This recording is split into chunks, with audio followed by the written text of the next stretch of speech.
All right. All right. Well, good evening to everyone and Happy New Year. We are going to go ahead and call to order our January 7th work session board meeting. And it is, I think, according to my clock, 6:01, 6:02. Dr. Thomas, if you would do roll call for us.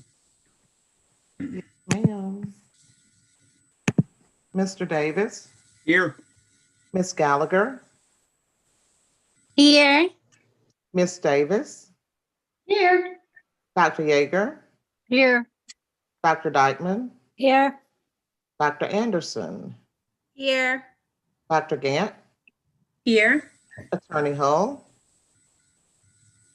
Here. And Dr. Maddox. Okay. All right. Thank you, Dr. Thomas. So we do have a quorum present. We'll move forward with item number 2 on our agenda, which is to amend or adopt the agenda. The floor is open. I move that we adopt the agenda as presented. I second. Okay, so that was a motion by Ms. Davis and a second by Dr. Dykeman. Any questions or discussion about that? Okay. Dr. Thomas, if you would take roll on the action to adopt the agenda. Yes, ma'am. Mr. Davis. Yes. Miss Gallagher. Yes. Miss Davis. Yes. Dr. Yeager. Yes. Dr. Dykeman. Yes. Dr. Anderson. Yes. Dr. Gant. Yes. Attorney Hull. Yes. And Dr. Maddox. Yes. Okay, thank you. So that motion passes. Our agenda is printed before us. It's also a public document. We'll move forward with item number 3, which is our informational items. We'll start with 3.1, and this is our early Head Start Policy Council meeting minutes. Are there any questions or further discussion around the information that was provided for us?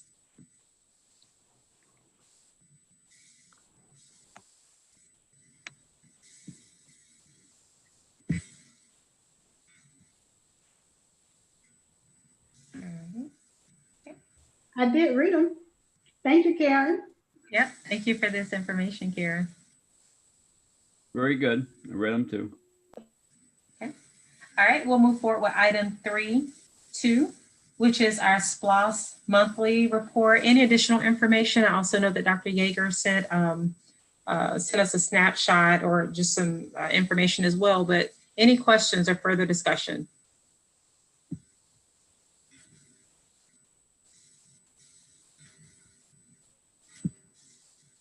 Just to clarify, this report is from district operations, right? And that's the actual inventory of all of the projects, if I'm not mistaken, that I read. Yes. This is that report, or are we looking at something else? Yeah, this is that report. Okay, great. Thank you so much.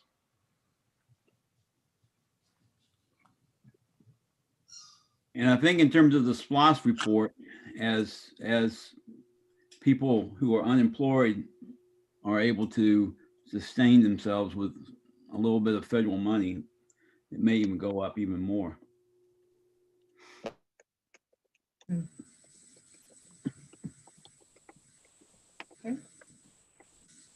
All right. We'll move forward with item 3.3. I didn't have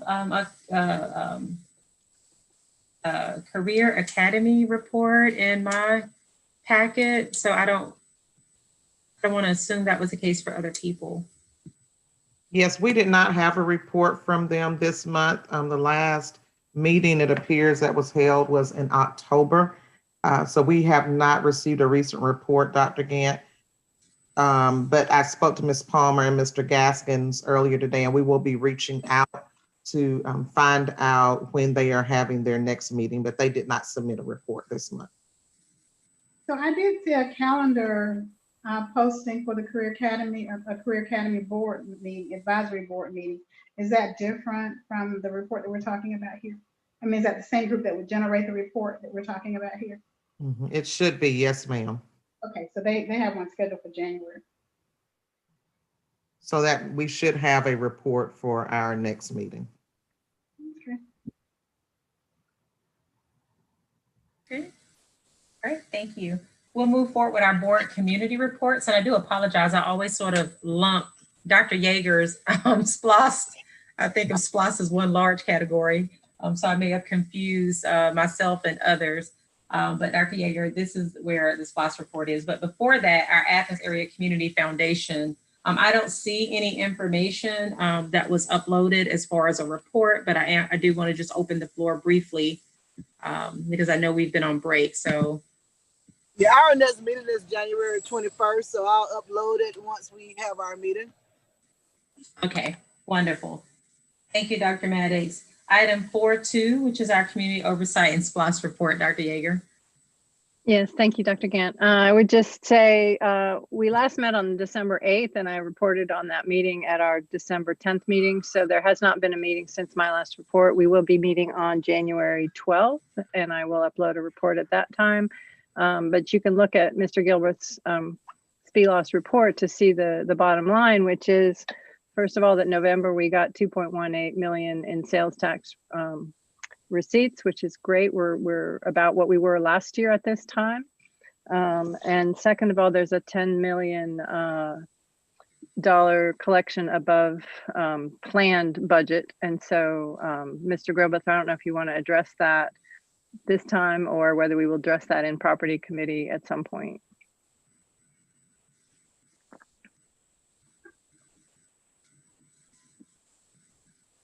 As far as, yeah, I mean, when we have our meeting next week, we'll go over those items. And like I said, there's any questions now or also with the property committee coming up in January. Great. Yeah.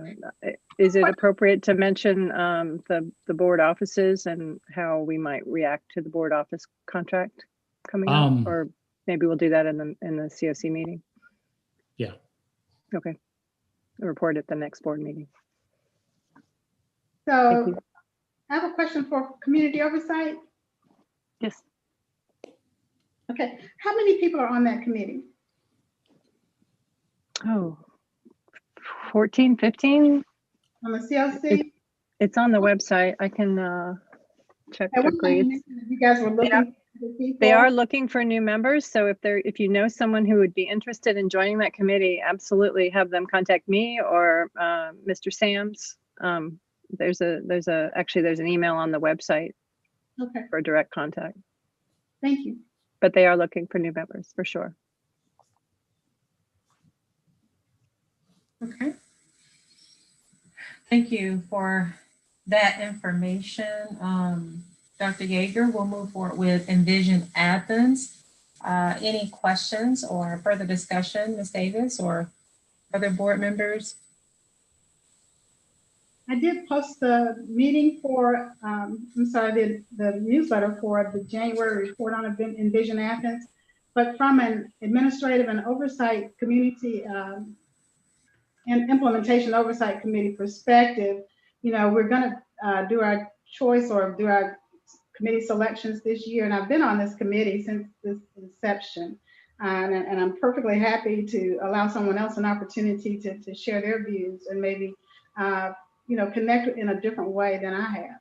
But I do want to just mention that as an oversight committee, the Envision Athens group isn't a 501c3 and they don't have any particular legal structure. And we thought that served us well for being open to everyone feeling welcome there at the table and that being a critical part of who and what Envision Athens is all about. But that is a decision that will be coming up shortly. So if that's something you have a particular interest in, then I would encourage you to consider taking on this committee as one of yours.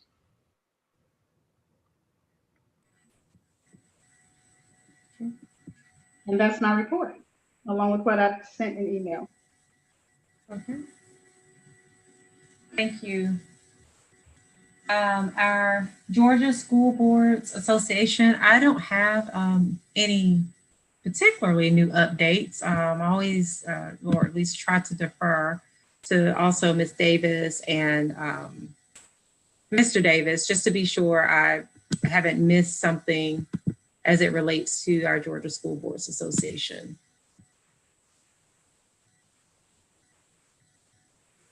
I have no information. I simply read all of the emails that come through, and I'm good. I know that there's some things legally that are coming up, or some legislative items that we want to pay attention to going forward, and I'm sure that they will show up in Mr. Foley's report that comes out, I think, every month to let us know legislatively what we want to put a watch on. Okay. Perfect. Thank you. All right, we'll move forward to item 5, which is our board president report. There are a few things I wanted to mention. You will also be able to find this information in the document I share between now and next week as well. But I did send out a survey just to see who is available for our end of month retreat. If you have not completed that, I am going to ask that you complete that between today and tomorrow. It should take maybe 10 seconds, no more than 60 seconds.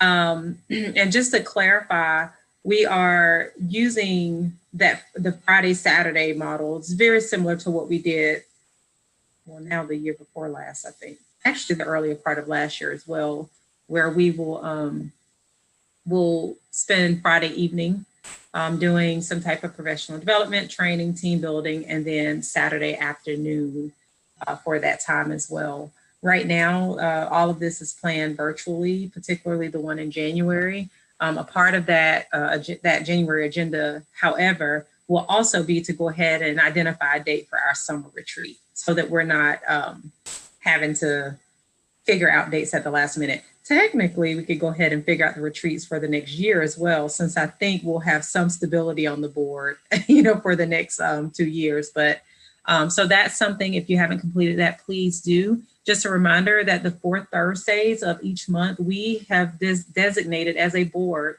We've decided that will be our day for professional development. So I am asking board members, I know all of us have most of us have, full-time jobs, and we have many other responsibilities, but I do want to request that you set that time aside for our trainings and professional development and team building. Again, this will be an extension of really building our strength as a governance team, while we're also continuing to address some of the areas of growth with Cognia, as well as addressing some of the areas of our self-assessment that we conducted. I did send an email. Well, let me just say this first, because that may require further discussion. I have spoken with Dr. Thomas about possibly having the district create just a general update, on where we are with Cognia, just letting the community know we've had the visits, when we had the visits, and what, a general timeline that they provided us with. But of course, I'm one person. So I did want to bring that to the board to see if you all thought that even necessary, or if you feel that the community knows where we are. I just want to be sure that we err on the side of oversharing and being sure that people understand where we are in this process, because we've made a lot of growth and progress, but it is very important that the community that we keep communication open with the community as far as where we are in this process. So do you all have any strong opinions either way about the district providing just a general update on a report on where we are right now in the process? I personally, that's a great idea. of giving those updates. Again, over communication and something like this just keeps people from being surprised. Outcome, and again, it keeps it fresh in our mind that we are working toward a specific goal. Okay, I agree. okay. Thank you, Dr. Yeager and Ms. Davis. Any others feel strongly either way? Trying to just get a general consensus. I think it's a good idea. I think some people have been following it. Some people heard about it and have not really been following it. So I think it would be good to have just an update to let people know where we are. I think it couldn't hurt and would be helpful. Okay. Thank you, Dr. Dyckman. Dr. Gant, I can work with Ms. Moore on that communication, and we can begin drafting something and then share it with you all to see if there's anything we've omitted that we should include. Okay, that would be great. Are there any, that would be great. Thank you, Dr. Thomas. Any other board members feel strongly either way or? So we're talking about is this a periodic update or? Right now, we're talking about just a current update, like right now. But certainly, as Ms. Davis mentioned, it's probably not, a bad idea to provide updates, particularly as things change. And like, we know that since the last time we met, well, when we met as a board and in December, we had the visits. And so, after the board engages in some type of either formal discussion or process, I do think it could be a good idea to keep the public updated on that. Okay, yeah, I agree. All right, well, Dr. Thomas, yes, if you don't mind, I think there's general consensus that could be beneficial. So if you could keep us updated on that, that would be great. The other item in my board report is I forwarded a communication from, I think it was early December, maybe the second week in December, from GSBA. If you recall, the last time we spoke about our gathering stakeholder feedback as a board, we decided to engage GSBA in their services and see what that would look like. And so from there, myself, Dr. Thomas, Mr. Barlament, I'm trying to think, maybe Dr. Maddox. We did have a meeting and just asked them, share it with them, what our request was. And as you know, and Dr. King and Mr. Pauly, and as you know, Dr. King is intimately familiar with the work we've been doing over the past year and a half. And so they then sent a proposal as far as the services they could provide. Now, also, since that time, we have had our Cognia visit, and one of the things that came up in that visit, or at least in conversation, of course, this was not any formal written feedback, was that the team was not expecting like a formal, or they weren't expecting us to spend like an astronomical amount of money.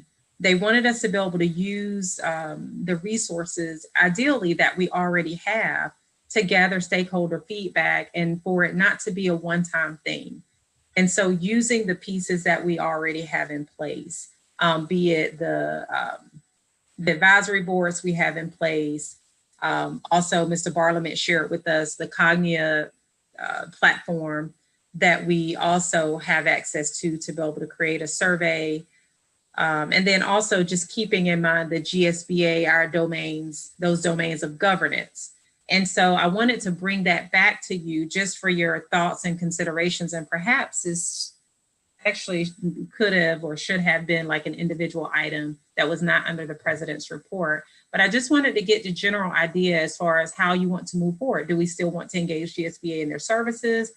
Do we want to, with the support of Julie and Sam, create our own survey using the Cognia tool that we already have access to, and with Mr. Barlament's support? But I just wanted to bring it back to you, since when we had that conversation, we had not met with Cognia.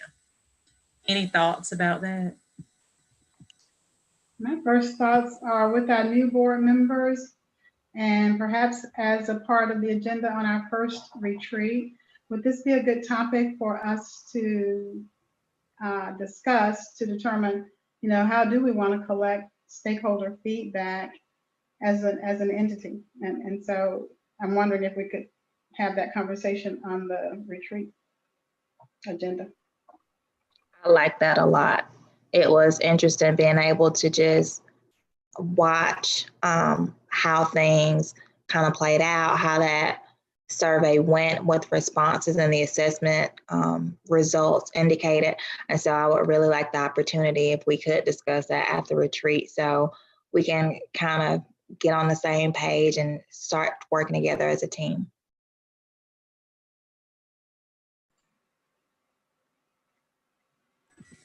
Okay, thank you, Ms. Davis and Attorney Hall. Others?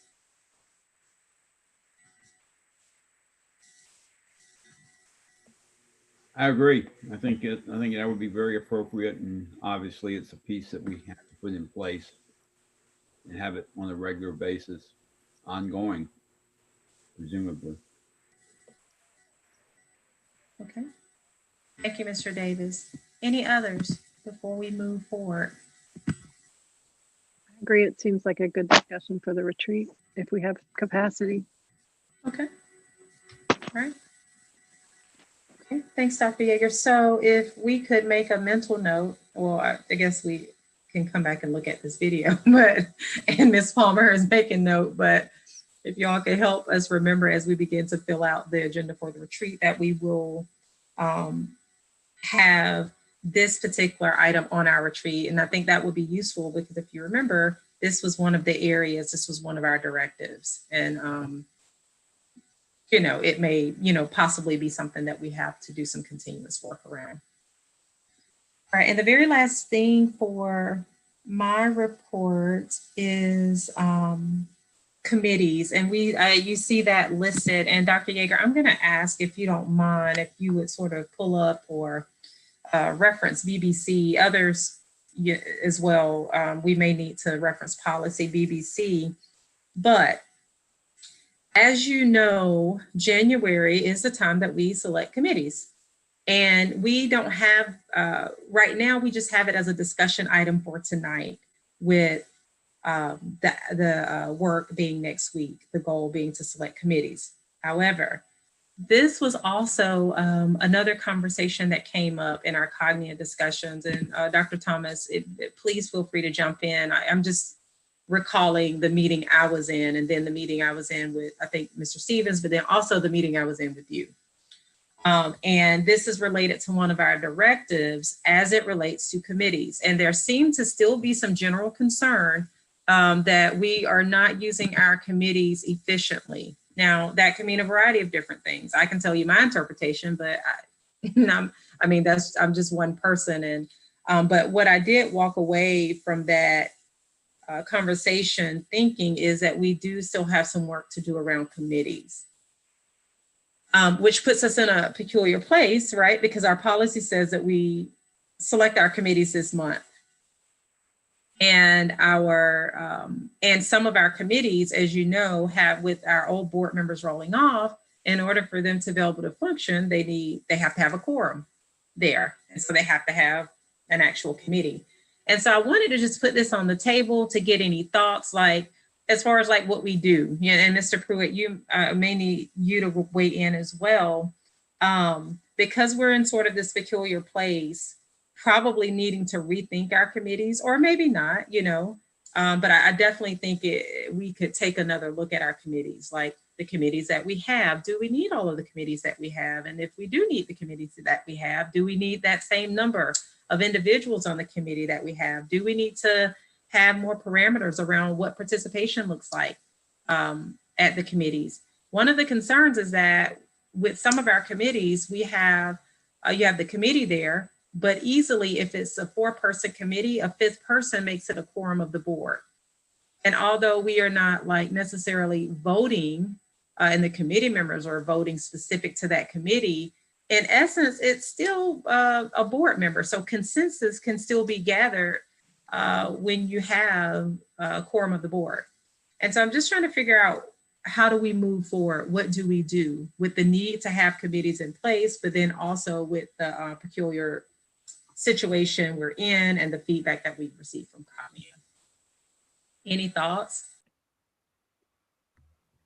Could I make So- one sort of just sideline opinion from months of observing the meetings from my standpoint, it seemed like a lot of the committee discussions were they were discussed robustly during committees and then rediscussed during board meetings. And so people who were in the committee meetings would end up sitting through hours of sort of redundant conversation, for lack of a better term.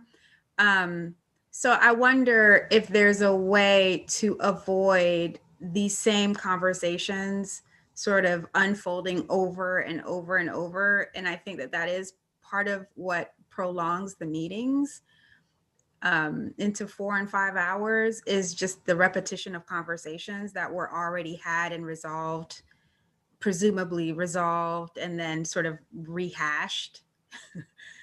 I don't know how to resolve that, but from an observation standpoint, that's what I noticed. So. Thank you for sharing that, Dr. Anderson. So I have some thoughts on that too. And I think it would be a great idea to look at our committee structure overall. And again, just looking at the number of committees that we have and what we're actually trying to achieve in the committees, because I think that would help with this redundancy and repetition that we're talking about here. If a committee isn't the right thing to give every board member voice into a policy, which is our primary role, then maybe we need to figure out what that structure looks like to have those policy discussions. Because I don't think that we would ever ask a board member to not weigh in on a policy change, update, or revision, or creation, just so that we don't have to rehash the conversation. And of course, if you weren't there, then there's no other way to get the information, all right? And so it's not about the redundancy necessarily, as much as it is about how do we build consensus around making a policy or changing a policy, from my perspective. So the policy committee is the one that stands out for that particular discussion. The other things that have really kind of weighed on my mind heavily is how we handle our finance committee, how we handle our property committee, and those things where all the board members really need to have a say.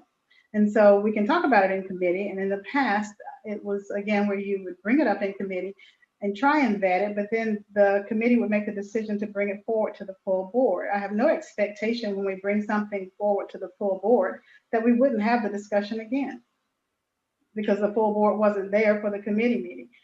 And so I'm not sure that I understand how we can change our committees, but I would certainly love for that to be a collaboration of the entire team so that we can be more efficient with our committees. So I have just a question as a newbie, so I'll take new privilege of not knowing the answer to this, but is there a requirement that we have certain committees? Or is that something that the board has just in the past done to be beneficial? Because from what I hear through the discussion, it's incumbent for everyone to have a say in it. But maybe that say and that discussion at the board meeting would need to be the discussion instead of having a first discussion in the policy committee and then having another discussion at the board meeting. So I guess my question would be, are the committees necessary either by requirement or some other function? To speak to the requirement part, no, standing committees are not required at all. Many boards do not have standing committees. GSBA has told Clark County that it has, even for boards that do have some standing committees, it has an unusually high number of standing committees. So I think that's the better discussion that we need to, what I would like for us to have anyway.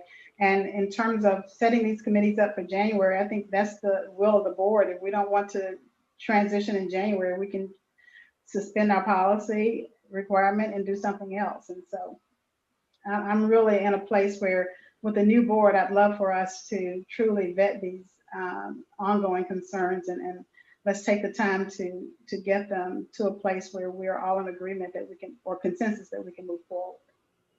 Right. Okay. Dr. Yeager. Yeah, so I would just say, based on my 1 year observation, my N of 1, I have spent a lot of time in committee meetings, a lot of time, many hours extra per month than I think I was told when I first signed up for this job, which was, oh yeah, there's 2 meetings a week or 2 meetings a month. So the committee meetings are taking a lot of time. Now, do they need to take a lot of time? I don't know, but it seems like the committees are the places where we really talk about stuff. And the meetings are completely open to any board member to listen to.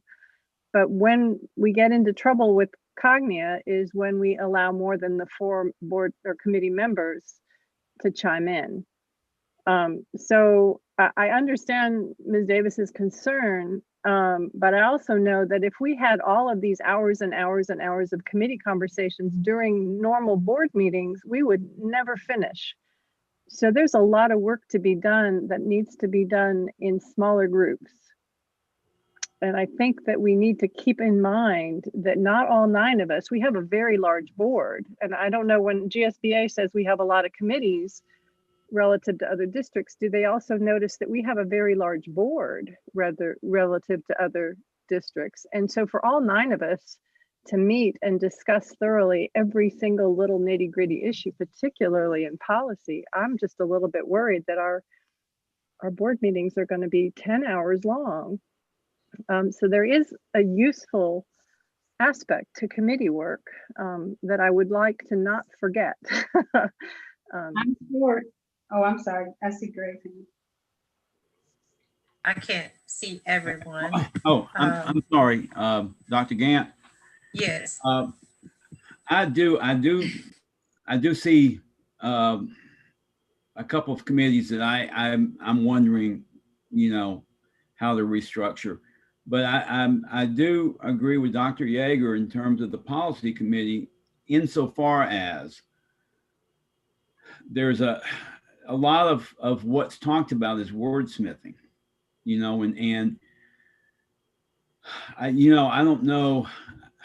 I don't want to end up with 5-hour work session meetings if we can avoid it.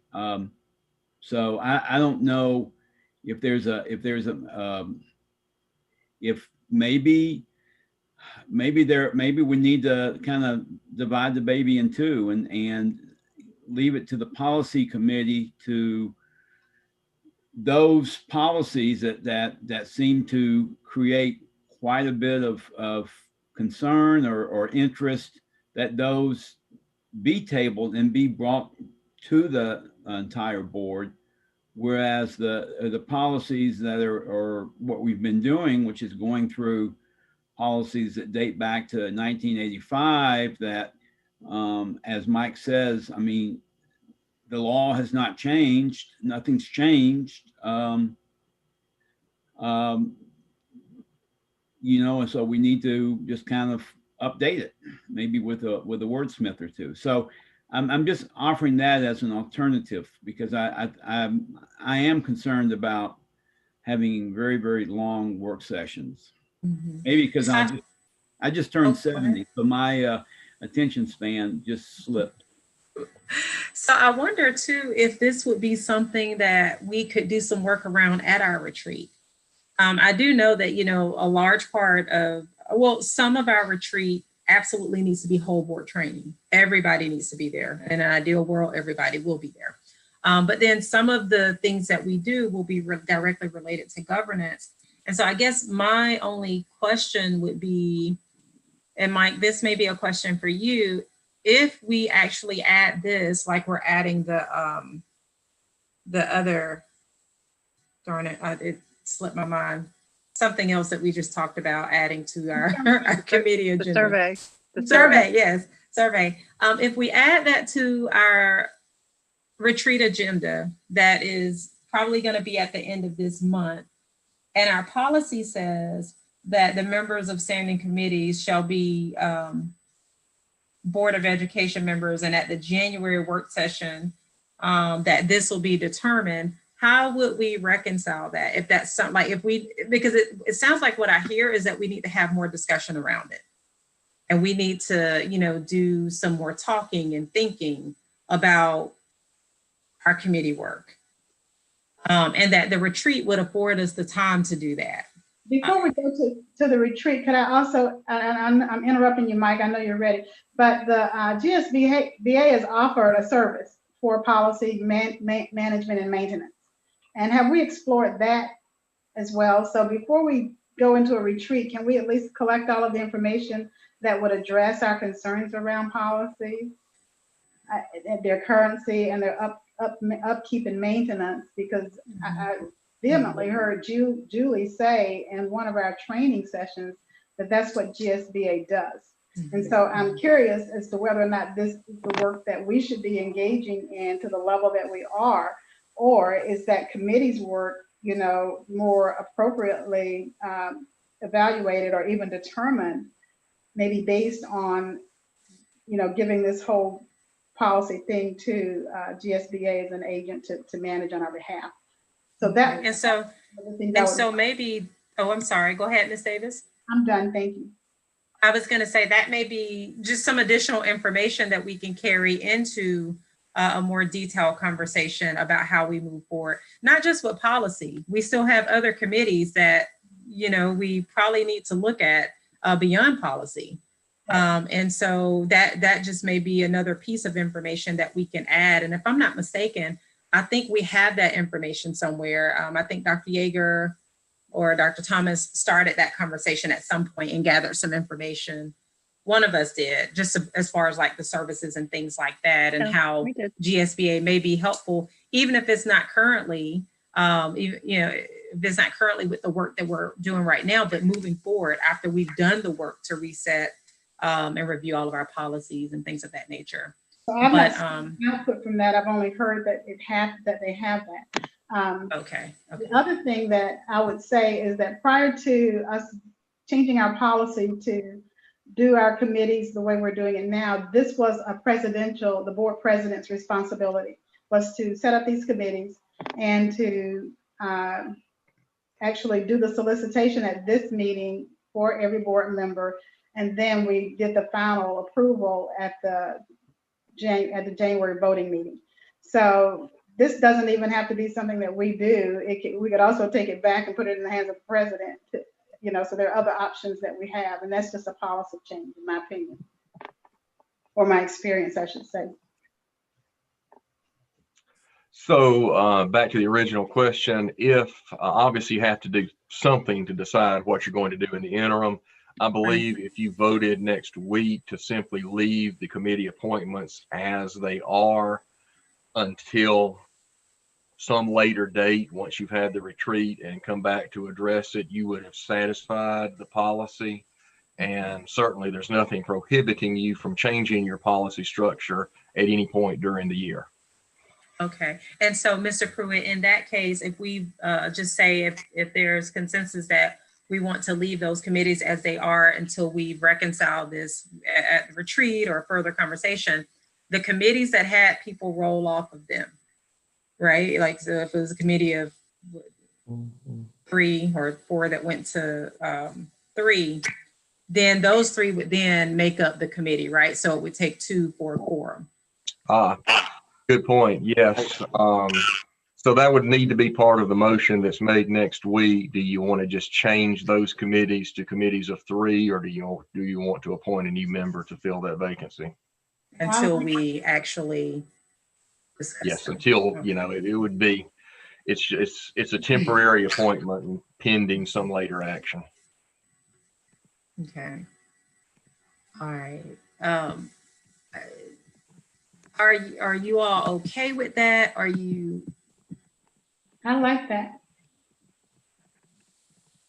Just like to remind everyone the committees that we have the policy committee, which has 4 of us still present, so we'll still have 4.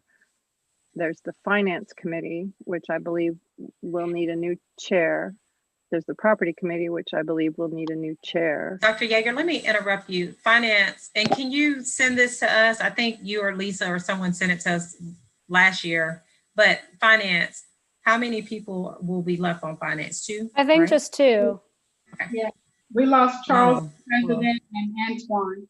Yeah. So maybe if we can make that motion so that you can appoint people to those committees in the interim, that would take care of giving our new board members an opportunity to serve. Right, the ones that have 2 to have a temporary appointment, basically. That would be great. Okay, Dr. Yeager, what were that? Oh, go ahead, Ms. Davis. I was going to say on property committee, Charles Lucky was president. I am vice president of that committee. And we have me and Tish and who else was on property? I think it was Antoine, but Was it Antoine there? Okay. I think so. Yeah. Okay. And so Yes. again, Oh, maybe it was. You're right. It is Dr. Gant. Yep. Oh, You yeah, just okay. recused yourself a lot last fall. I did. right. Okay. So again, to fill that in, that would be great. Okay, so Dr. Yeager, I think you're looking at referencing something, and Ms. Palmer, is there any way, I guess so that we can move this conversation forward, could you all send out to the board those? Okay, and then that way by next week, I think what I hear Mike saying is that we can just make a motion that we will postpone, I guess, at least the long-term appointments, but make some interim appointments so that at least those committees will be able to have a quorum to meet. And then we'll discuss this further later in the month at the retreat. That's based on everyone's experience with the time commitments to the committees. What is a reasonable number of committees for each member to be on in a year so that they are serving a purpose but not overextending and not being useful? Generally 2 or 3. Okay. 2 committees, and then these other groups that we have that we are appointed to or that we are serving in the community. The Right. advisory or the board, like the community. Like the COC or the Envision Athens. Or the early Head Start, and all of those other right. things. So 2 or 3 committees within the BOE, but then also 2 or so advisory committees to external agencies. I don't know that would be 2. I think, Mostly it's 1. Mostly it's 1. Okay. Thank And depending on how the conversation goes with restructuring committees or not, it may be that, I think we just have to do a little bit more work around it. It may be that, for instance, if we don't need a committee, I think of property often. Most times with property, a lot of us want to be there. And a lot of that conversation is an executive session. And so, do we need a standing property committee? I don't know. Do we need a standing finance committee? I don't know. I don't know the legal aspects of that, but I would agree with Mr. Pruitt that we have, we are a large board, but I do think we have a lot of committees, and there are some ways in which we can rethink how we do that work. I really want to have that conversation because I think that those are the 2 critical pieces of our fiduciary responsibility. And so if we don't have someone who is laser focused on those 2 things, then I'm not sure that as a board, we would do ourselves a lot of service to have those subjects come up without someone having potentially had some other conversations or done some investigation around it prior to coming to the board. Okay. Dr. Dykeman? We can talk about this at the retreat, but I just wanted to put something out there that I've been thinking about in terms of committees, just for people to think about. I think some of our committees are more discussion and we get information, and some of them are more action or doing work. And I kind of think of, the committees as being important to divide up the work. So if there's something that requires people to be working on something, then those people can be on that committee. But maybe we don't necessarily need ones that are just discussion, that we then have the discussion again later. But that's just something to consider in terms of what we're trying to accomplish with the committees. Yeah, in that vein, the Superintendent Evaluation Committee, Kara, seems like a really critical work committee, and policy would also be a work committee.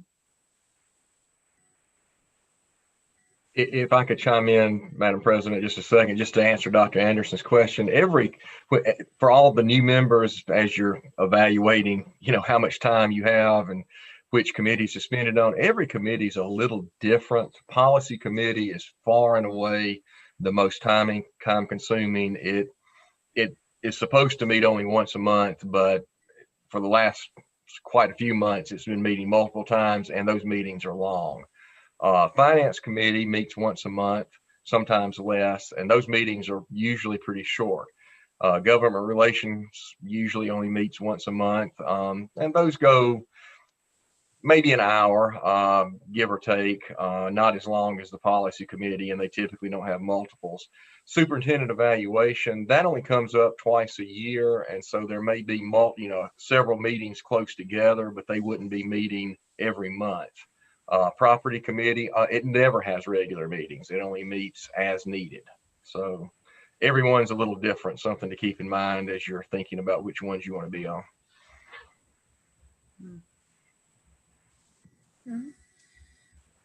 Well, thank you all for sharing your opinions and this information. We'll keep this on the agenda for next week, but just sort of keeping in mind our conversation that we may have to make some temporary appointments. Ms. Palmer will send out information as far as all of the committees, so we'll actually see which ones need temporary appointments. The only thing I have left actually is just to welcome our new board members. I probably should have did that at the very beginning of the meeting, but I do want to officially welcome Dr. Anderson, Attorney Hull, as well as Ms. Gallagher, and say welcome back to Dr. Yeager. These are our 4 board members that were recently sworn in, or one will be sworn in next week. And just wanted to say on behalf of the board that we of course appreciate the work you've already done, because you've certainly been plugged into conversations and the work we've been doing to improve our governance structure. And we are glad to have you join us, and please feel free to reach out to any board members. I know that there is a series of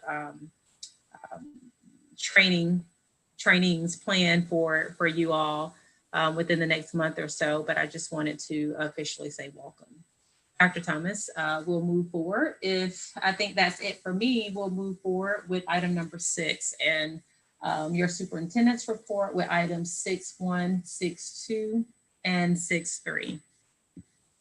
Yes, ma'am. Thank you. And you ended with what I was going to start with, which was welcome to our new board members. We did have the swearing in ceremony today. It was modified based on COVID and our pandemic restrictions, but nonetheless, the excitement was still there to see our 4 board members, 3, I'm sorry, sworn in today.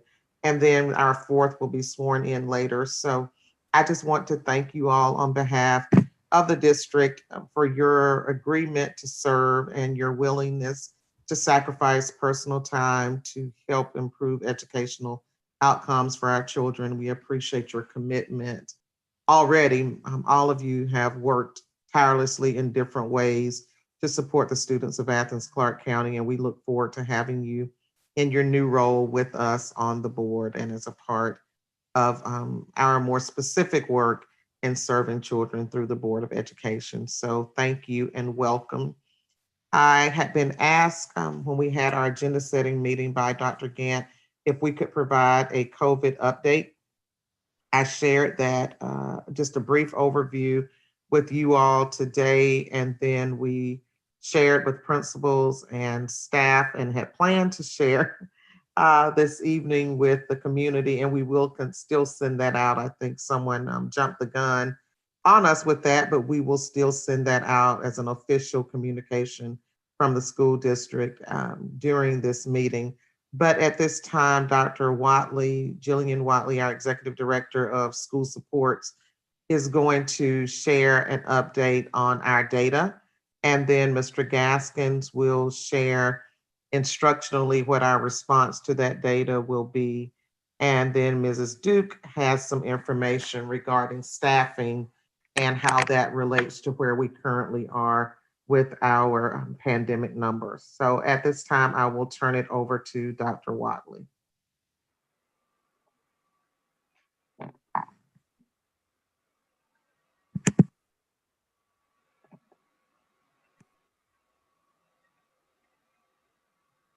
Dr. Watley, we can't hear you.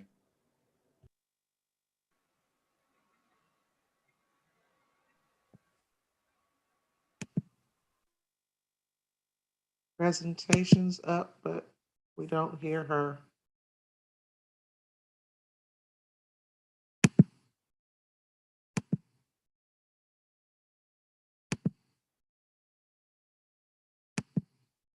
Is she on here?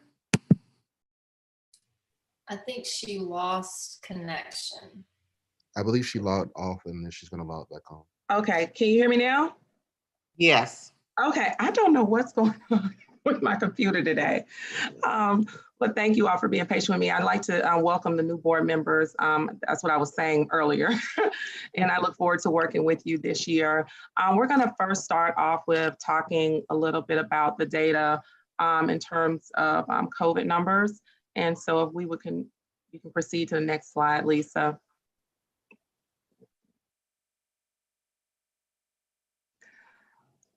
As you can see here, we are using the 5 data indicators per the CDC. And we can click on that monitoring 5 indicators, Lisa, for the new board members so that they can see that.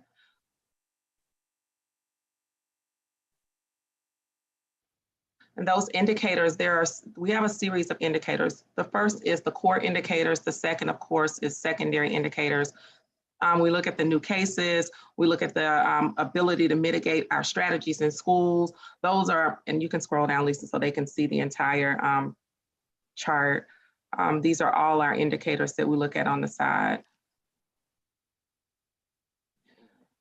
Whether or not we're implementing mitigation strategies, but our second indicators are those, our percentage change in new cases per 100,000 population, and also our hospitals, whether or not they are at maximum rate or whether or not they are beneath maximum. And so that information that we've taken from the CDC, we've thus created a dashboard, which we will review at this moment. So these indicate, and you can go back to the slide, Lisa. These indicators are shown on the Clark County COVID-19 data dashboard. And as of January 7th, all of the community indicators, or all the indicators, are in the red zone, as you can see here. If you all will, we did a screenshot and kind of placed it here. Thank you, Lisa. New cases per 100,000, as you can see, is 801. We definitely have where our percentages with the hospitals is 112.9%, which is significantly high. Clark County is definitely in the red zone. When you see that number 5, if Lisa, you go back to that chart, that 5 means that we're implementing all of our mitigation strategies within the school district. But as we can see, the community around us is in the deep red zone. That means that we are, significantly at risk in that area. Back one more, Ms. Palmer. If we can go back one more slide. It was the chart. I'm sorry to interrupt you, Dr. Watley. Oh, no, you're fine. Sorry about that. Here we go. There you go. The number of mitigation strategies over to your right, we're implementing a 5, and we're hand washing. We're using masks. We have things, we've done some exhaustive things in our schools, putting up protective. Students are 6 feet away from each other, as well as teachers. So we're doing what we need to do. But when we look at the community around us, there's so much going on in terms of our hospital bed use, as you can see.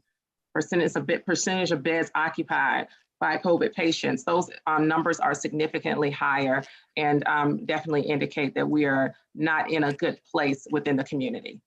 Next slide. Dr. Watley, while that slide is advancing, I know many of our board members are statisticians in some way, so you might wonder about that 112%, but we're told that those numbers are at that level because the hospitals have actually had to bring in additional beds from other units to support the ICU. So they're at 100% of the ICU beds.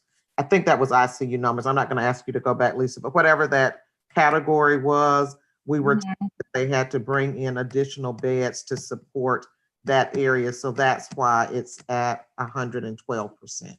And that's a good point you raised. And also to provide a picture is that the hospitals within Clark County do support the surrounding areas. So again, that's why they're having to bring in create other rooms to support not the students, but the people who have significant COVID symptoms. We can go to the next slide in terms of positivity rate.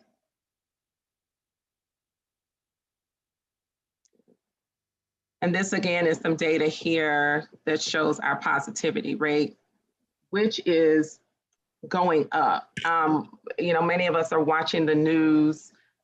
Yes, it's located on the CCSD website, Mr. Davis. We are watching the news and what we've seen is a spike that has occurred after the Thanksgiving holiday and another spike that continues to occur after Christmas. So it seems as though the positivity rate continues to trend upwards. Nurse Amy Warwick has been updating me on this new COVID strand that's out that seems to be easily transmittable, as well as the latency period between onset, it seems to be shortened. So the symptoms kind of display more readily as opposed to waiting those amount of days that we first had in the first strand of the COVID. So the cases are definitely going up in terms of positivity rate. Next slide.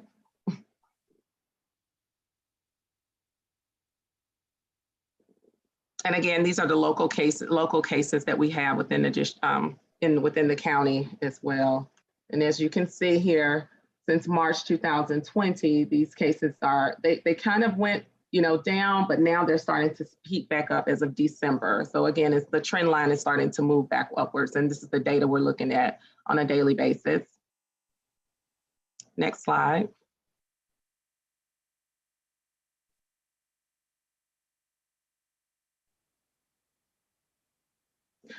Currently, our hospital intensive care has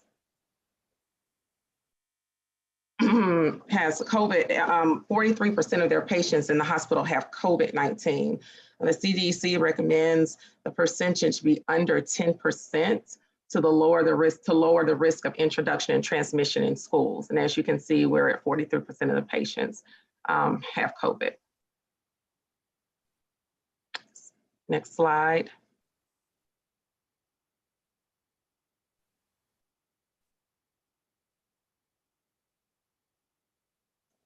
Okay.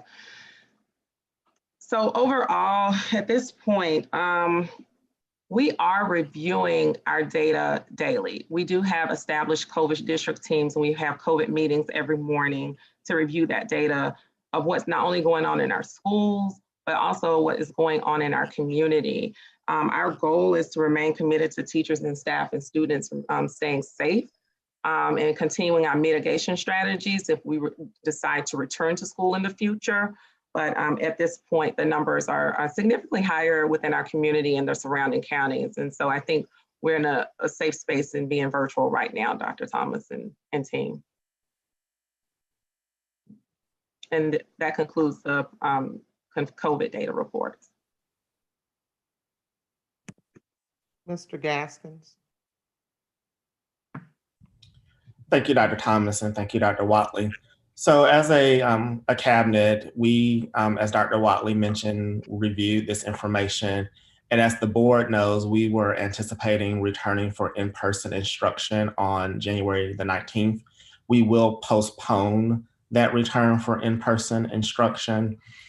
And what I would like to talk about now is just how we are planning regarding our return to in-person instruction. So there are really three major things that we've talked about as it relates to instruction. So one is the return to in-person instruction, as I mentioned. The other is exploring additional instructional models to return as soon as possible.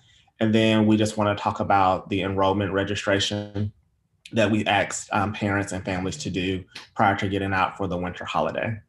So as we return to the subheading on return to in-person instruction, it is our commitment to have students return to in-person instruction and continue to provide a virtual model as well as an in-person model for students. one of the first things that we want to consider in a return is our specialized programs, such as our students that have severe or profound disabilities, as well as our special education students and adaptive programs. Those class sizes are smaller, so we can better socially distance. We can mitigate the spread of the virus in those classrooms. So instead of waiting until we can return all of our students, we are thinking about how we can return our specialized groups as appropriate.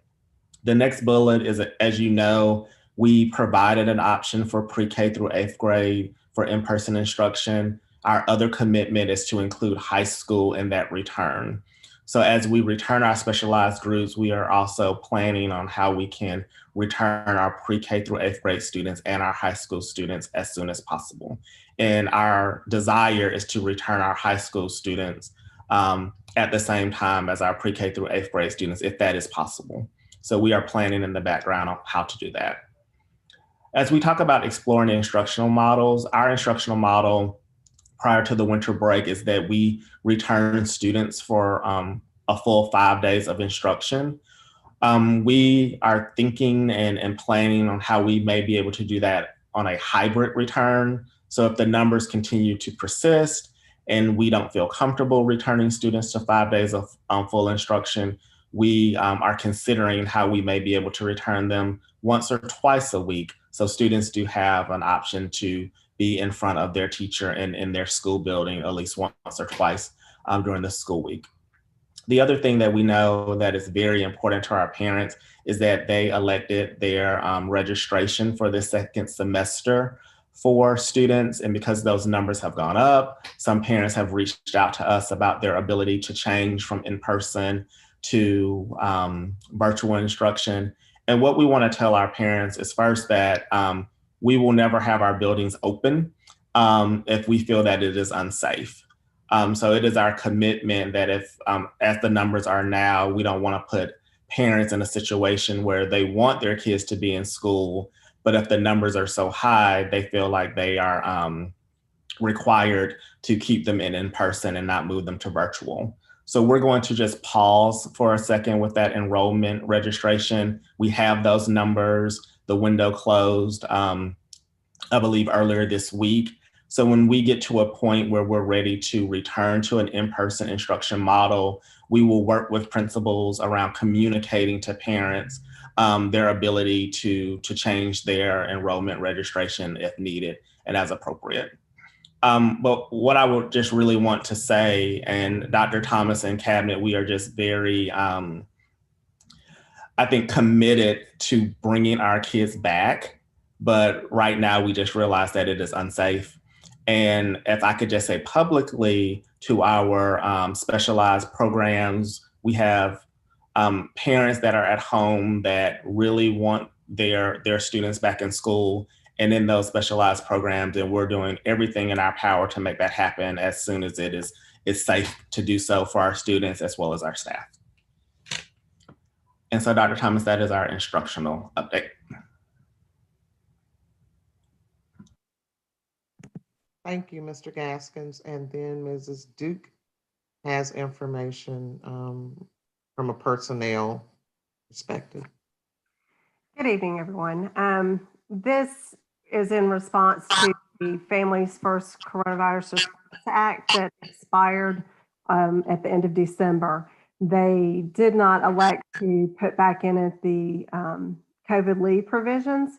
And before you on the board agenda down in personnel, we are asking for you to extend that to our employees. We believe that it is very helpful when we're trying to keep our employees safe, that they have this leave available to them that doesn't count against their sick leave when they have to quarantine. And so the recommendation asks for that to be extended till the end of June. And we don't have a crystal ball on any of this. So it might be that we can expire that sooner, or we may need to extend it on into the fall.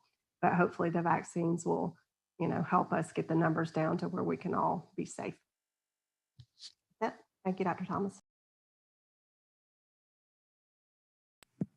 Mr. Gaskins, can you speak again to the question from Ms. Gallagher about postponing the opening?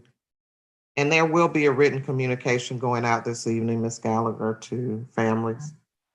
Yes, ma'am. So we have postponed our reopening into further notice. We, Dr. Thomas, we have a standing meeting every morning to review the data that Dr. Watley just shared. We do want to be able to announce a reopening 2 weeks, if possible, to help families adjust to the reopening. So as soon as we feel that we can reopen, we will try to announce that with as much notice as we can for families. But yes, ma'am, we will postpone our reopening until further notice. Dr. Yeager, in regards to vaccinations, and right now we are listed as a 1B category, which has us near the top, but not at the top. Our local Department of Public Health and health departments are overburdened, to say it mildly. I have a meeting tomorrow with our area superintendents to address this very issue, to see, actually everyone in our RESA area is in the same predicament except for one county, and that county was able to work with their local hospital to get vaccinations for their staff. However, that was a group of 150, 160 people who wanted the vaccine, compared to us having 2,500 staff to start with. We are sending a survey out to gauge interest from staff in obtaining the vaccine, but right now we have not been given an official timeline. Nurse Amy has been asking and speaking with DPH almost daily to try to keep us updated on that. But right now we do not have an official timeline for when they will be able to dispense. We're trying to be creative and look for ways to other resources for our families, but nothing definitive as of yet.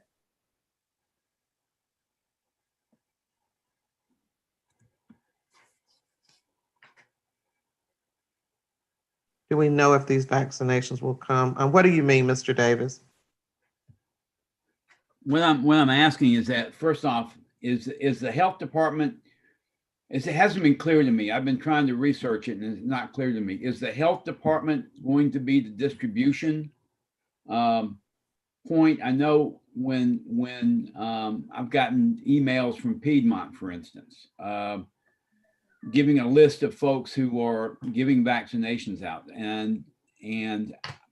but none of it's in the Clark County area. So I'm just not clear in terms of when you're working with the health department, would they be the distributors of the vaccine, and would they spread the vaccine among our staff as a group, as a body? So they are the primary entity that is providing, that has been providing for groups and for schools. That's our primary point of contact. As Dr. Gant said, there are other distributors out there, but the initial point of contact from the state down to schools has been the Department of Public Health. However, that was what I was referencing earlier. We are looking to see if there are other entities that can assist with this process, because the burden is so heavy right now on the Department of Public Health. So we are exploring other options so that we can hopefully expedite access for our families.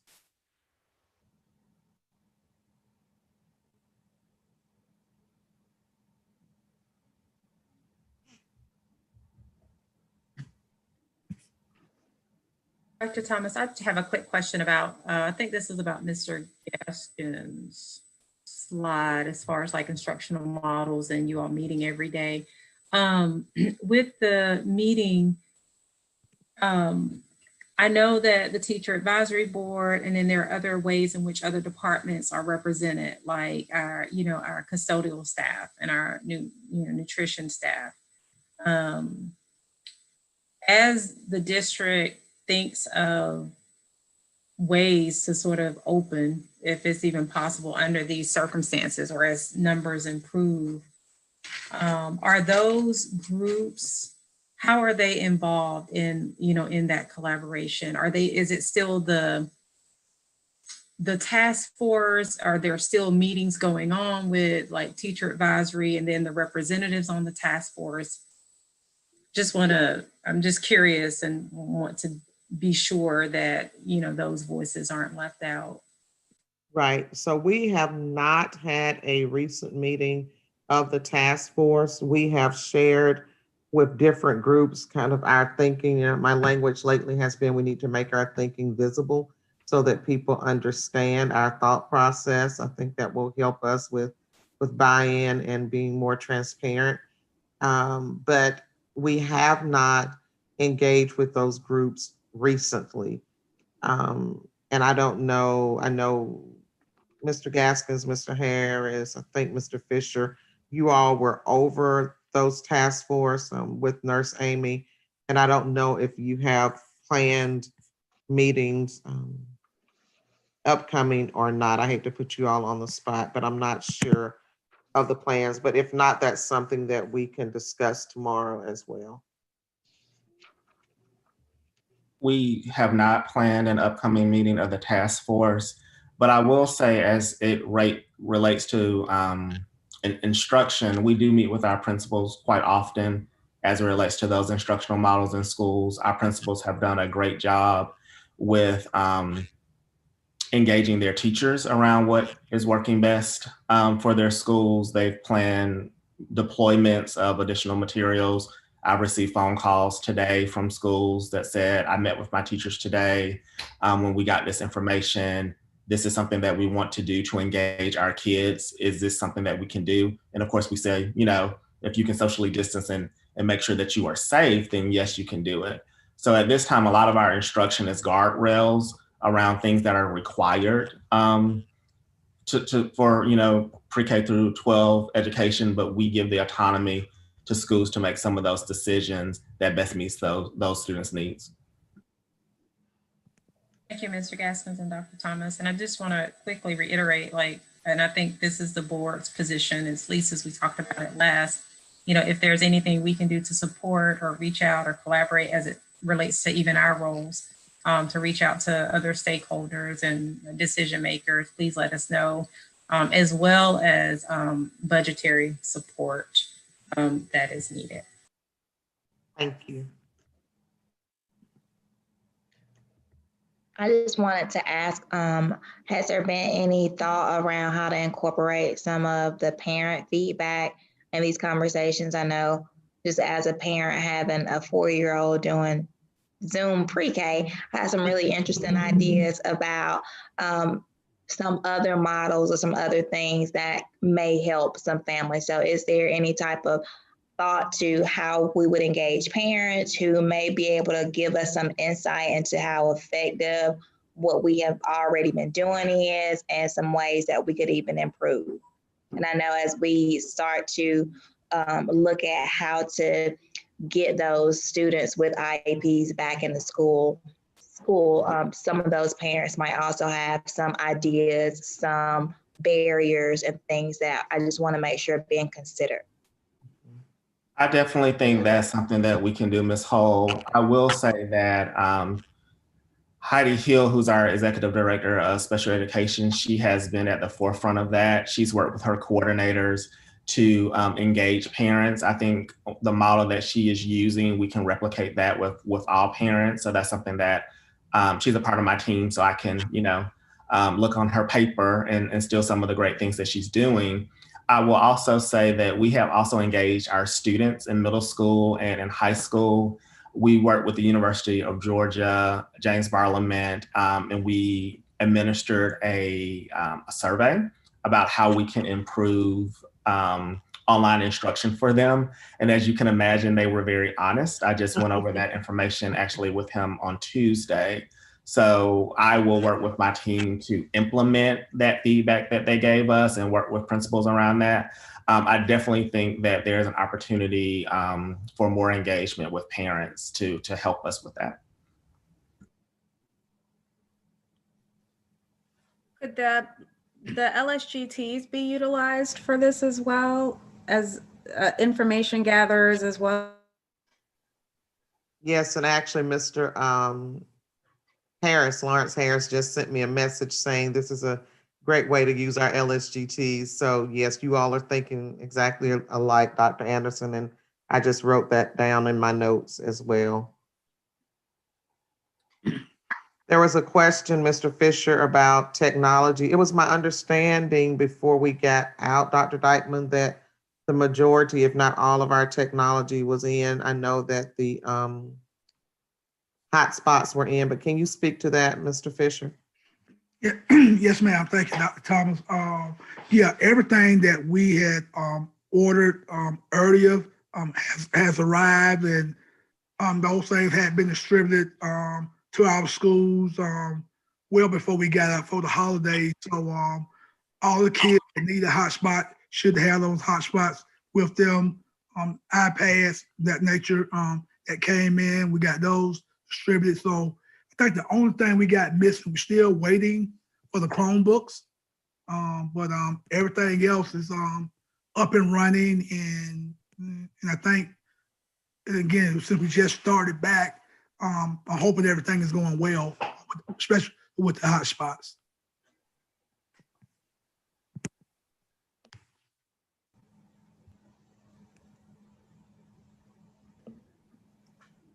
I've got a question. Dr. Thomas? Yes, sir. When I was out canvassing, I ran across a doctoral student who was supervising math, soon to be graduate in the Department of Education. They were doing their internship virtually, and they were doing them in different counties, and she was supervising a small group of them. Is that something that I would assume that if that was in the works, that we would be we would know about it. But is that something that we're talked about? I'm not exact. I see Ms. Duke nodding, but I'm sorry, Ms. Duke, maybe you're tracking better than I was. In terms of them supervising people in different counties, are you asking, do we have? They were doing it virtually. They were doing their internship virtually. You're asking if we have students, education students that are doing their internships or student teaching. Or their practicum experiences and right. Events. We do.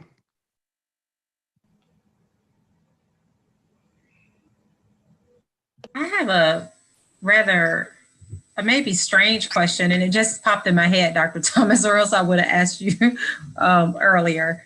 And maybe this is for a conversation later. I'm just thinking, I know we don't know, for instance, how long the numbers will be the way that they are with those indicators, and personally, I really worry about our younger students. And I think I shared that a little bit when we spoke earlier today.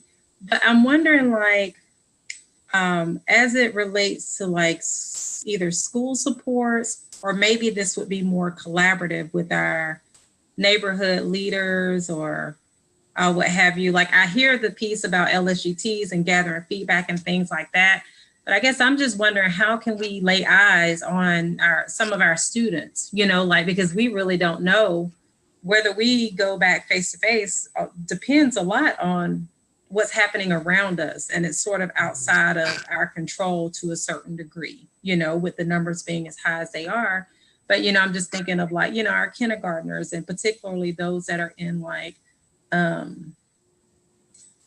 areas. I think I remember way back when we did some of the initial surveys, we had low responses. I think it was in the Gaines area and maybe in the Alps. I can't remember. It was one of the surveys that you showed. And so as it relates to social workers, and I may be blanking on other support people, but how like, how do we keep eyes on our younger students? I know, like with our counselors, Right. but I know it's typically only one, particularly in elementary schools. Well, in most elementary schools, I think. So I'm just wondering, is that something that our social workers do or monitor, or is it sort of a matter of? That's a good question, Dr. Gant. I hear where you're going with that because, and this is Dr. Wiley speaking. So the social workers fall in my department with school support services, and the model that they've been functioning under, and it's not a bad model. It's just, it's been a non-virtual model, a brick and mortar model, which is what we've been accustomed to in education. And so the director of social work and I have been having conversations about providing the social workers more support in terms of how to provide direct care, not social working in the sense of if you need food, water, and clothing, but social working in the sense of I need to be sitting down with a kid doing groups. I need to be sitting down doing individuals. We know that during this pandemic, all of us are traumatized, whether you're an adult or a child. And so it would benefit most children to have those types of interventions, not even in special ed, just as a tier 1 type of thing, right?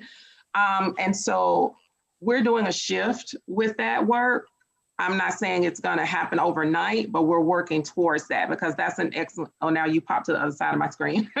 That's an excellent question. How do we keep our eyes on our babies? And not just for our elementary school students, but I'm concerned even more so about middle and high as well, because I think sometimes we tend to keep, and this is just not even in Athens, Clark County, it's as a nation, in schools, we tend to be mindful of the students who are exhibiting like externalizing behaviors, but we have to be cognizant of the ones who are exhibiting internalizing behaviors and what that may look like. That does not necessarily always look like what we think it looks like. And how do you glean that through a virtual model? Right. My eye is on that. I am troubleshooting with my team. And any thoughts that you may have, I'm aware of your background as well, how we can provide that support to our students would be welcomed. But I'm definitely aware, but we're doing a complete shift as of now with how social workers provide support. Okay, thank you. And I don't mean to sort of overstep into that area. No. Dr. Thomas and Dr. Watley, I was just curious, particularly since it seems like the numbers are just, I mean, they are just not in our favor right now. And I don't know, it's like every time I go out and I see like alarming things, I'm like, okay, is it gonna shift? So I just wanted to, I know that puts you, Dr. Thomas, as well as your team in a very difficult position. And it's not that this is where we want to be, it's almost, this is sort of where we are. And so I was just curious about, given where we are, how do we maximize those supports, or, how do we as a board support you all if there are any additional resources that are needed anywhere. So I'm sorry, I'm sort of monopolizing the conversation, but I just wanted to ask that while it was on my mind. If I could just add, I think our social workers have a huge job to do, and Dr. Watley is doing a great job with Crystal Gillison directing that work. But we've also used our family engagement specialists, our counselors, our front office staff, our bookkeepers, our assistant principals to make those phone calls. So schools are like, you were there this morning, it's lunchtime, you did not return. So those individuals are jumping on the phone daily to make those calls before we have to engage our social workers, because our social workers have so many other, huge tasks that also relate to supporting our kids. So I think our principals have really done good jobs with engaging those other individuals, and especially our high schools, because we want to continue to improve our graduation rate. Our high school principals are meeting weekly, and they have a list of students that have not shown up for class, and they are deploying their counselors and other individuals in addition to their social workers to make contact with those students and their parents. I was about to say the administrators are contacting parents. We did a very good job in the beginning of reaching out to every student in elementary school and middle school, and just touching base, seeing what is your plan, what are you doing, how are you going to engage with us. And when those students aren't showing up or are not logging in, the school staffs have been very diligent about making contacts. And as Mr. Gaskin said, utilizing family engagement, counselors, assistant principals, receptionists. It's been an all hands on deck model just to make sure that we are keeping our hands on as many of the students as we possibly can. So our principals have done a great job of owning that. And I liked, someone mentioned in the chat about using LSGTs to gather that information. And ironically, I had written something very similar because we can do surveys district-wide, but being completely honest, it's difficult to disaggregate that data like you need to on that level. But and I was trying to think as you all were talking, how do we get that to the principals so the principals can then get it to us? But doing that and having LSGTs do it helps to break that down into smaller groups, and they can identify those specific needs and articulate that either directly as LSGT members to us or to their principals, and they get it to us. So that way we can ensure that we're getting the information in chunks that are more usable. And that just seems, because we say, yes, we sent out a survey across the district, but if you have 12,000 or even 10,000 parents responding, it's difficult to take that and find commonalities. But if that's done by school, that allows us to really break that down and analyze the feedback and then get it to us in a way that we can really take action on. So I like that idea, and I've incorporated that into my notes. I thought too that maybe parents might be more apt to respond candidly to the LSGT members from their school, because some of them are parents too. So they might, I don't know, it might just be more honest feedback. Yes. I have a question about that because I want to make sure that I do what's right, and I haven't had my board training yet. So would it be inappropriate for parents to reach out to their board member, their district, just to say these are my concerns, and the board member pass that along to the local governance team or anything like that? Like, what are the boundaries of trying to put the footwork out there to gather this parent response and feedback so that we can pass it on to Mr. Gaskins, to the task force, and the people making the decisions?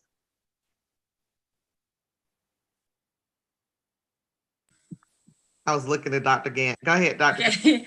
So I'll let Dr. Thomas also comment on this because, I see it from my view. She may feel a little bit differently, but it just sort of depends. I think, well, it doesn't depend. So we do share information. So I think most of us take the practice of whatever we hear, we share, particularly if it's, about concerns, because the ultimate goal of all of us is really to have not just a high functioning team, but a school district that's meeting the needs of students. And what that means is that people are going to have concerns. They're going to have questions, they're going to have problems, and they're going to have situations that they share with us that work very well. And so I know a lot of us just tend to, if someone calls, I know the first part of my tenure, I had a whole lot of face-to-face meetings. I mean, it was just probably a bit much, but even now, I think my experience has been, even if there's no formal effort to gather information, people will call and people will reach out because people are concerned. And we have talked about this previously, and this may come back up as we review our norms about the possibility of being more intentional about our area of communication. And under that falls things like town halls and efforts like that, where we intentionally solicit feedback from the community. And where we left that at, that was sort of out there for further consideration. And so I don't know if that answers your question, Attorney Hull, but I definitely think that erring on the side of sharing information with the superintendent, particularly because a lot of the concerns fall within her purview and not ours. And so, but that doesn't mean that, of course, we don't share that information and maybe even share our own perspectives as parents or what have you. And then there are other areas, certainly areas for collaboration. At least that's been my experience, but I'll defer to Dr. Thomas as well as the rest of the board. And you'll hear more about this as well during your training and hopefully during the trainings that we have as well. I think you captured it well. So, receiving that information, getting that to us is appropriate. And we're always open to that and getting feedback. Thank you. Dr. Yeager, you asked about EOCs, definitely, and the numbers are, the value of it is 0.01%. And so we are not expecting the level of participation that we would normally have. And you said, many will choose not to take them in person. Mr. Gaskins, I don't know if you want to speak to that, but it's having it weighted so low is definitely a concern. Right. So that has been my my work with our director of assessment all week. We are required to give the EOC. There is some controversy around it because of the low weight. We are trying to, Dr. Trey Ezekiel, who will probably text me in 3 seconds because I know he's watching. We've emailed our specialists at the state to get a little more information around taking the ELC, how our participation rate, because we are held accountable for having a 95% or higher participation rate on our ELCs and ELGs. There are a lot of unanswered questions. So we will have more answers hopefully by the end of this week that we will be able to share with parents as well, share with our school leaders and then share with parents. What the state is telling us is that they don't want us to put a lot of pressure on our students around ELCs, which we won't, but we still need answers about how that will impact our district's participation rate if we don't have students to take those ELCs.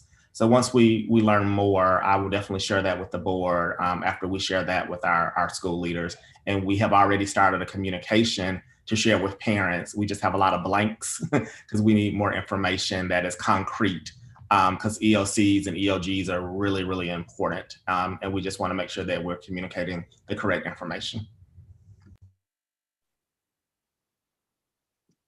Yes, Dr. Yeager. Is there a way to rethink the way we are delivering them? Like do one by one kid with appointments or something? I don't know if that's even possible, but it just seems like putting a whole lot of kids in a room right now to take a test isn't really a good idea.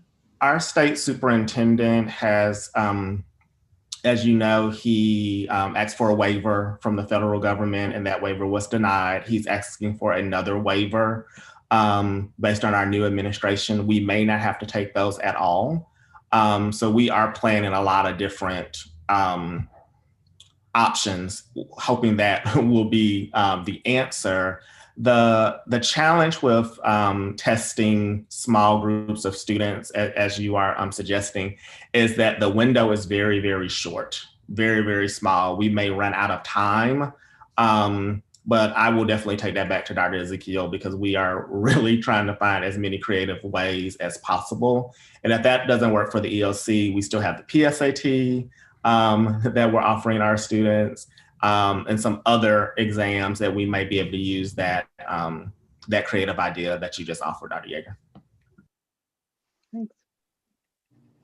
So I have a question. So as a charter district, aren't there a lot of different waivers that we can use to get out of such tests? We cannot use a waiver to get out of state assessments. Okay, so what can we use the waivers for to put some protections in place for students who, for the district, if students choose to opt out of end of course testing? Well, the state superintendent has basically made the end of course test, which is focused on high school, worth 0.01%. So it will not impact a student's grade either way. So we are okay with that. Our question is, how does that impact our district participation rate? No one has answered that for us yet. I think it will not have an impact. So if it doesn't have an impact, then kids that come are kids that come and we'll use that information, and kids that don't come, they don't come. I think we just want to know what that answer is so we can make this the right choice for our district and our kids. Because the participation rate is what normally is used, like for CCRPI and other scoring for us on that level. But essentially, the state superintendent has made it weight so low because they wouldn't allow us to not administer it. So then the counter to that was, okay, well, we'll just make it so low that it doesn't mean anything. I hate to say it that way, but that's essentially what it did. So yes, you all have given us some great ideas. Thank you so much. I've taken notes. I'm sure Mr. Gaskins has taken notes. And we will go back and look and try to implement some of your suggestions. I am going to, if there are no other questions, we'll move on to Ms. Karen Higginbotham, who is over our early learning programs.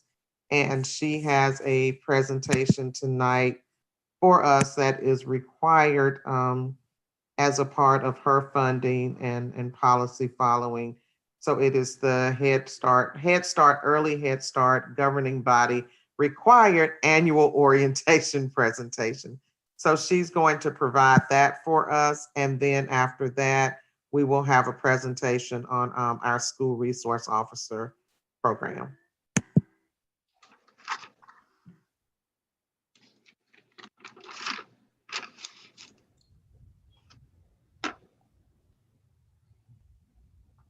My apologies, I was happily talking away muted. Thank you so much for giving me the opportunity to share the Head Start URSA and governance training with you.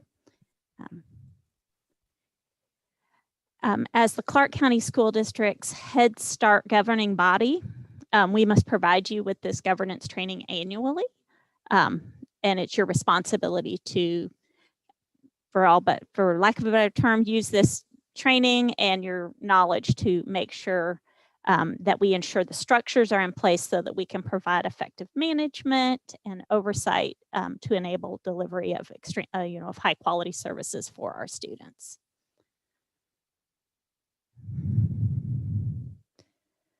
Within our URSA selection and enrollment, again, the training, and we have to train our staff as well.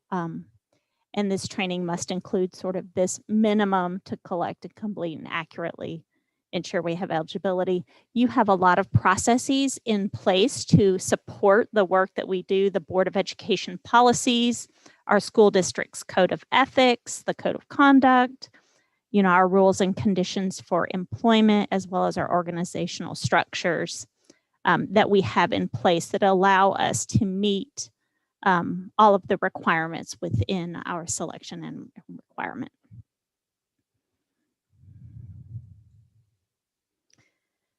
The purposes behind our Head Start, it really aligns perfectly with Clark County School District's strategic plan.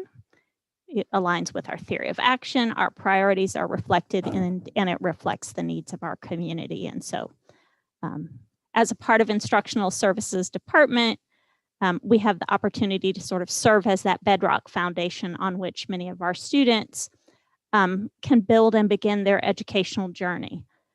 And I want to take a moment for us to be able to share a quick sort of testimonial video clip from a former Head Start student, not within Clark County, but within the program itself and how it began. Please let me know if you cannot hear. I can remember it was like yesterday. I remember the first book I was given, which was great because I couldn't afford any books. Giving us books and sitting there behind our little desk and reading. I can remember that. It was just such a pivotal point in my life.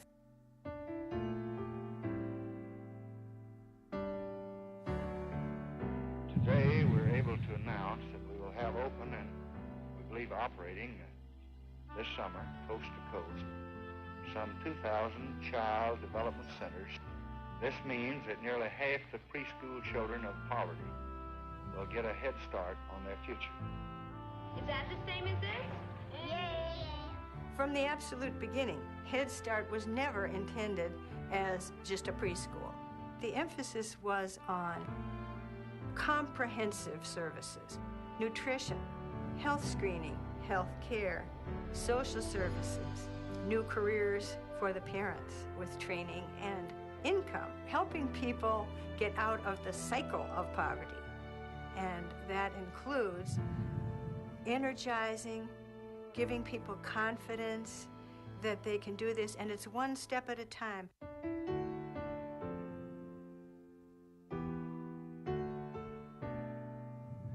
I was the only one to attend Head Start, and my sister, who was 2 years older than I am, the huge difference it made.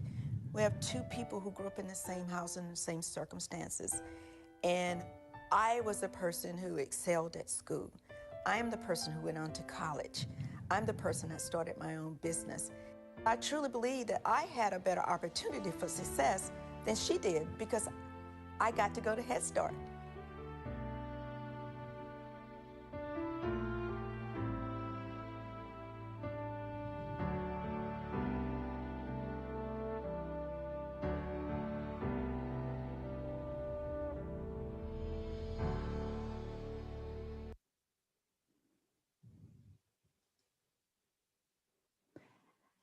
Now, within your presentation, you have the link for both this entire video clip plus the Head Start Families as Powerful Partners video clip, and I invite you to take time to go ahead and watch those at your leisure, but feel like given the hour that I will allow that to be I would invite you to do that separately.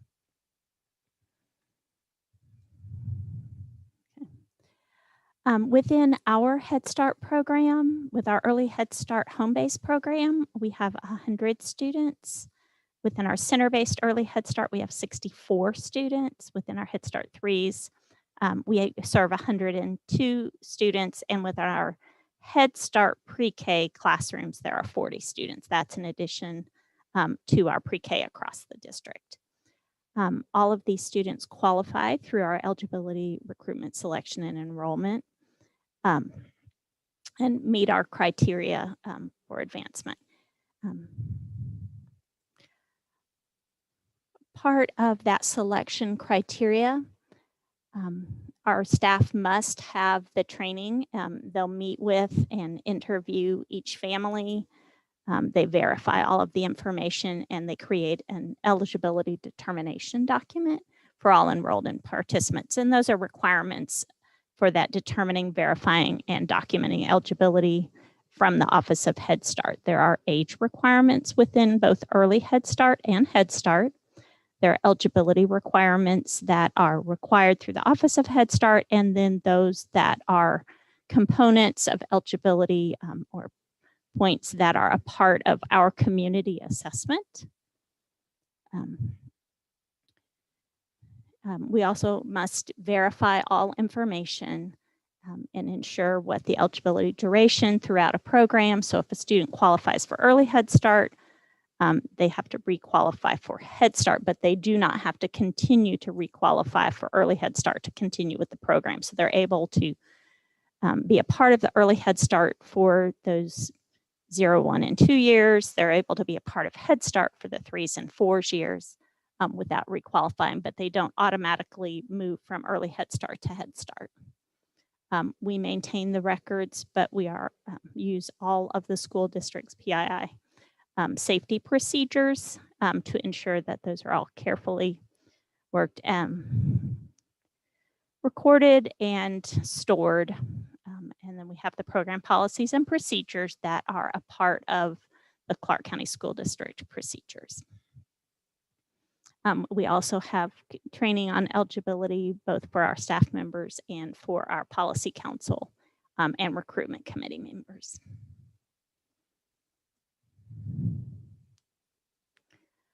Within our selection criteria, and you in December voted on maintaining our same selection criteria this year, but we established that criteria for the Office of Head Start based on family income, but it's also some of the factors that are included would be homelessness or foster care, because those are issues across the United States, in addition to those concerns that have been noted in our local community needs assessments. We are required to have a waiting list to ensure that we are able to quickly refill any seats, you know, if they become available, if a family moves out of the town, if a family is no longer able to participate in our services, we're able to refill those seats so that we're able to offer services to as many students as possible. But of course, our goal is to serve all students, but the waiting list is something that we do have to keep per the requirements of the program. This year, due to the pandemic, our waiting lists are unusually short. It's not something that we would expect to continue beyond the year. But with COVID and its unique effect on things, we do have unusually low short waiting lists this year.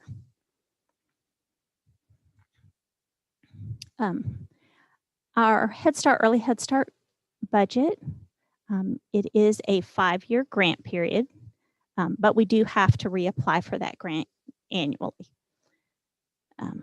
And in the past, we've applied for and received this past year a cost of living adjustment as well as a quality improvement grant. And so that increased the funds available for us to utilize within our program.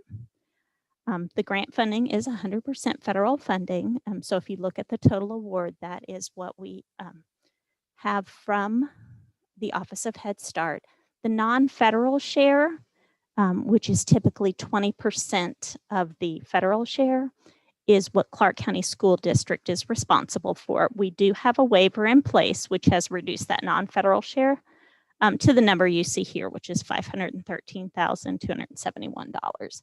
And that's largely met through matching work, you know, the custodial staff, the electricity, the work within our building,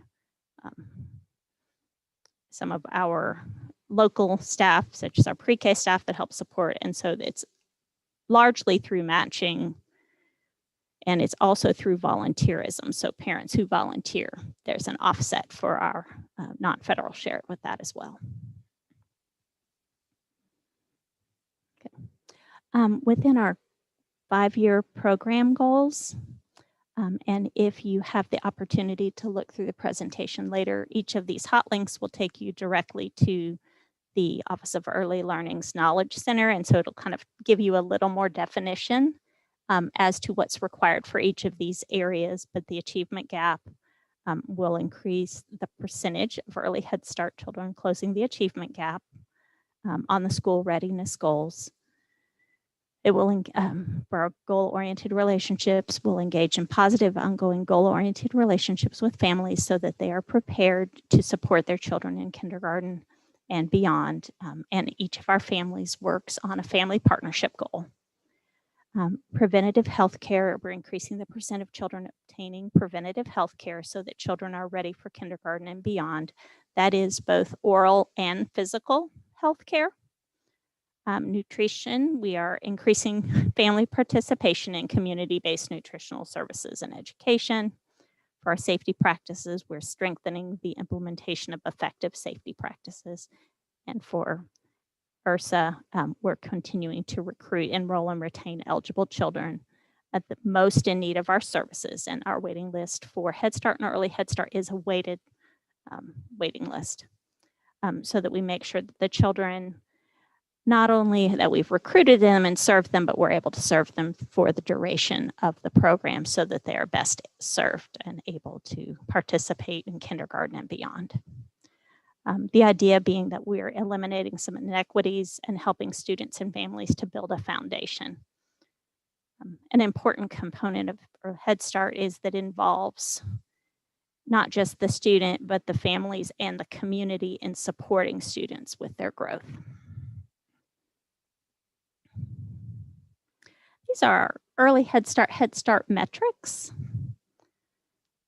You'll notice that in our baseline data is where we began at the beginning of this 5-year cycle. And then our FY 2019 goals is the growth that we have demonstrated as we work toward our goals. Give you a moment.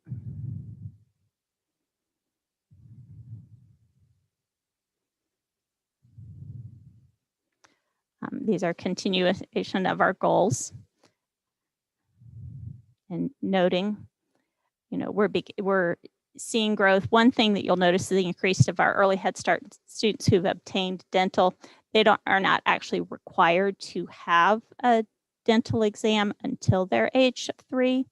And so that growth in that area is also dependent on the numbers of children that we have in the program that are actually that age of 3. And one area we have worked with our local community board, we're noticing that our WIC numbers across the county and within our program are lower than we would like to see. So we'd like to see an increase in the WIC and SNAP participation. And so we've worked together with them, the county board, for a MOU so that we can do some more collaborative work and perhaps increase the enrollment of folks both within our program and across our county in those programs. You can also click on the link here to see our specific school readiness goals in addition to our school improvement plan.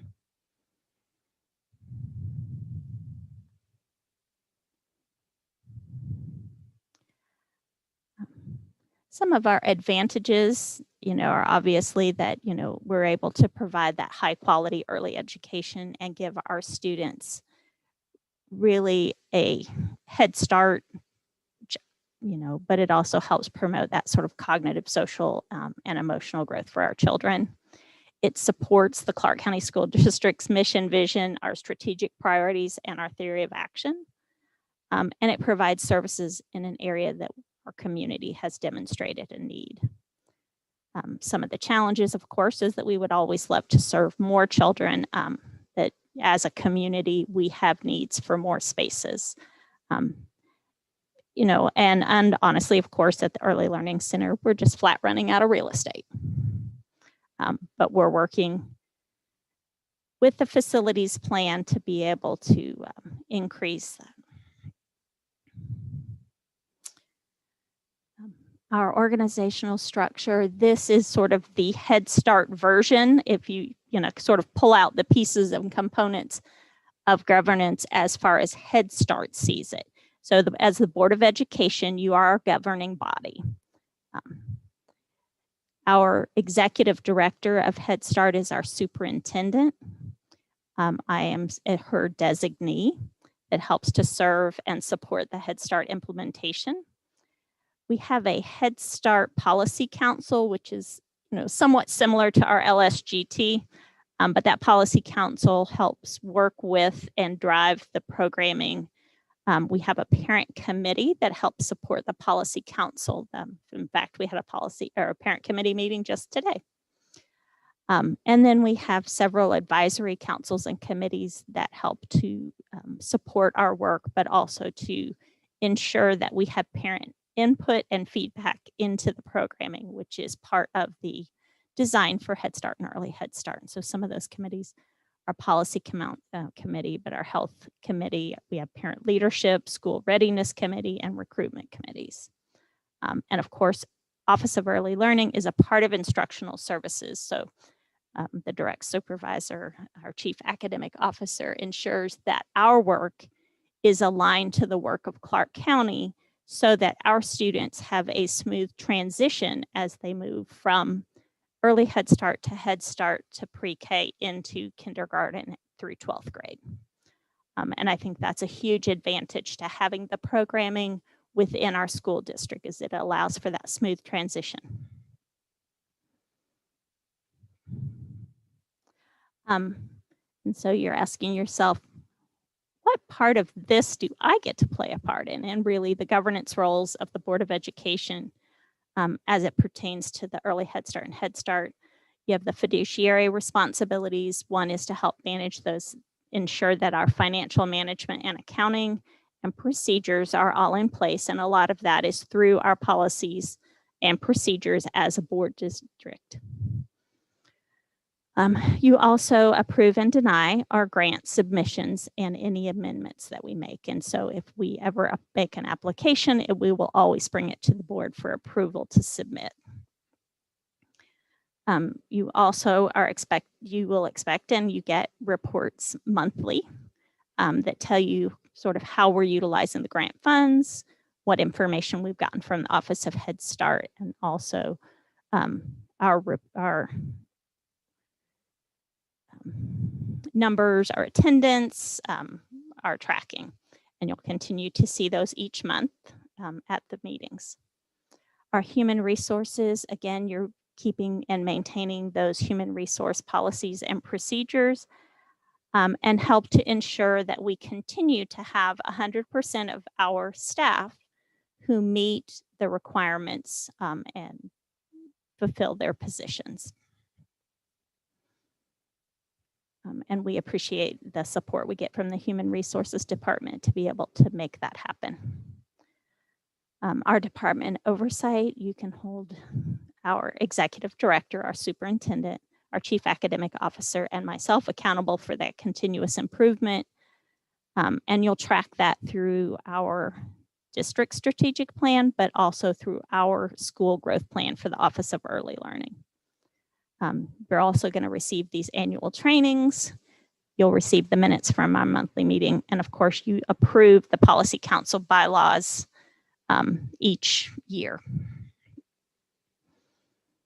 And we also ensure with our community engagement oversight, ensure that we have the community partnerships in place to serve our families, and that you review our community assessment report and updates and approve the selection committee. And so all of that is a part of the work that you do, directly supporting the work that we do.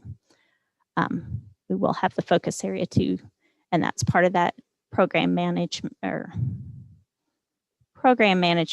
ongoing monitoring, and our continuous improvement. I've included the governance role in the program. It has a lot of information that you may wish to click through more completely. Talks about our legal responsibilities for ensuring that the grant activities respond to regulations and the terms and conditions of the grant itself, but also for the fiscal responsibility for ensuring that the funds are used prudently and in according to regulations. And so our governance policies and your board policies help determine that. We have the human resources and personnel policies, our program management and quality improvement. And so we ensure that we're responsible and engaged, knowledgeable, and programmed for the 5-year goals, but also that you continue to receive updates and information. As an elected board, you are not required to fulfill particular roles. If our governance board were assigned or selected, that you would need to have selected a lawyer, a fiscal person. Within the school district, because you are an elected board and because the district has a lawyer, a CFO, a CAO, then each of you fulfills the role in that governance team.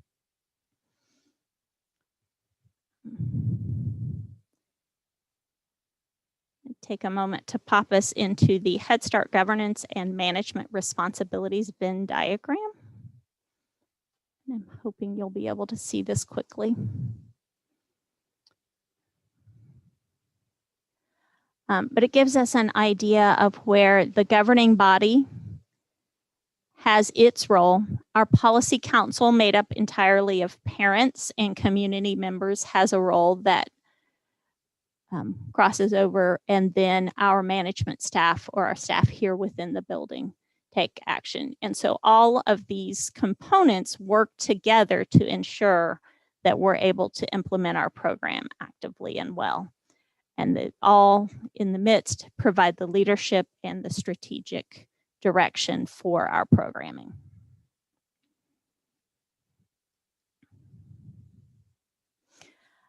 A couple of links that of note, this bottom one is that Early Childhood Knowledge and Learning Center, which has answers to all things Head Start. If you ever have a question, we're happy to be a part of that, answering it for you.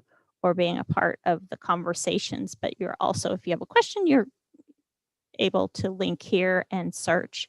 It also has the management systems wheel, which gives you an idea of each of the components that are required within Head Start and Early Head Start's management structure. We have several federal and state reviews that occur at the Office of Early Learning, but particularly within Head Start and Early Head Start.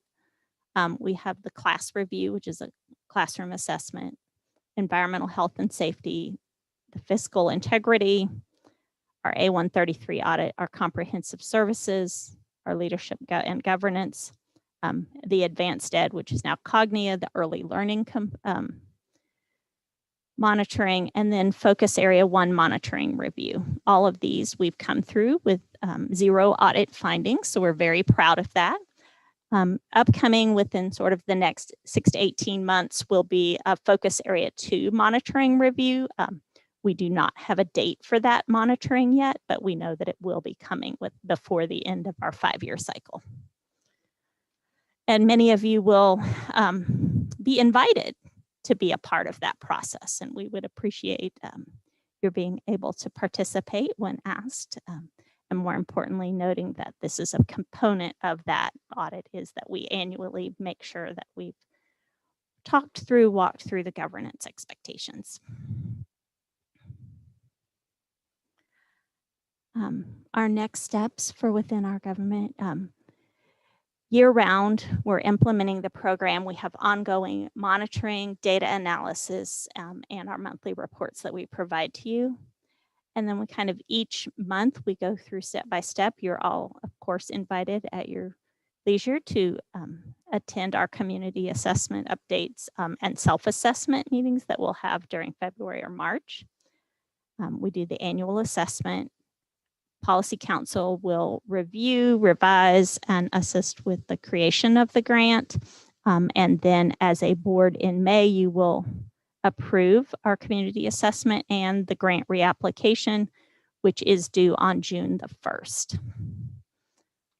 And then, of course, annually, we have the board trainings and a presentation of the program. And I know that that was very fast. The idea of keeping it somewhat brief. There are questions at this time. There are a few questions, Ms. Higginbotham and Mr. Gaskins, in the chat if you all want to start. I know some about facilities and funding and how additional classrooms are funded if we have facilities. Will we get the classroom costs covered? So if you want to look over those, I know they populated while you were presenting, but if you want to look over those and try to answer.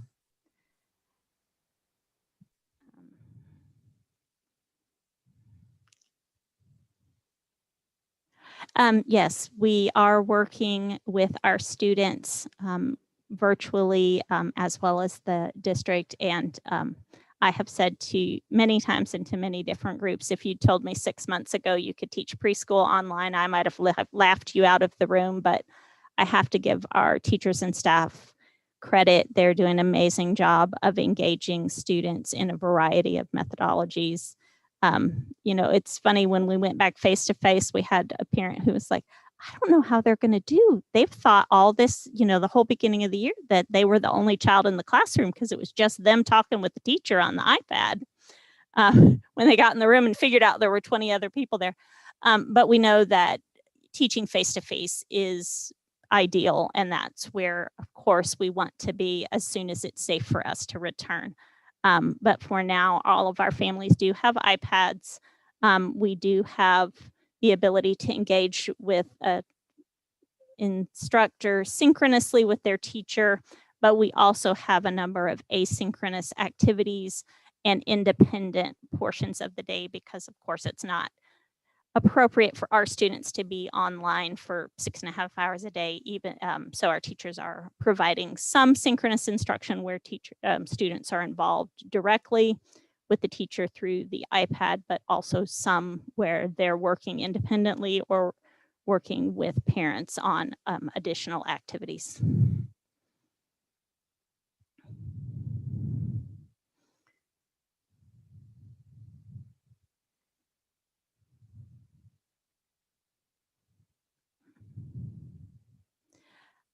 And so, Dr. Yeager, yes, if, as you'll remember, we did apply for an expansion grant. If we are able to earn that grant, then we would have increased funds to increase our seating. We also have the ability to request an increased seating within our pre-K program. We did a couple of years ago request 2 additional classrooms within our pre-K grant. And so it would be a matter of us applying for additional opportunities for our students. Our increase to the budget would just be to our in-kind match, which would be that 20%.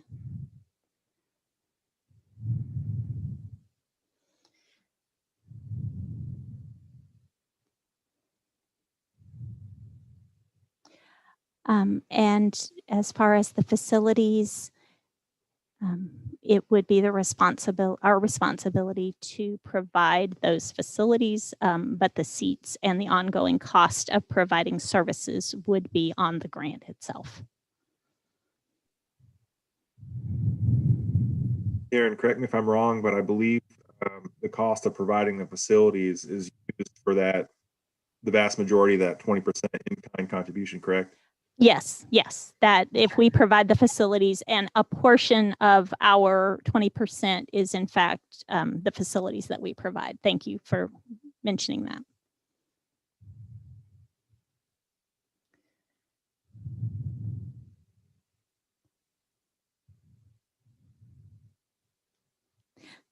And thank you, Attorney Hall, for noting, as someone with a pre-K-er, she can tell you that they have the iPads and the headphones and the school supplies. And we do have periodic supply pickup because, as you can well imagine, a lot of our work involves paper and pencil and cutting and activities that require additional supplies. All right, are there any other questions that you may have?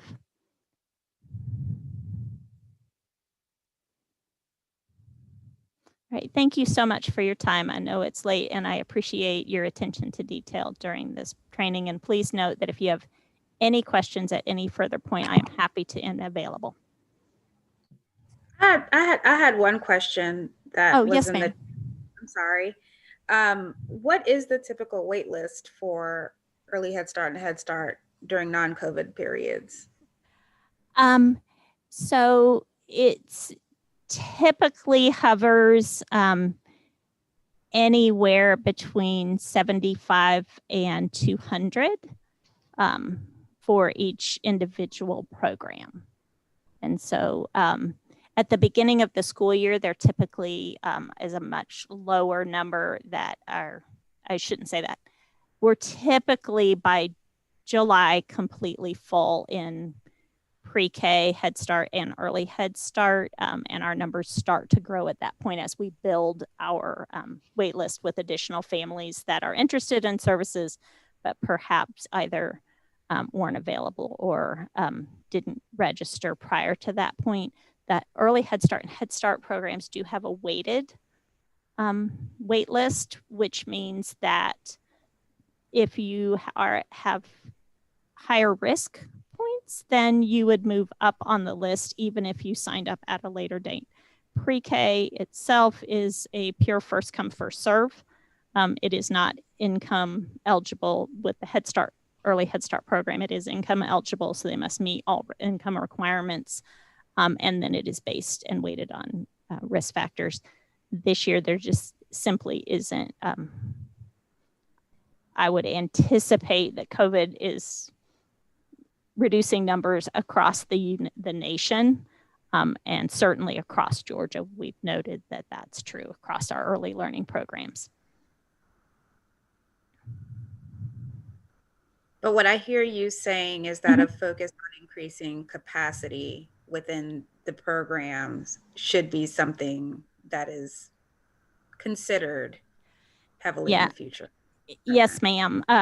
Across our county, we have generally about 4,500 children under the age of 5, and we only have childcare seating for less than 2,500 as a community. So it is a high level need within our community. And, you know, of course, a certain number of those were going to stay home with families anyway. Some were going to stay with extended families. Some have alternate plans. But if you look at the number of childcare seats that are available, not even early learning seats or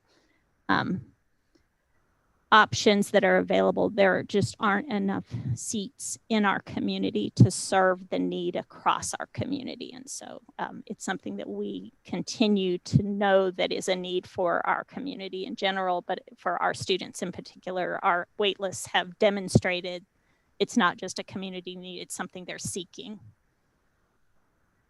So Karen, I remember in the entire time I've been on the board, there has always been that wait list of about that size. But at one point, I remember a consistent number of around 6,000 students that we were trying to serve in this region. The 4,500 is a new number for me. Can you tell me what that may be coming from?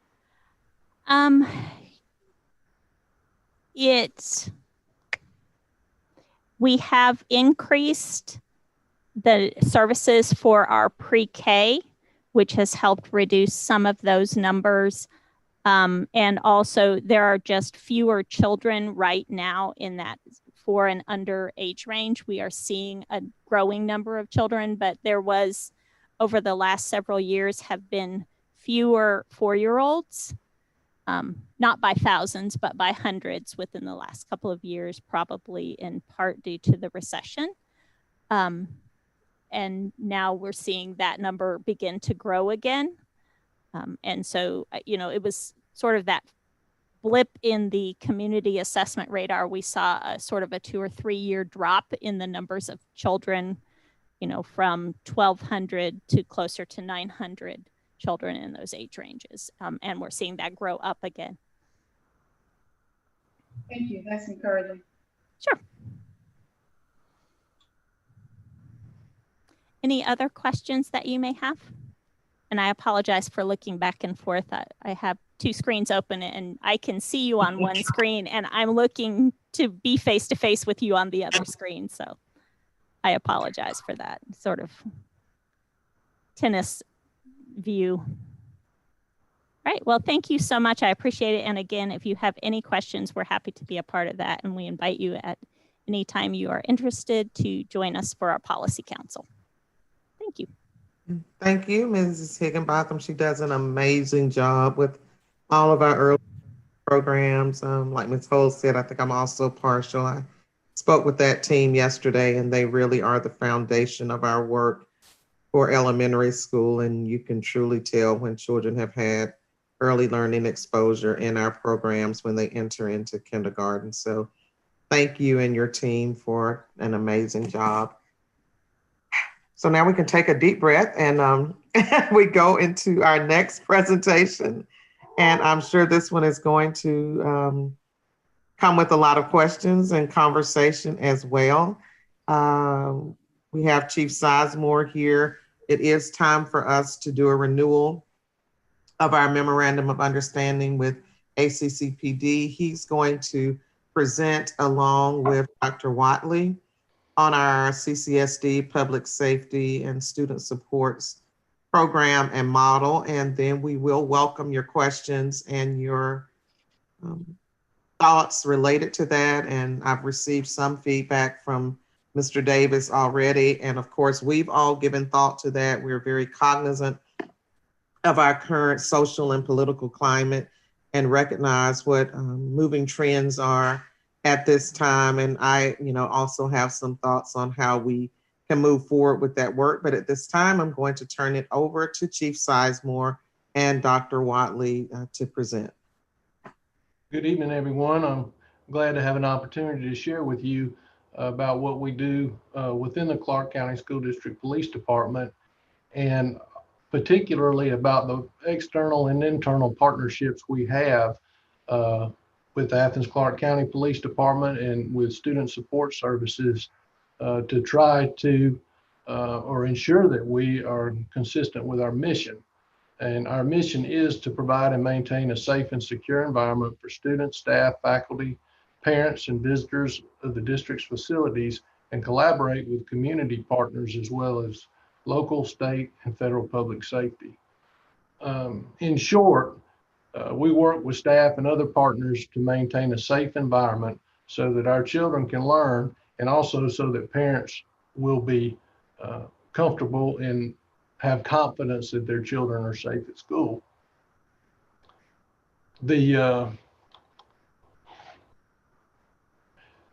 One of the primary partnerships we have is with the Athens-Clarke County Police Department. It's very important that school resource officers, they play an important role in maintaining and increasing safety, not only at the school, but in the neighborhood surrounding it. We're very aware and understand of the national concerns about the presence of police in our schools. As a community, we've been fortunate to have a collaborative relationship which supports students, and we have not had significant incidents of inappropriate engagement between officers and students. To the contrast, our relationship history has allowed for the prevention of those types of issues. And I'll talk a little more about the history in a little bit. But basically how that plays out between community and police, one of the advantages out of this is that we communicate regularly because ACCPD is in our schools.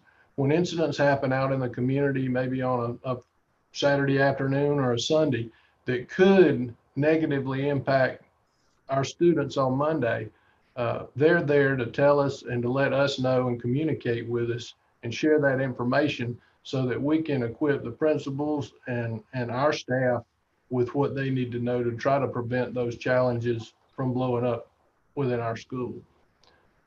So that's an important part. They also are very valuable in that a lot of information, such social media threats, different things that come through, we've received information both from the county police, from the GBI, and even on occasion from the FBI.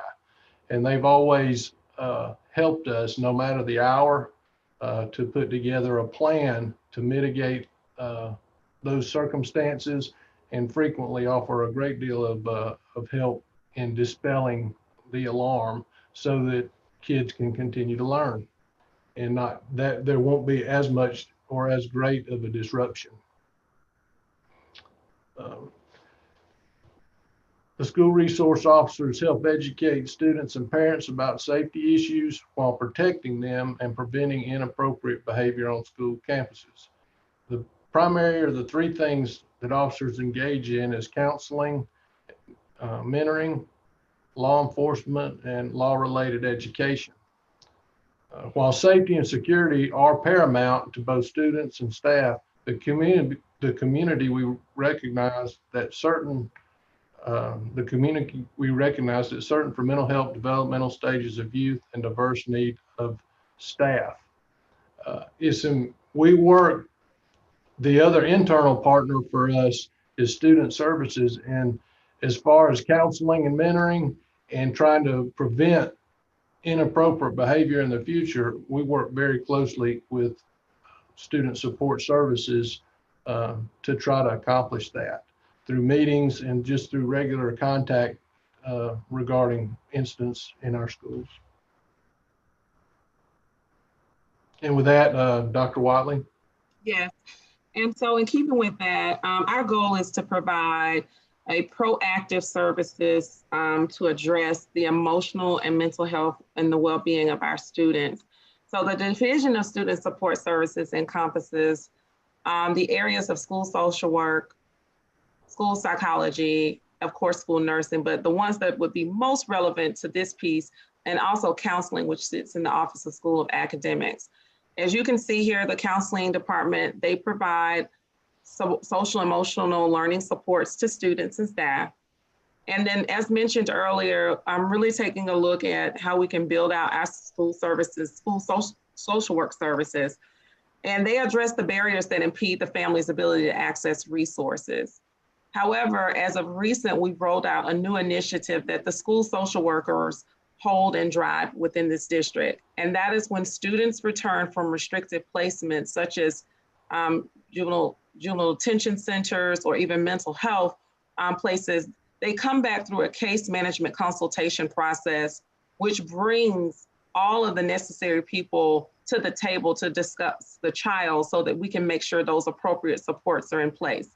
Some of the people that will sit on that team or have sat on that team would include the psychologist, the principal, the administrators, the special ed person if the student has an IEP. All of these people come prior to the student coming back, and that's kind of helped. We've had a couple of cases that have recently test drove this process, and the feedback has been great in terms of that team management and helping to provide supports to students. Now, also here we have the school psychologists. They also provide psychoeducational assessments, and then also designing academic and behavioral interventions. Ultimately, this is, looking at a more comprehensive approach towards safety and security in conjunction with student support services. And Chief Salzamore. Okay. What you see here, in addition to working with our school supports team, Clark County School District and ACC PD officers receive other training to prepare for working with youth. The training outline here provides SROs with the behavior and psychological tools to address challenging behaviors. Training on crisis intervention, really the training in each one of these is a lot about de-escalation, and that's one of the primary tools of any police officer, but particularly in the schools, because we spend so much time trying to de-escalate situations, fights, people that are angry, and sometimes parents. The school resource officer training is an 80-hour course that the county has made it mandatory that all the school resource officers attend. The fair and impartial policing is one that we've all had and gone to along with the county. Cultural diversity, crisis intervention, policing the teen brain was one in particular that the county engaged in. I think Dr. Gant came to at least a portion of that, and that was almost 24 hours of training about how to de-escalate children with different learning issues or disabilities, that we could learning how to de-escalate all those with a lot of practical exercise, and it's a really good program. Of course, we train together on active shooter response, and the county has a great program that they were utilizing at least up until we left school last March. They were doing that out at Cole Middle School, but it's a great program, which is gang resistance, education, and training. And that, I won't go into all the details, but there's a lot about de-escalation, in terms of students, and about making wise decisions and wise choices. Chief Sizemore, can I say something right here too about the training? I just want to highlight some of the trainings that we hope to collaborate with the department on our trauma-informed practices, restorative practices, and social emotional learning. Our society right now is moving towards more of a trauma-informed practice in terms of how we manage in children and how we respond to children. Now that we know more about adverse childhood experiences, we understand more of the neurological implications to that. And so the knowledge that the psychologists, the knowledge that the social workers and the counselors have, we want to leverage that support and provide that sort of support to our SRO cops and ACCPD. And also to help just in sense understand more the not only developmental sequence of where our students are, but also understanding some of the trauma that they have been involved in and been exposed to, and being sensitive to those, even in a de-escalation process. Thank you. Mm-hmm.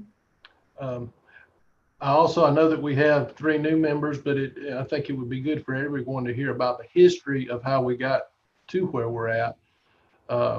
Of course, student and staff safety and security has always been a priority.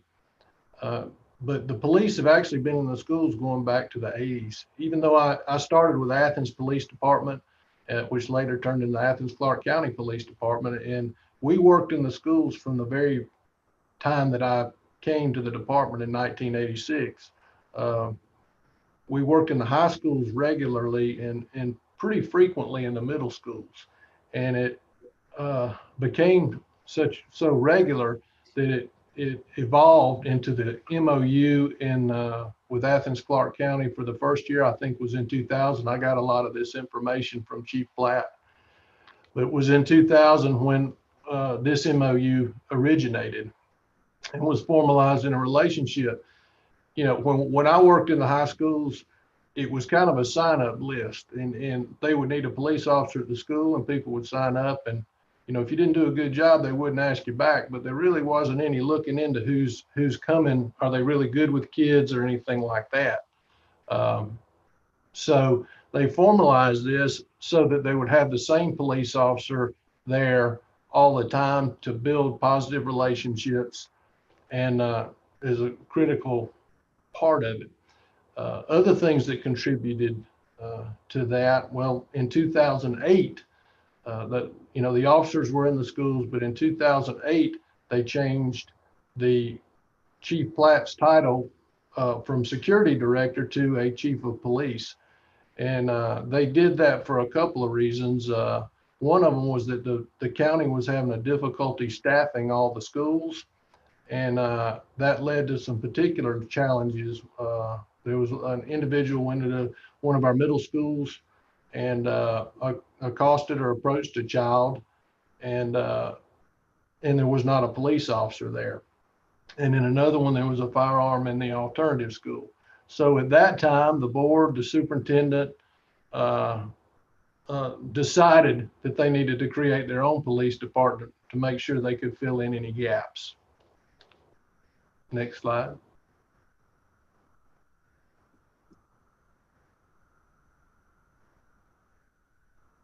Next. Thank you. These are the qualifications for a SRO. Now, in this instance, I'm talking about the Athens Clark County police officers. They have to be a post-certified officer. Critical is that they're able to demonstrate an ability to work with young people. They've got to be able to build positive relationships, and that's very important. They need an Associate of Arts or Science degree is preferred, and considerations includes their job knowledge, appearance, attitude, and bearing.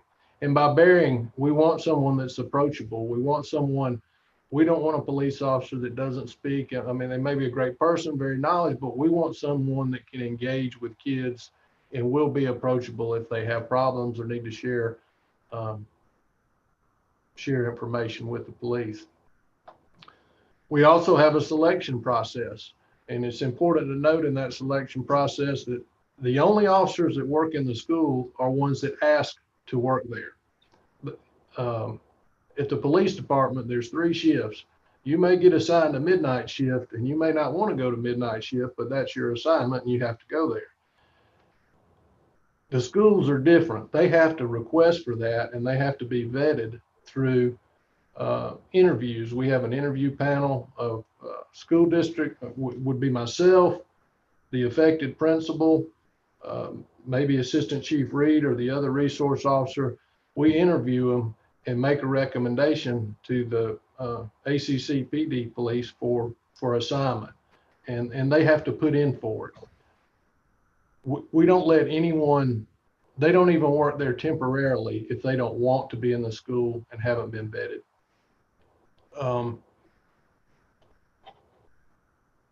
They also, the principal, if they're dissatisfied with the SRO that they have, they can request to have another one.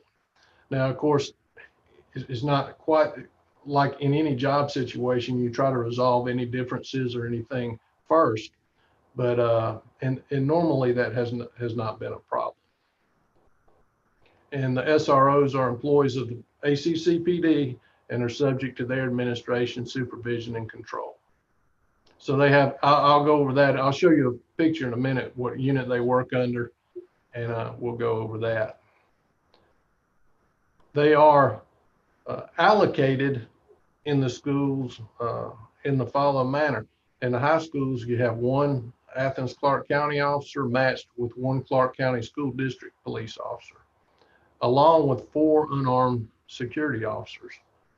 The middle schools each have one ACCPD officer, and then the elementary schools are patrolled by myself, Assistant Chief Reed, and the officer who also works at the H.T. Edwards campus when he can break out is one of our KPIs. We try to get to every elementary school within a day.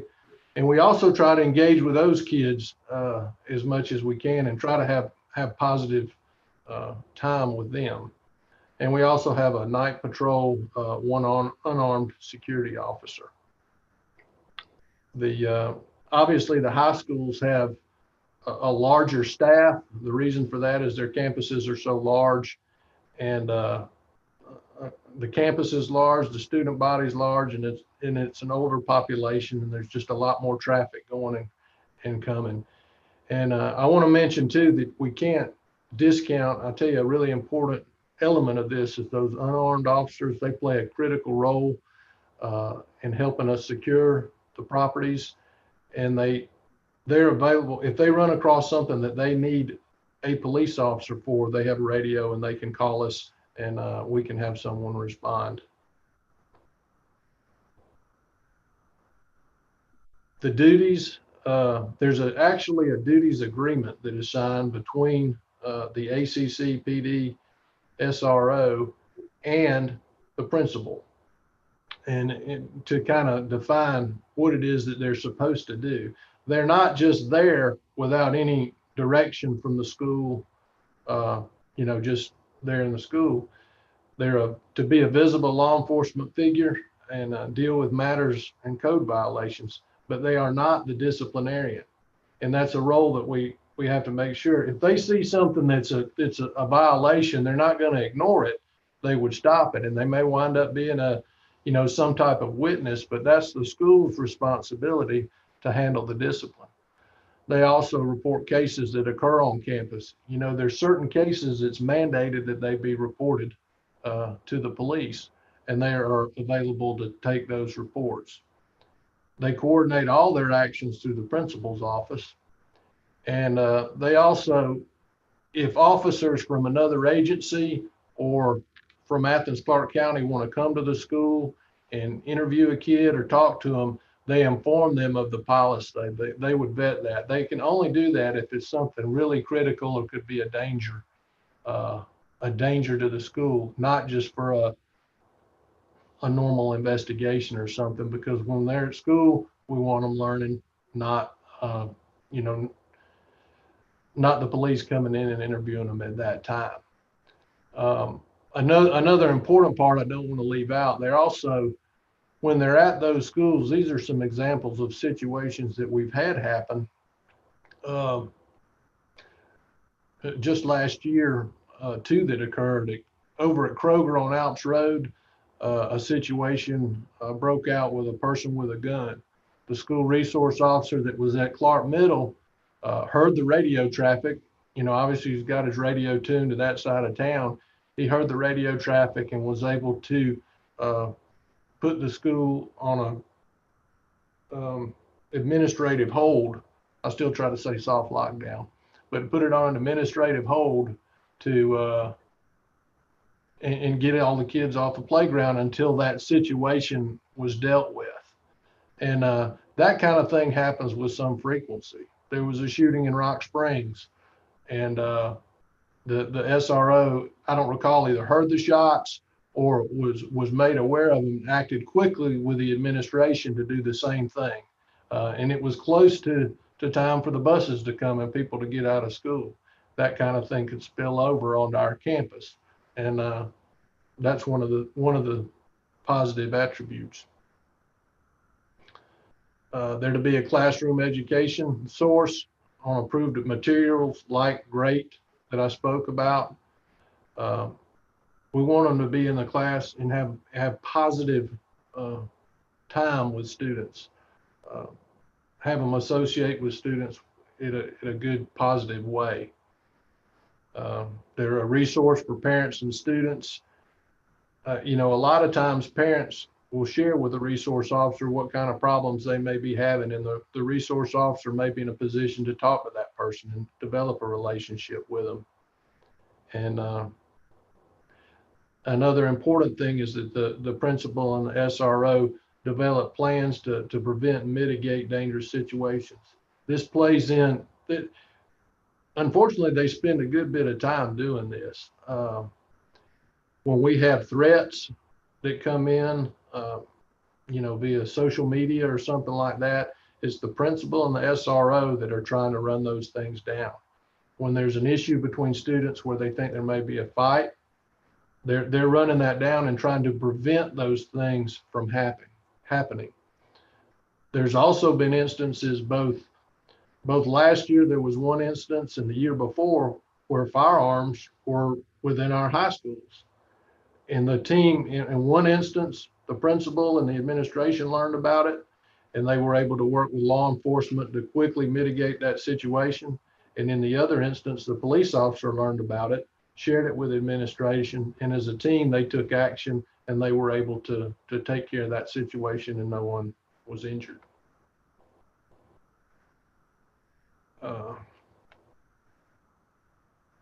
They're a resource for ACC PD police officers about school issues.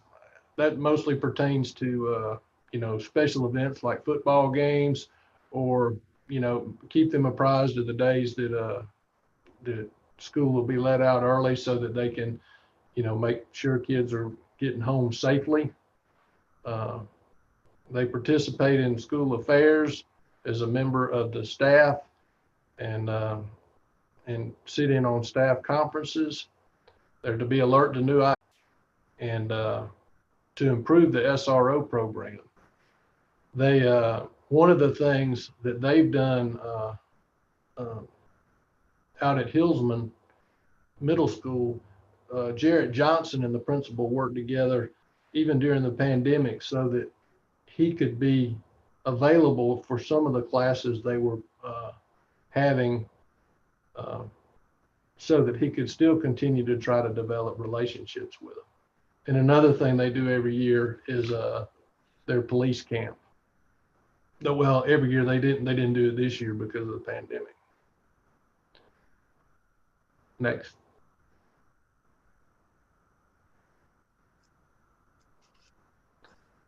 These are some of the officers. If you've been in our schools, these are some of the SROs that work with us. The top left, Tony Howard is pictured, but for him, he's leaving to go to the sheriff's department with the election of John Q. Williams. But we have Jarrett Johnson, Tim Clark, Jesus Marsden, Jeremiah Theus, Jerry Johnson, Harold Kitchens, Claude Johnson, and Jonathan Owens. But these are officers that are all assigned to the schools or supervision. Not pictured John Johnson or Charles Bergamy. We've actually got 4 Johnsons there, which is a little hard to keep up with, and 3 of them are J's: John Johnson, Jerry Johnson, Jarrett Johnson, and Claude Johnson. There's some benefits to the memorandum of understanding.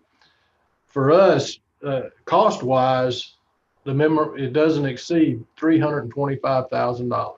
That's the top that we pay for 6 trained police officers, their cars, their uniforms, their radios, all of that equipment. If you could replace that, and I'll cover a couple of reasons why it would even be difficult to replace that with the money, it would start up at least at $850,000. And that may be a low figure. We only have to pay for the school days, and we're not paying for the days that we're doing distance learning. If the SRO is absent, they have to provide one that is suitable. You know, if one of us is absent, we just don't have somebody there, but they provide someone to be in the school that day. And again, that's going to be someone that wants to be there and has been vetted. Other things, maybe not necessarily that are with the MOU, but the dispatch and the 911, we share a records management system with them where we write our police reports. I can go in and look at Athens Clarke County police reports and see what's going on particular calls and see where our students may be involved in it. And that may require, like I said, if there was a fight or something like that, we may need to know about that so we can try to prevent anything from starting up at the school. We store our evidence there, and they also have the community outreach programs that are good. And then other benefits, we don't pay for their vehicles, and we don't pay for any corrective maintenance. We train together, and they have all been trained. Since they're certified, they've been to the 11-week police academy. They've been to additional training, so we didn't have to get that certification for them. Pay and benefits are managed by Athens Clarke County. And of course, when on occasion, we don't have a criminal investigation division with our department, but they have one. When those occasions come up that there needs to be a criminal investigation, they have a staff that they can do that with, and we can work with to get that completed. And I talked about, they replace attrition if somebody resigns or is not available, they'll replace them. That's all I have. Do we have questions?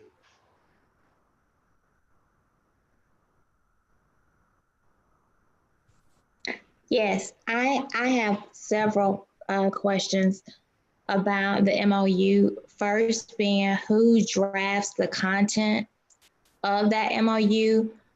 Being a juvenile court attorney, I get to see the negative consequences of how some of these policies place students on the school to prison pipeline. And so I'm interested in knowing who drafts that content so that we can change those policies that are actually harming our students.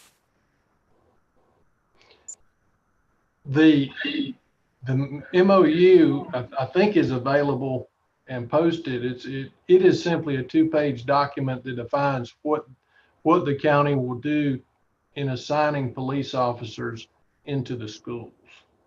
So if we wanted to address things like police officers using this ability to come into the schools for criminal investigations for things that don't happen on school property and students being penalized for that, where would we go? What would we do to disrupt those negative policies? Would that be in the duty section? Would that be in a policy section? Where are those contained and who authors those? Well, it's our policy that if they don't, they're not permitted to come on, and that's been policy for a long time, even over at Athens Clarke County.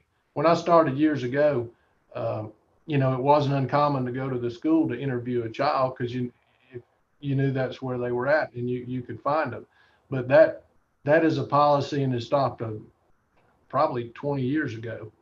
The only time that they would be able to come and do that was in a very critical, something that might be a danger to the school right then.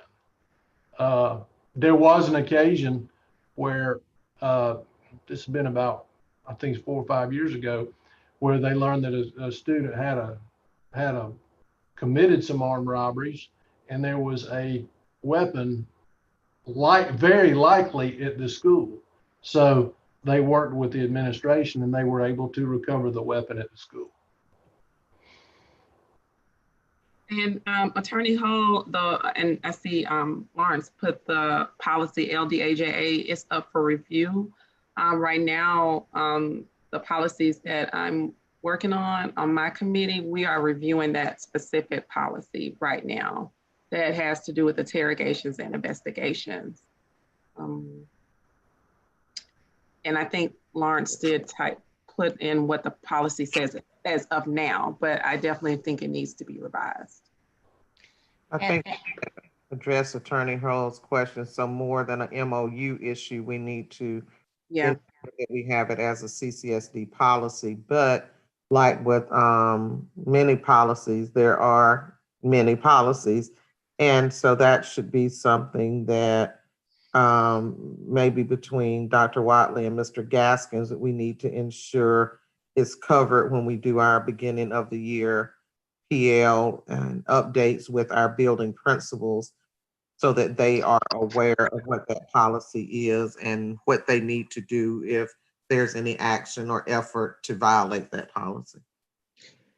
Thank you. And I would just maybe encourage you to consider thinking outside of just the district, but possibly consulting with or speaking with to get a perspective from the juvenile court judges or the juvenile public defenders who are actually seeing how some of these policies are being abused and harming our students. And so I know they can't give you, like they can't tell you what to do, right? But they can give you a different perspective to make sure that these policies are truly being reflected and acted upon as you want them to be.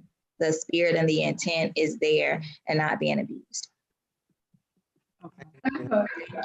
We're open to input from all those sources to develop policies that are going to benefit our kids.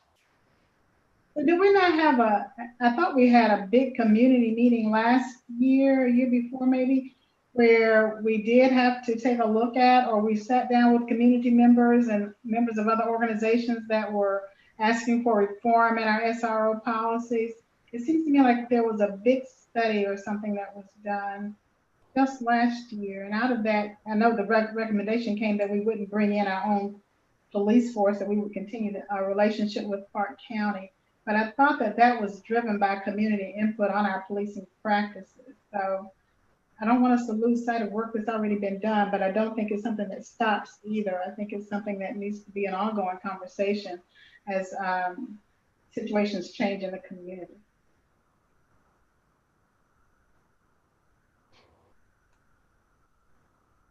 Could I ask about the role of the board in reviewing some of the metrics that the SROs collect with regards to disciplinary actions and contact with students in the schools? Does the board have a role at all in sort of reviewing how often this occurs, whether this is a positive experience or relationship that each of the schools have in this regard, et cetera? I just feel like I do not have any information at all that to form any opinion one way or the other. And it would be really helpful to know what the board knows presently and what we need to know moving forward to be able to really discuss this issue with the detail and attention that it needs.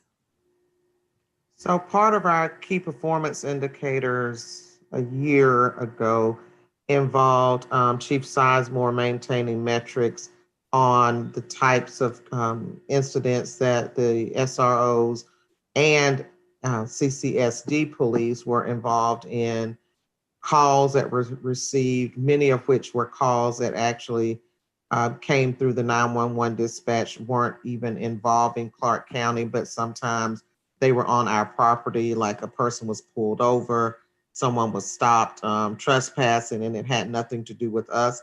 But that data is maintained, and that is something that we could easily provide for the board on a monthly basis if that is something you would like to have. The data, I don't want to say surprisingly, because we've had a good relationship with ACCPD as well as the training for our own officers, but the data is not extreme at all in terms of involvement, but that's something we could, Dr. Anderson, easily get to you all on a monthly basis. So do we still have to do federal reporting on, maybe I'm confusing this with school disciplinary things that came up? So I remember seeing some reports that carried incidents in our schools as a part of safety or something. Yes, and I think, Ms. Duke, does that come through your office or the student records reporting when there are significant incidents, suspensions, weapons, those types of things that have to be reported to the state? Yes, those are all reported on student record in June. So is I that remember seeing those in the past. I just haven't seen one lately. Seeing what in the past? I couldn't hear you. I remember getting those reports. It seemed like we got them quarterly or something at some point, but we used to get those incident reports. Okay. Yes, Mr. Davis. Yes, Dr. Thomas. And Chief Sizemore, my questions, and I've got a number of them too, but I want to start out with, in terms of the financial commitment. My understanding, the only way that mathematically, if what we're saying, it costs $141,000 to put each of those 6 officers if we were to replace them, and in actuality we're paying $54,000. The money's coming from someplace, and my understanding is that it's being supplemented by the county government, and I don't know to what degree, but I do know that there are commissioners that in fact this month want to raise the issue of, is this a wise investment from their standpoint? So I guess that part of my question is the financial piece. But then if I expand it to another direction, it kind of speaks to the same thing. And that is what's being talked about on the county level is that, and again, talking to commissioners in particular, that police officers are being asked, it's finally occurring to people that police officers are being asked to do too much. In other words, they're to be relationship counselors in domestic abuse situations or some type of marital dispute. They're to be mental health therapists when they are being confronted with someone that has a mental illness. And so the direction that I see the Clark County government going over time, and what's happening in other districts, and obviously it's because of a lot of the stuff that made the news, is to try to bring on board folks that have a certain skill set that would be more appropriate than to have a police officer whose bottom line is there to protect. And that doesn't, and it's not that we don't want police officers to be well trained in using matters of de-escalation, but the bottom line is they are trained to protect by any means necessary themselves and the public. And so I'm concerned that the school, by maintaining this contract, is kind of going into a different direction, or maintaining a different direction. And that is that we want to take a police officer who's trained, bottom line, to protect and by all means necessary themselves and the lives of the citizenry. And we're then saying, well, yes, you've got that skill set, and yes, you are well prepared to institute on that level or anything less than that. But at the same time, we're putting you in the position of being a counselor and working on mental health issues. So in other words, in the schools, we're asking more of the police officers, but the county and other communities are going in the opposite direction in terms of police officers are there not to be counselors in the community, not to be therapists in the community. So I'm trying to weigh those two things. So, and I'll allow Chief Sizemore to speak.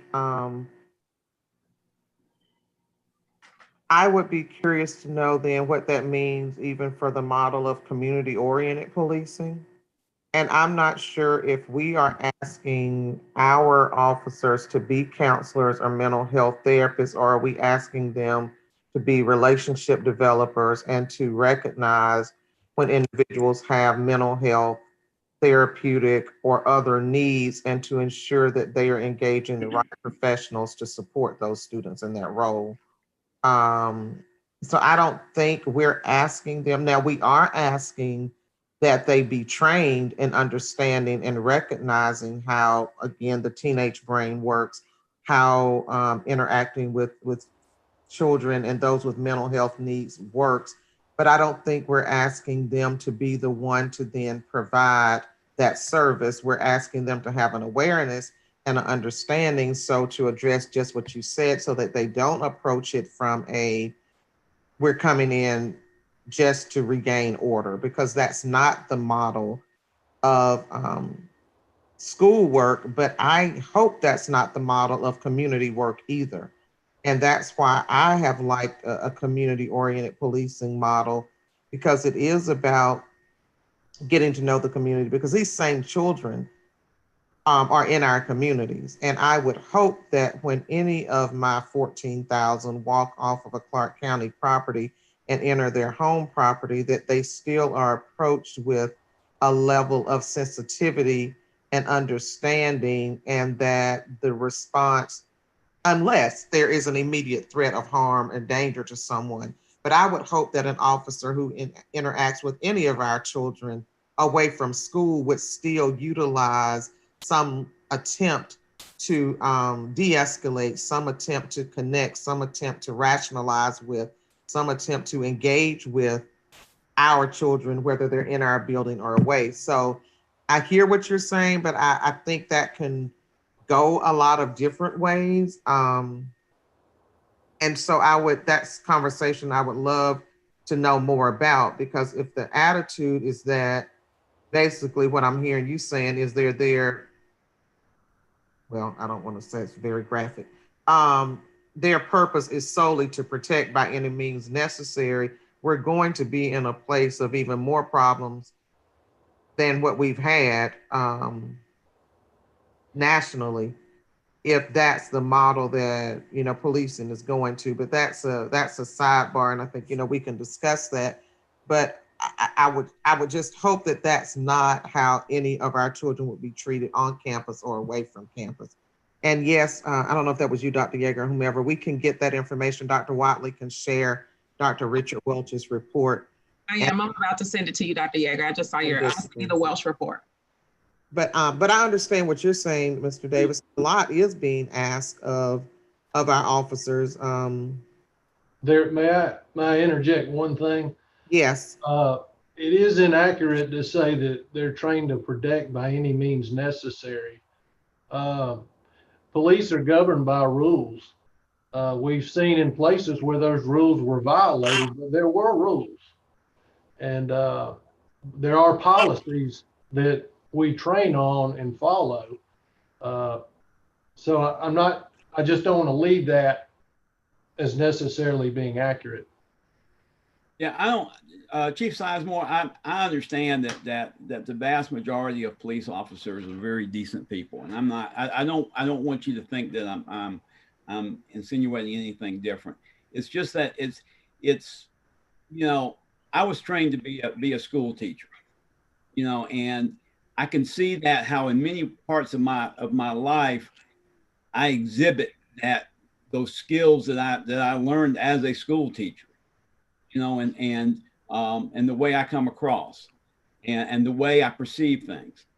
I've never been a police officer, but I would assume that with a lot of heavy training and years of experience, there is a certain perspective that is part of being a police officer. Now, obviously, you've got a few people who will have a completely distorted view of that. But I'm just getting back to two things. One is, what would happen if the county were to say, we would rather instead of putting more money in this direction, what we want to do is we want to set up, because the county, and this is answer to your comment, Dr. Thomas, the county has set up units of counselors who are actually operating 24/7. And there's a lot of discussion of course in the country, but including locally, about expanding that type of program. And I'm just on the financial aspect of it. I don't presumably this contract that the police department has already signed their side of it, or presumably.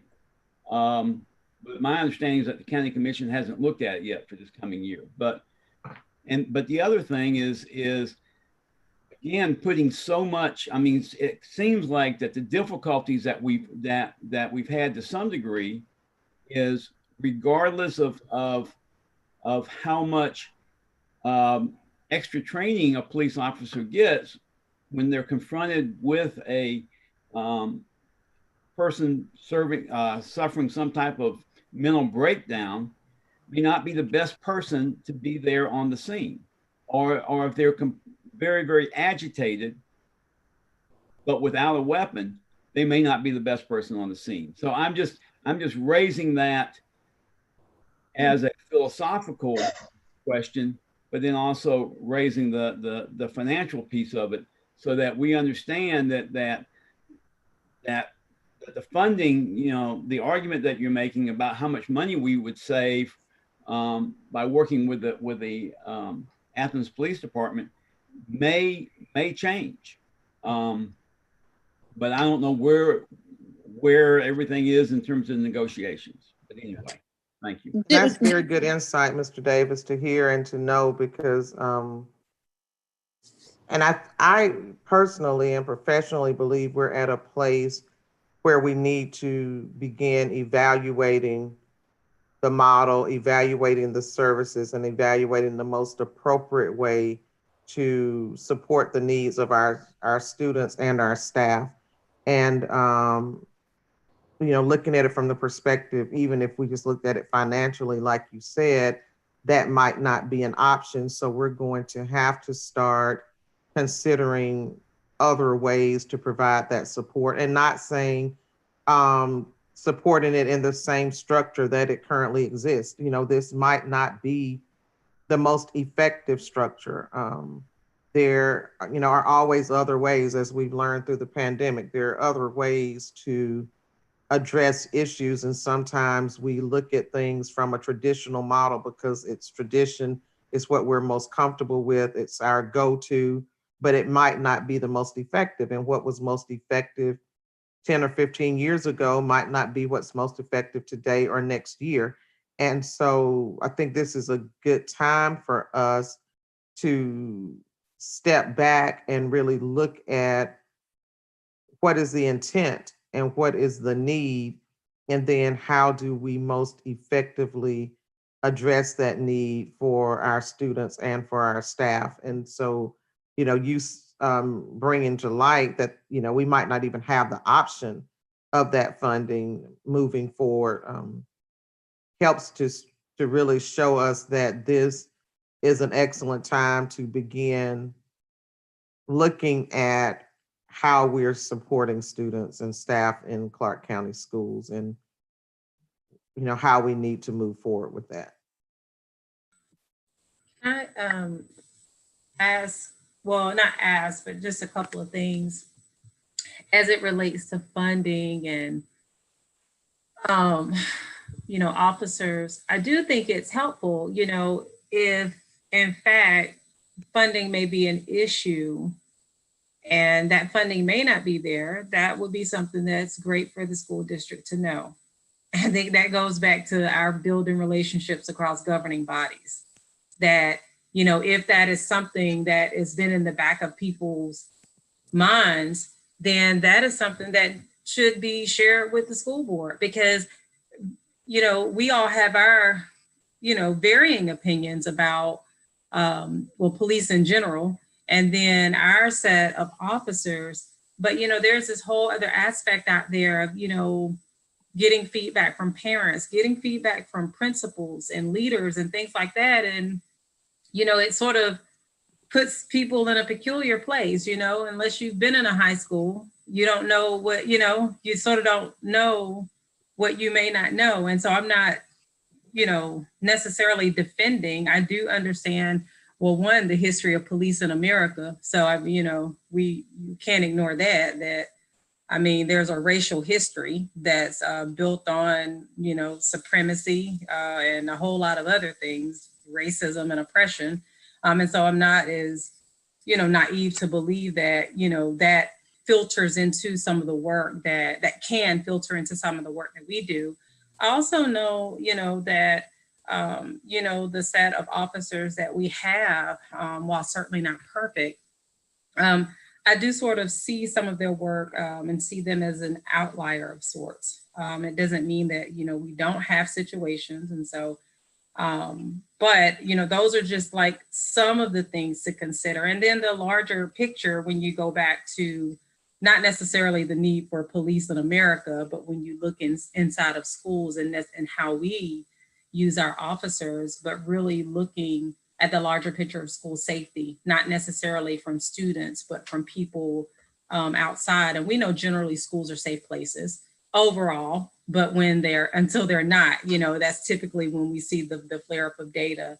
And so I don't know. Just a few things, I think, Greg, Mr. Davis, it goes back to like those collaborations and building capacity as two governing bodies, that if there are, ongoing conversations that need to be happening, that's about funding, then that is something that the Athens Clarke County, I would expect them to, continue to reach out about that. But then also that even we would be sure that we're gathering stakeholder data as well, understanding that there is no perfect, there is no way to hide the history of policing in America, but might there or is there, what does it look like in our system and the degree to which we can impact that. And so I heard that you mentioned like with trainings and things like that, and you're absolutely right.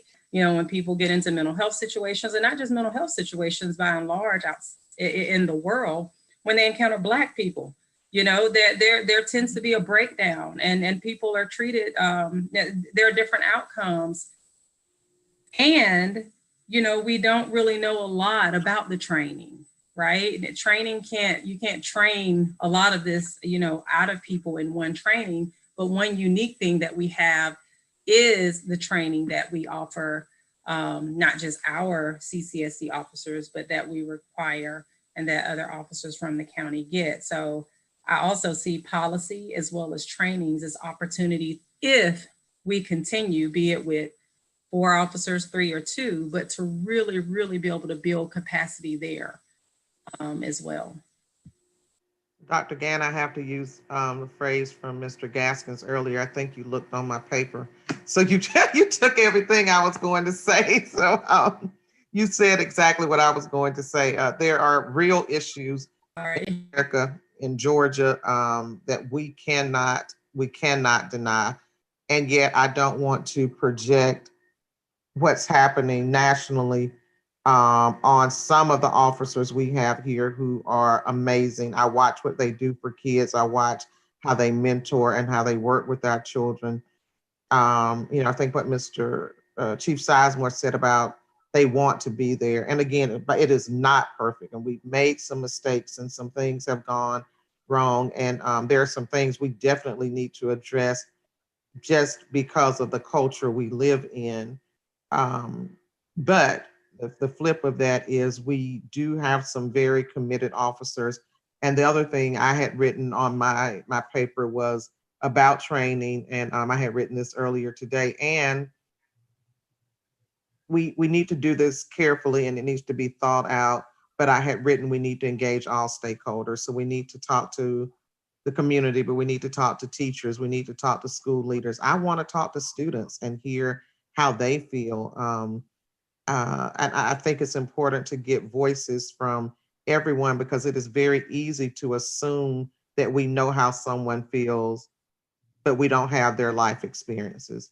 And we can project what we feel on someone based on assumptions we have or based on what we've seen in the media or what we've read or what has happened to us. But I want to be careful that we are not making decisions in either direction without ensuring that we have gotten the voices of others.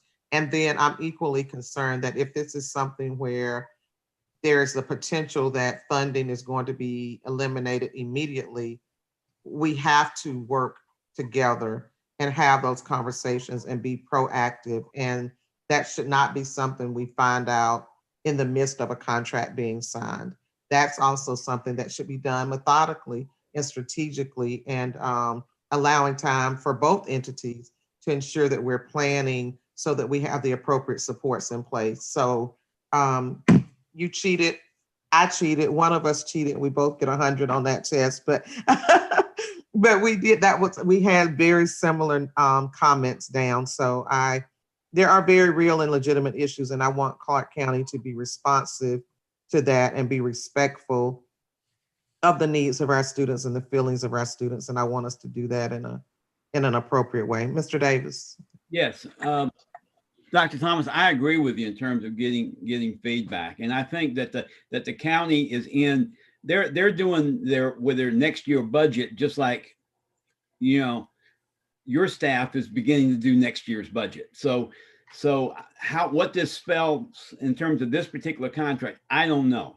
You know, obviously, I do know that there are commissioners that are concerned about spending money in this direction. I do want to point out something, is that we're really not, in my opinion, we're not talking about the individuals. We're talking about there are school boards that have maintained their SROs, but have simply unarmed them. So, you know, I think we you know, and I think Chief Sizemore did a great job in terms of laying out with the structure of how folks are being used. But we've got unarmed and we've got armed. And I guess my question is, and we have a great staff of SROs.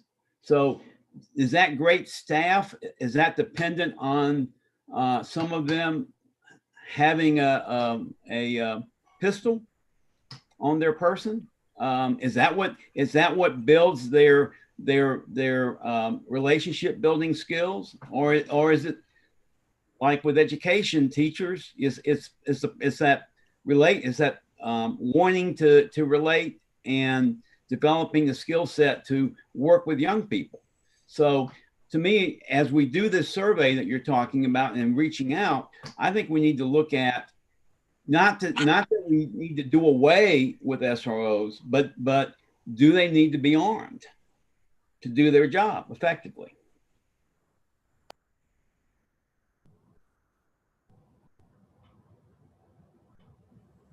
I guess I'm interested in Chief Sizemore's response to that. Well, you know, I mentioned some of this on the way through. I've been a police officer 34 years. I've never had to use my firearm. I have mentioned cases where we've recovered firearms in the school. You're aware of incidents across the nation where there have been school shootings.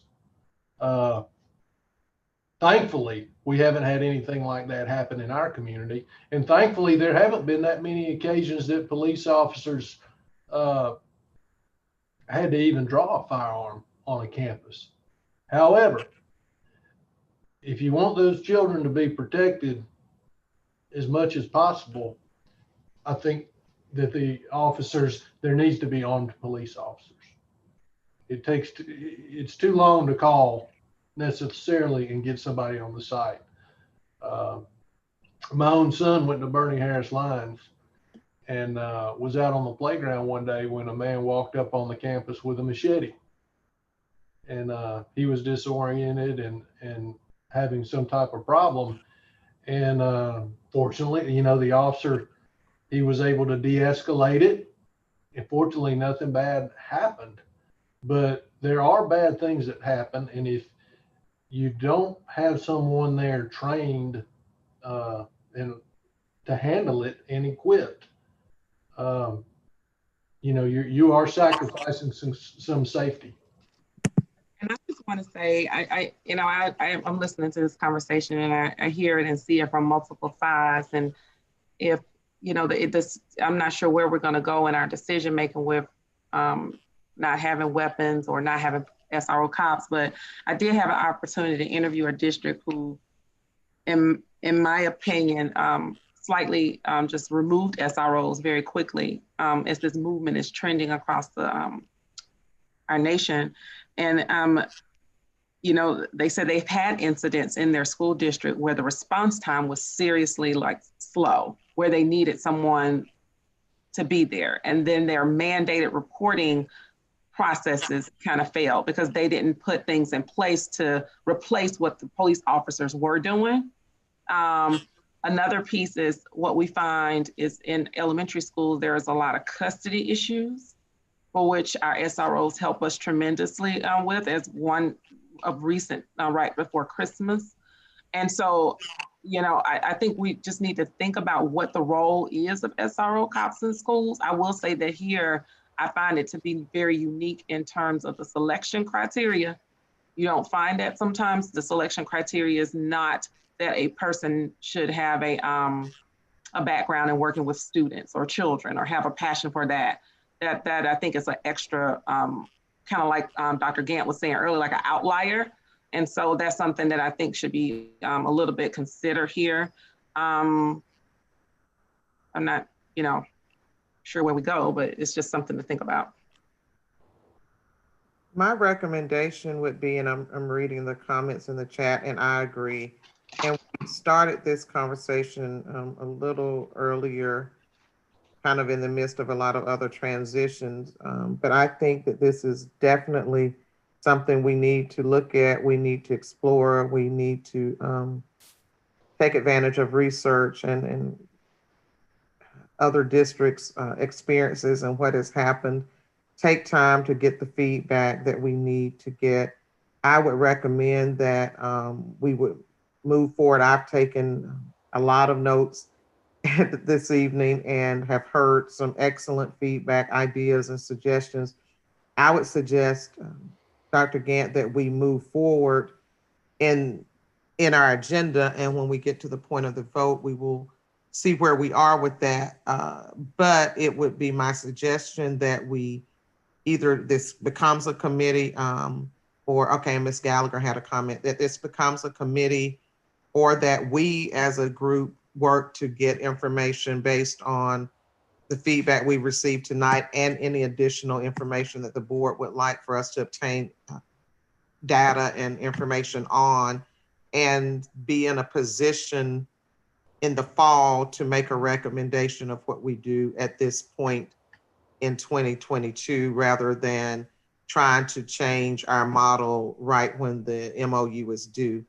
This is something that warrants our attention, and is not something that we can deny the realities of. We can't deny the historical implications of this, as Dr. Gant shared. And it's, it's very valuable discussion and deserves our attention. And I think we need to just commit to having a team that looks at that. I can work with Mr. Fisher and charge them to have a work team that can begin researching this, researching other options. And we could even do like a quarterly update on where are we, what have we found out, come back in 3 months, have an update, come back in 6 months. Let's have another update 9 months from now. We should be able to make a recommendation so that we're not in a position of having to make a hasty decision. That would be my recommendation after I hear from Ms. Gallagher. I was, well, you just covered it. I was just gonna say, like having some data, and not just, like from surveys, but data that looks like the impact. So what impact does this have on school? And then do an assessment of, like what it looks like long-term or short-term, having an SRO versus, having an unarmed SRO, and seeing what that, and then having a community impact, not just from parents and students, but from regular old people who just live in the neighborhood, and see what that engagement looks like. Because I've seen all the SROs out in the community, definitely being a really good model for what we think that, or kind of what people talk about community policing needs to look like. And I think that at least in Clark County School District, we are in a unique position to say, okay, so we have an idea of what community policing looks like. Here are some of the skills that our officers have, that don't just benefit our students while they're in school, but also while they're in the community. And I think we should definitely capitalize on the resources that we currently have and the positive relationship that we have established with individuals who carry guns. And I'm really big on while I recognize that there's a national move for something, I don't think that in Clark County, while we talk a lot about how we're unique and we got flagship university and all the stuff that we do differently. We started the office, the Head Start, early Head Start. Like we set the stage for a lot of other places. Why not just tweak our what we have, our relationship with the police department or officers, and make that something that everybody else in the nation looks at. Instead of following a trend, we can be the trendsetter. I guess that's what I want to say. And Tom, let me just add, right before I started with CCSD, an assessment was done. I'm gonna have to go back and pull that assessment, and we looked at public safety on our campus and for our school district. So I'll pull that, and some of those things that we had, that's what we put forward that we're using now. So I'll pull some of that information also, and maybe we can share that with the board, and that would be helpful moving forward. And we will work to add those incident reports and to provide those updates to the board as suggested by Dr. Anderson. There are no other questions or comments from me. Thank you. And I believe this concludes my report. I've typed so many notes on my personal agenda, I've lost where I am. This is. I'm taking notes too, so I think we can compare between the two of us. Yes, so there have been great conversations, not just around this, but also around several other things that we've talked about tonight. So I have notes for that. That will conclude my presentation for this time, Dr. Gant. We do have Ms. Veronica Jackson available once we get to the attorney contract portion of our agenda. Okay. All right. Thank you, Dr. Thomas, and cabinet and board colleagues as well for that information and that discussion. We'll move forward with item number 7, and this is our financial reports. Dr. Thomas and Dr. Schooneman. Yes, at this time, I will ask Mr. Schooneman to present our report for financials for the month of November. Thank you, Dr. Thomas. Good evening, board members. I enjoyed the discussion regarding committees. Just kind of keeps me on track of how deep we need to go into these financials, because we do spend about an hour going into them pretty deep, during our finance committee meetings that we have each month. So for the new board members, I'll just give a quick overview of these financials that I present each month. The first page that you'll see is going to be a summary and kind of hit the highlights. And I just, the stuff that's good, I'll try to highlight in green. The stuff that you need to, we'll need to track and be aware of. Anything bad, I'll put in red. So I've done that in this first initial report that we have here. We have a total of 4 reports. We've got a cash and fund balance. So this is our balance sheet report. It's the first one that we'll look at. We also have a statement of revenues that we look at, and also a statement of expenditures. And then finally, the last report that I share with the board is a cash flow projection, which looks at our actual revenues and expenditures and then kind of tacks on what we anticipate throughout the rest of the year to see, be kind of a financial weather vane of whether or not we're doing well or we need to be a little bit more conservative with our spending.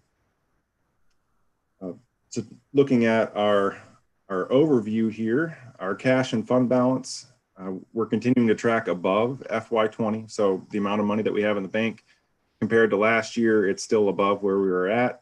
And that's because we started out with about $4.5 million more than we did at the same time frame last year. Our revenues as of the end of November, we are slightly ahead of where we were at the same point last year. We're at 62.07% of collecting all of our budgeted revenues compared to 60.5%. So that's good. A couple things that we need to keep an eye on as the year progresses with our revenues are both our QBE, which is the money that we get from the state. I'll kind of explain a little bit further why we need to keep an eye on that, as well as our property taxes. As of November, they were slightly behind where we were the prior year, but I've actually tracked ahead 1 month since December is now done, and we're right on track. So really, if I could change this report, I'd say right now property taxes are looking good. Expenditures, just a general overview, we're still on track to spend less than our approved FY21 budget. And you'll see this especially when we get down to our cash flow projection.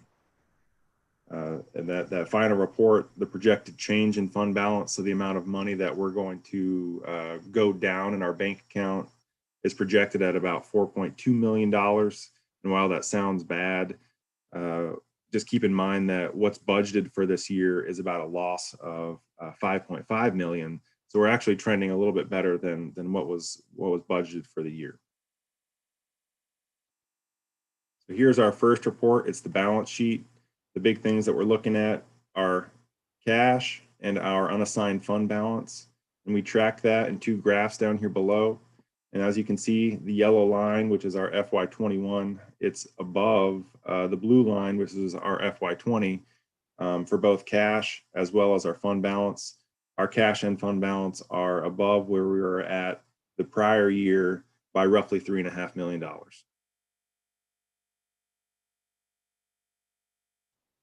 One thing to note, I did mention that we have budgeted more expenditures than revenues in the current fiscal year.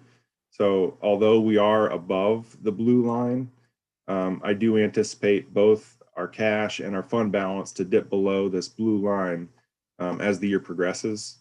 And just to keep in mind, kind of a benchmark of safety is this green line here. This it represents 15% of our budgeted expenditures. And so even though I do predict this yellow line is going to dip below the blue line, I don't believe it's going to ever fall below that benchmark of security, that green 15% level. Our statement of revenues, like I had mentioned, we're slightly surpassed, or we're doing slightly better than how much we had collected prior year. At this point, November of FY20, we were sitting at 60.5% compared to 62.07%, so that's a good sign.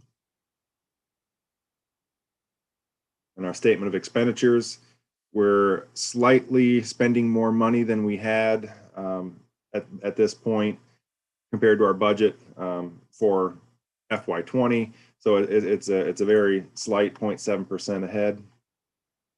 Overall, when I get to the next report, there are a few areas that are demonstrating quite a bit of savings and a couple areas that I do anticipate to overspend in.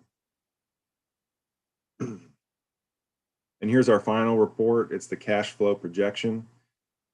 The yellow highlighted columns, these are all actual revenues and actual expenditures. And then we combine this report with what's projected or anticipated throughout the rest of the year. We compare that to our budget and see what the difference is. And so for our revenues, I had mentioned as of November, property taxes we're looking like they may not hit the mark of what was budgeted. So you see this 537,000, that's actually, it was looking like in November that we were going to collect a little bit less, about $500,000 less than what was budgeted. Same is true with our QBE. And this is just due to a drop in enrollment. And our enrollment or our FTE directly drives the amount of QBE funding that we get from the state. So I just anticipate specifically right here, a drop in our QBE revenue because of that FTE drop. So it's possible that we might not collect the full amount of QBE that was budgeted. I'm less concerned at this point about our property taxes. I do feel, especially because I said I fast forwarded to the end of December because we're now done with that, and we are right on track with where we were at in FY20. And in FY20, we collected more property taxes than we budgeted. So I think we're in a safe place with property taxes. We just have to keep an eye on this QBE number as the year progresses. For our expenditures, you can see we've got quite a bit of savings here in our instruction line item.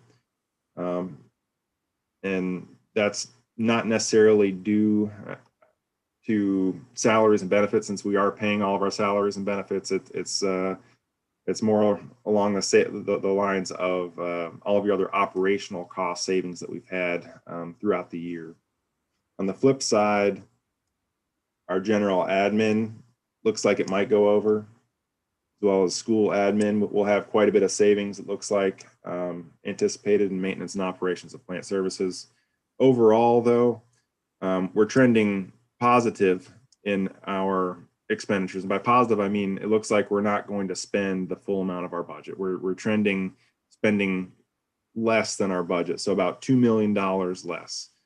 So even though we're looking at not collecting all of our anticipated revenues, it doesn't look like we're going to spend all of our authorized our authorized budget. So this little graph down here, the blue line is tracking our approved budget for the year. And the yellow line is tracking what we're actually anticipating on either adding or decreasing from our bottom line. And so you can see this yellow line is actually deviating a little bit from what the budget is, and it's going up, which is a good sign. So right now we're looking at decreasing our fund balance by about $4.2 million if everything kind of holds throughout the rest of the year. And we're not even halfway throughout the year, so just keep that in mind.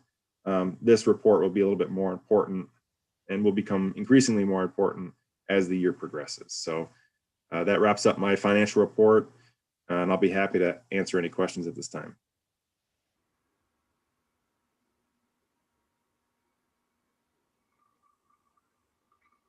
Byron, did I hear you say that property taxes are going to be a little bit less this time?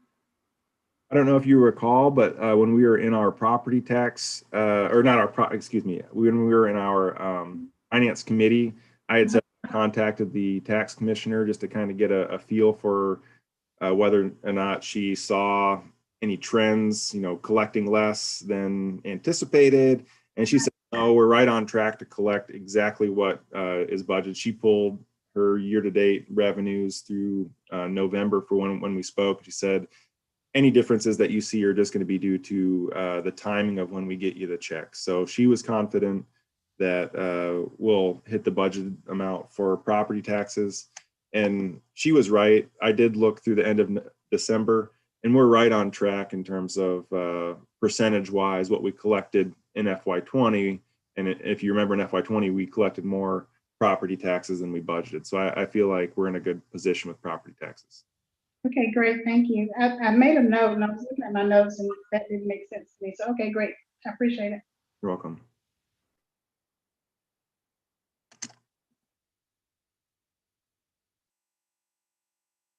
And Dr. Thomas, that's all I've got.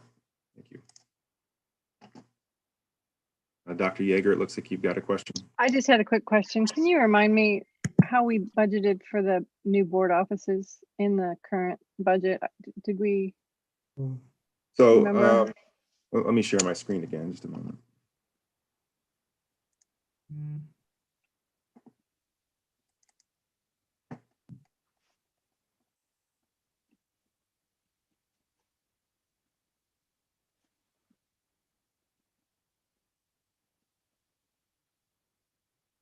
Taking a while to catch up. Passed it again. I'm sorry.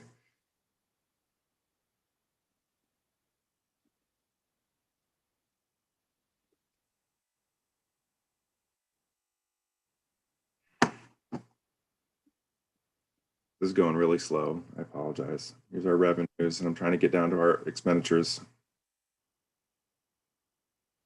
Here we go.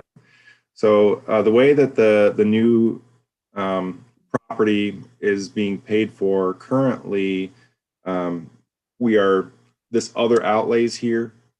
We moved the full amount that was in our property fund in our fund 101, and I think it was around $2.8 million. Yeah. About $2.8 million of this $3.6 million makes up that transfer out the capital project account. And that's going to be our general fund contribution to purchase this property. And so the other portion, because it's going to cost more than that to either purchase this or to do a lease purchase as we had planned in the past. But the general fund contribution, the amount that we budget, the amount that you look at, is going to be made up in this other outlays right here.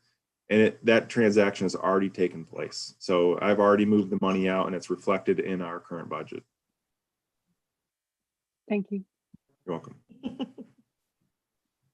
So can I ask two questions? And I'm of the school that there's no such question as a dumb question, but I really need to operate from a very elementary perspective here. Is the budget similar to what we see like at UGA, for example, where if you don't spend everything that you've allotted for that year, by the end of that year, the following year, you're potentially working with less? So UGA, they operate on a little bit different financial rules and accounting rules than we do. And I wouldn't necessarily say if you don't spend all of your budget the next year, you're not going to get allocated the same amount. We've got a little bit more flexibility in how we budget. It's possible that one year you may not spend your full budget, but next year you can build your budget from ground up and anticipate even more expenditures than you had budgeted the previous year. So really, we just do a zero-based budgeting from ground zero, and we do look at the expenditures in prior years, but we're not going to necessarily say, hey, you didn't spend this full amount, we're taking it away from you since you didn't spend it. It's more of, what do you anticipate spending? Let's prioritize that. Let's look at our strategic plan and make sure everything's aligned, and then make that decision. So we're not, I do have some experience with UGA. I'm not as fully adept with how they operate, but I feel like we've got more flexibility in how we budget and operate than they do. Okay, that's good to know. My second question was sort of related to that, because I was thinking along those same lines. So now I need to sort of erase my brain and not think that way. But with this money that's just kind of going to be potentially sitting there not having been spent, is there a smarter way to utilize that balance that's left over potentially at the end of the year? For example, are there smart things that we could do to sort of offset some of the stressors that have been happening due to COVID to families and teachers? Are there things that we could do with that balance that would still put us in a good financial position, but would also allow us to do more positive things and make more positive impacts in the community, given what we're experiencing right now? For sure. And that's stuff that we analyze every day. We discuss needs and look at what type of available budget there are to fill those needs. And I pulled up our balance sheet to kind of show you how we do track that. And so this green line, it represents 15% of our, I believe it's 15% reserve. So that's kind of just a benchmark threshold that we've set as a district to say, hey, this is a safe place that we don't want to go below.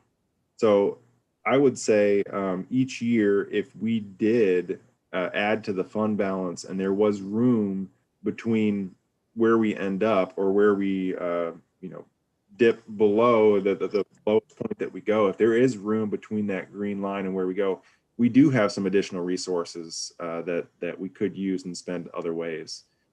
Just keep in mind that this is going to fluctuate from year to year.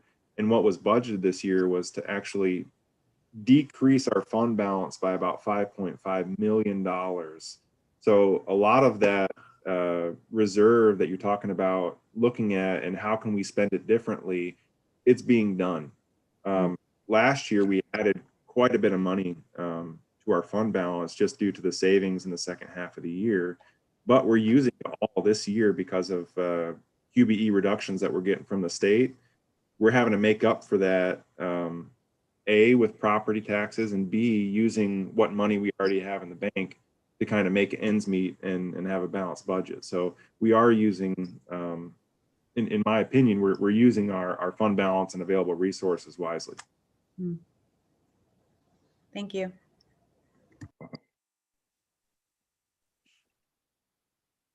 I have a question. So what happens to the COVID money? Are you talking about the CARES Act money that we've received? So that's kind of treated like a federal program. And so we have a completely separate budget for the CARES Act money. And you're looking at, this is representative of our general fund. So it's our Fund 100, and it really, the only way that CARES impacts what you're looking at is that the way our budget was set up for FY21, instead of expenditures taking place in our general fund, we're shifting those out to CARES. And so you actually don't see those expenditures show up in our statement of expenditures, because instead of being budgeted in the general fund this year, they were budgeted using CARES funds. And so there was quite a bit of money that was allotted from our CARES allotment to supplement our general fund expenditures. And I think the terminology is continuity of staff and services. So we use quite a bit of CARES money to kind of fill in the gaps of our budget hole that was left by the QBE allotment reduction. If you look up here at our statement of revenues, QBE allotment reduction, $7.3 million. How much the state's withholding from us this year, because they did anticipate, a economy coming in, and so they were very conservative and said, hey, we're going to cut everyone's allocations by roughly 10%. So that's what we've had to deal with as a board. We're receiving $7.3 million less from the state than we earn. And so we've got to find ways to make up that $7.3 million. And we've done that by using our fund balance, our reserves that we're talking about. We've had increased property taxes. Luckily, not increased property tax, but our property tax digest has grown.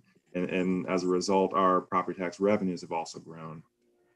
And then also we used some CARES money to fill in those holes as well. But that money's not included on this. It's not. It's budget. It has a completely separate budget. And really, what it is we're the amount that we're using to supplement the general fund expenditures. We've taken those general fund expenditures and are reporting them under CARES instead of in our general fund, which is what you're looking at right now. They're in a completely separate budget. So, like the QBE, the one that you mentioned, also on the CARES Act budget to fill in the gaps. Can you ask your question one more time? So where the CARES Act funds filled in the gaps, are they on this one and that one, or just on that one? You won't see. I could pull up or share with you our general fund budget presentation, and it will break down kind of at a higher level than what you're looking at. The CARES Act is supplementing our general fund. Is that one online? It is, and if you Okay, I'll look it up. We don't like, and I'll call you because it's already on. sure, sounds good.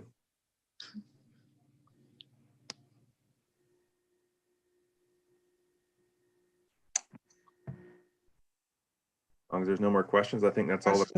Dr. Gant, that concludes our financial report. Okay, thank you very much, Mr. Schuneman. We will move forward with number 8, and these are policies to be adopted, rescinded, or revised.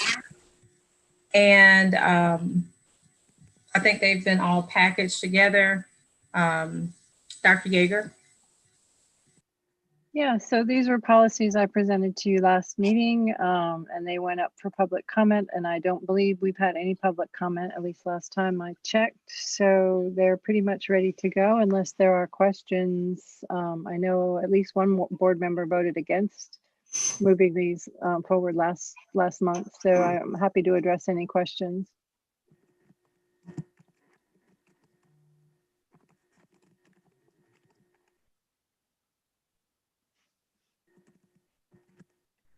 Otherwise, I think we're ready to just vote them in. Okay. All right, I don't see any hands. Going back through my. This was the tail end of the L and M. Well, actually, it was all the L's and M's, which we worked through. We removed the 1L policy that was mentioned earlier to keep it out of this particular pot. So we could spend more time with it. Most of these were pretty much no big deals. Many of the policies in L were well stated in the revised K policies that we worked on earlier in the summer. So, and again, no public comments on any of these.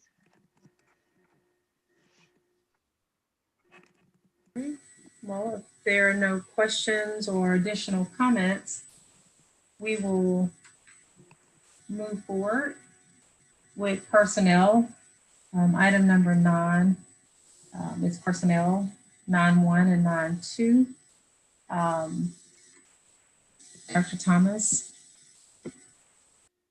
Yes, ma'am. It is my recommendation that items number 9.1 and 9.2 and 9.2 is the one that Ms. Duke spoke to us about earlier regarding response to leave related to COVID absences, and is my recommendation that both of those items be placed on the list for voting next week.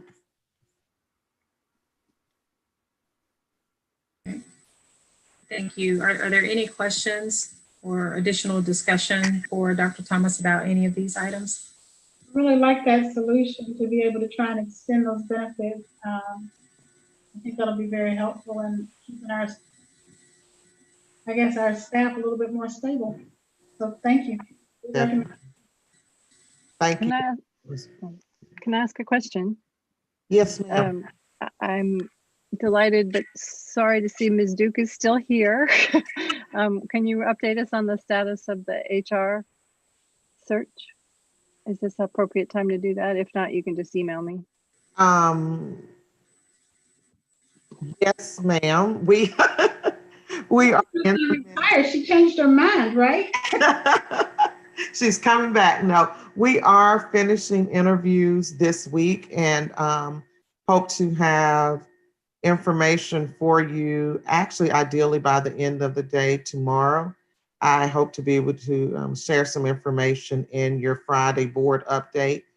And depending on the candidate that's chosen and their need to communicate with their current employer, that will determine when we're able to bring that to vote. Ideally, we would make an amendment to next week's agenda if possible. You know, we would love to have some time where there's an overlap with Mrs. Duke and her replacement. But so I will be able to have information on that position as well as the executive director.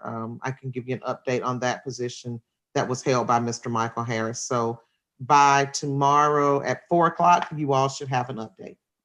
Great. Thank you so much. You're And very nice to see you, Ms. Duke. so glad to still have her here. I have a question. Okay. Why do we vote on this? Personnel recommendations? Mm-hmm. Okay, Ms. Duke, were you going to answer that? I was going to ask which one she was asking about. It is Any of it. the board's job to approve all hires and resignations. Oh, so we approve it, but don't have any say so? Yes, ma'am. I can let Mr. Pruitt Mike can answer that better than I can. If state statute requires that all hires be approved by the board, all personnel actions be approved by the board. But in your board member code of ethics, which you'll hear a lot about when you get your new board member training, it talks about not micromanaging the superintendent and giving her adequate room to make those decisions and recommendations to you. Okay. And are there exit interviews? Oh, I think Mommy just put the same thing. I was typing my reply. Yes, we do exit interviews, and that's part of the report we present to the board in the fall after we get through the summer hire of people. That's when most of our turnover is, and we do send out exit interviews. So with the information and data collected from exit interviews, what's done with it? Are we making adjustments so that we're not losing people because these say vacated? Yeah, it's a bigger discussion probably to, actually be able to answer that and look at the responses to that. There are times when we see, maybe the same type of answer coming from a certain building, and we get the principal supervisors to work with that principal to address, maybe to see if there's an issue. But, it just depends.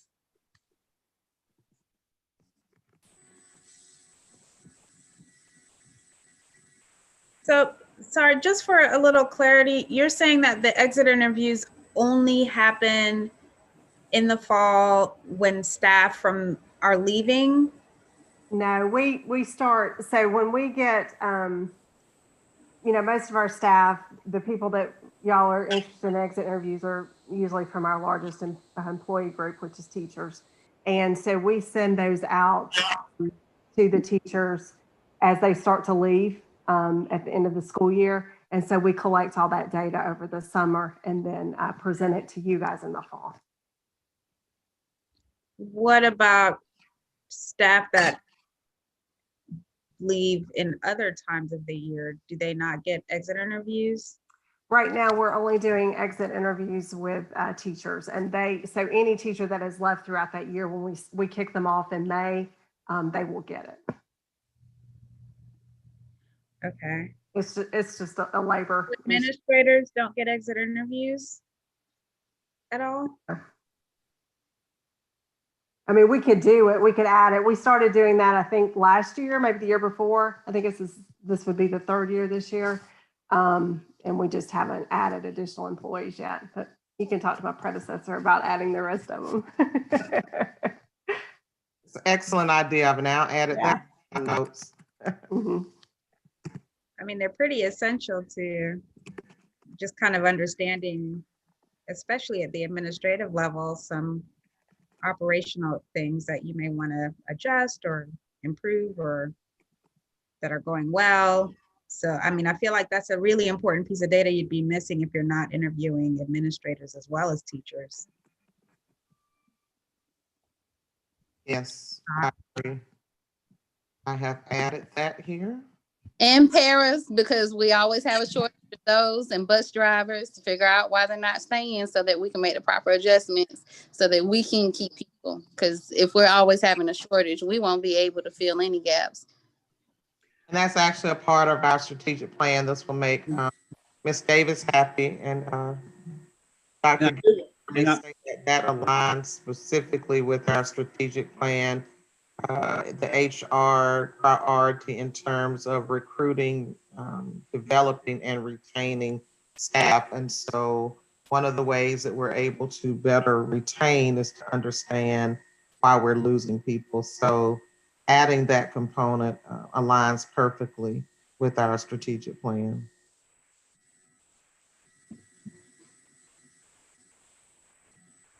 Yeah, and that could be, I mean, I think that's a good reminder too, that the work that we do should be guided by our strategic plan. And just, us, as we consider these things, consider them in the view of the strategic plan, because that is really an awesome opportunity for like collaboration, and it just sort of sets the tone for the district, and really is what basically should drive the district's work, but then also the things that we inquire about as well.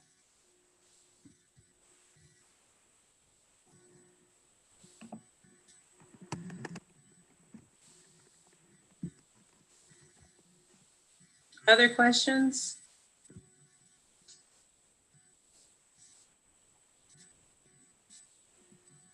All right, so Dr. Thomas, does that, you cover 9.1 and 9.2? Yes, 9.1 and 2, yes, ma'am. Okay. All right, so we'll move forward with item number 10. And this is our consent agenda. And so with each of these, I'll just sort of say them, and if at least one person wants to pull it off, we'll pull it off of the consent agenda, or if there are any follow-up questions that we can go ahead and get answered now.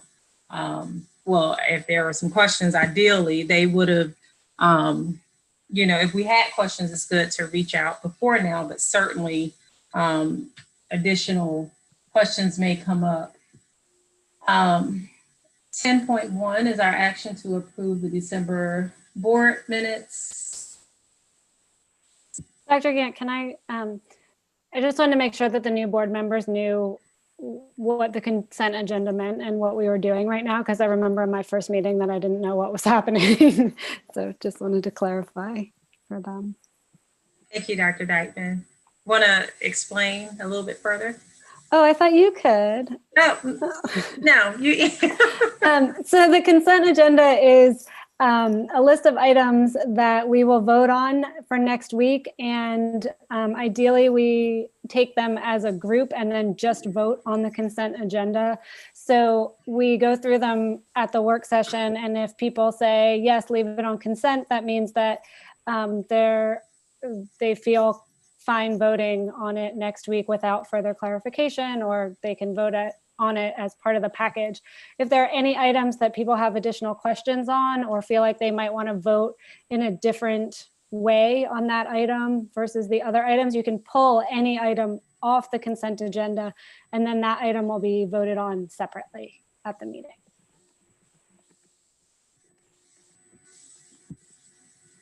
Thank you, Dr. Dykeman. All right, so we'll go to item 10.1, and these are our board meeting minutes. Consent. So if I consent, I have not gone through with a fine tooth comb all the policies that are listed. I'm sorry, I meant to do that and I ran out of time. But if I go through them and there's a mistake, I can do that next week, right? I can fix that next week. Are you talking about, under your policies? Yeah, so the minutes from last time contain 45 policies, and I'm sorry, I haven't gone through those to double check to make sure they're accurate. So I guess I put it on the consent agenda, and then if there's a problem, I will try to pull it off, if that's okay.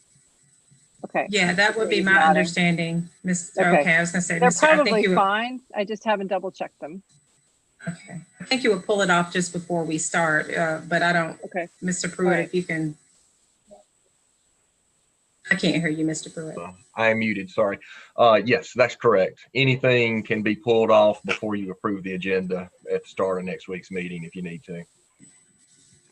Okay, and I can make any amendments to the minutes at that time as well, right?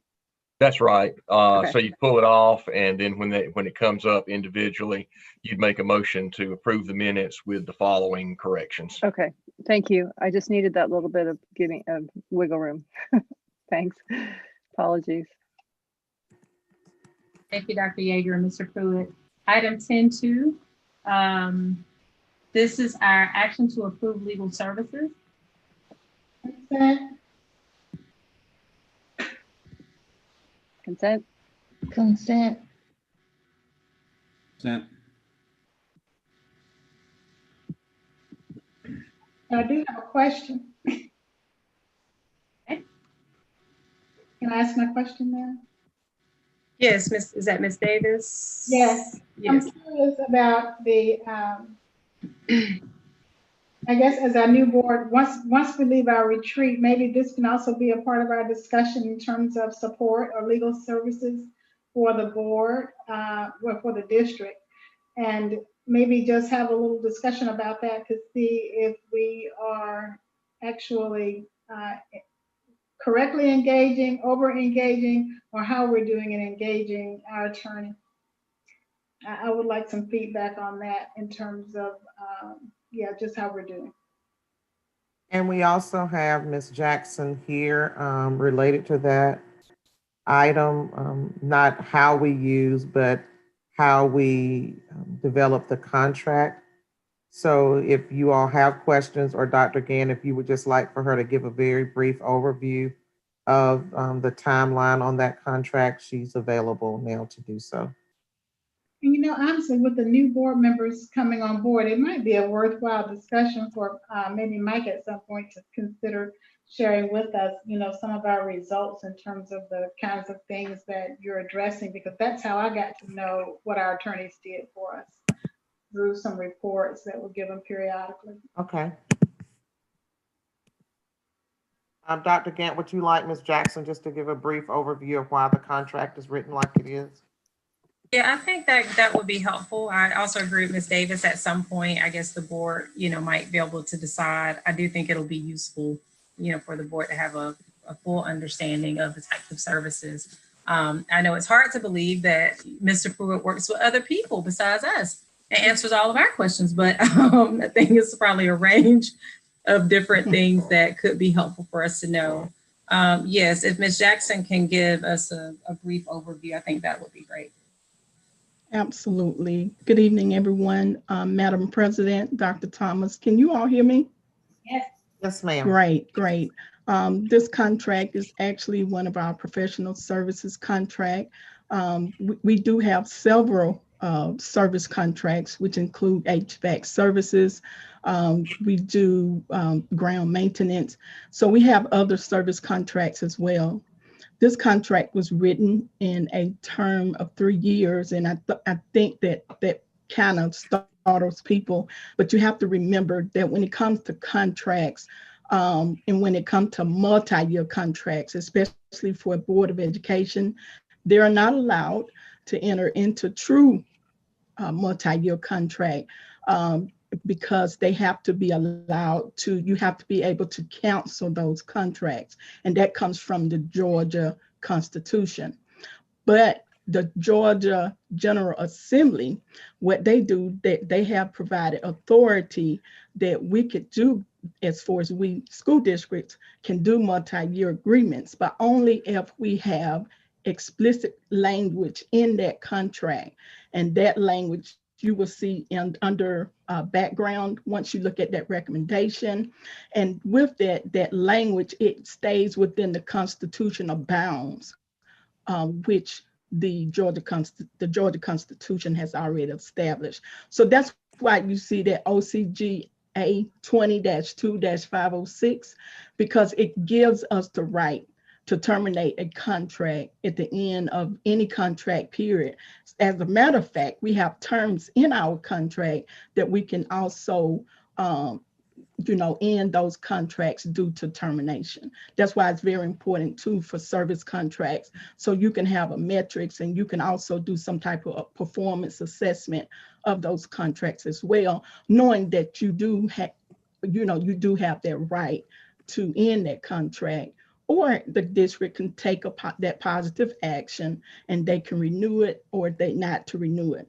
One thing you have to keep in mind when you do contracts is that all of our contracts are under the DJE, and that's our policy-R.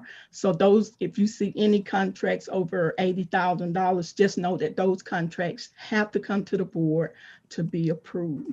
And so that's one thing to take into consideration going forward. So you may see some contracts that you may see one time, and that's because the aggregate cost, that total cost is maybe over 80, but it's not annually over $80,000. So it's just some different variables in here, and I'll be happy to talk to the new board members if I need to have any further discussions on that. Yeah, and Madam President, if I could just sort of chime in, that's a good explanation by Ms. Jackson. And just as Ms. Jackson said, on most of your kinds of contracts, you can only go beyond 1 year if you have this right to terminate at the end of each year. With lawyers, because our bar rules, our rules of professional conduct say we can't bind you at all. You can fire your lawyer anytime you want to.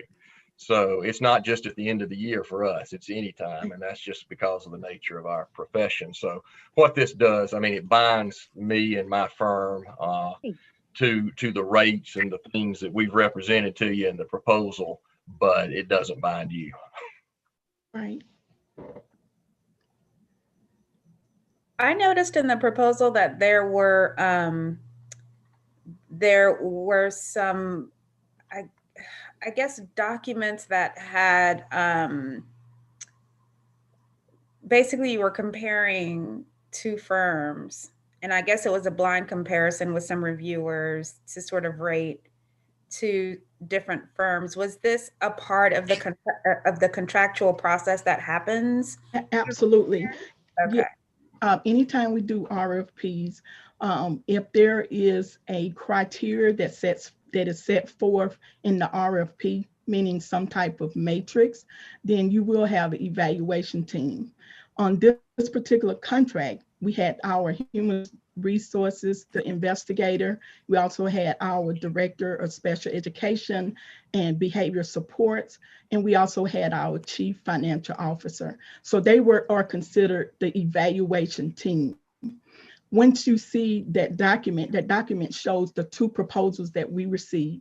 Of course, we are recommending that this be awarded to Hall Booth Smith, but there was an additional firm that also submitted a proposal. And so that is a comparison as far as the criteria that I also added into that document so that you could see how the evaluation unfolded between the two firms. Thank you. One thing that may be worth mentioning here or elsewhere is that at some point, I know Dr. Maddox has, brought this up and been diligent about us keeping this at the forefront, and that is our disparities study, and sort of like, just in the grand scheme of things, looking at our RFPs and looking at the degree to which either small businesses or minority businesses are engaged. And so that is something you may hear about in the future as well. That is, although it's not directly related to this process that just occurred, it is related to just the RFP process and doing business with the district and those goods and services as well. Absolutely. And that's a great point that you brought up, Dr. Gant, because I was actually in the process of reaching out, and I think Dr. Thomas has already stated this, reaching out to Athens, Clarke County. And also I wanted to reach out to the University of Georgia to see have they done a study of that kind as well. So maybe we could gather some information that can help us in our study also.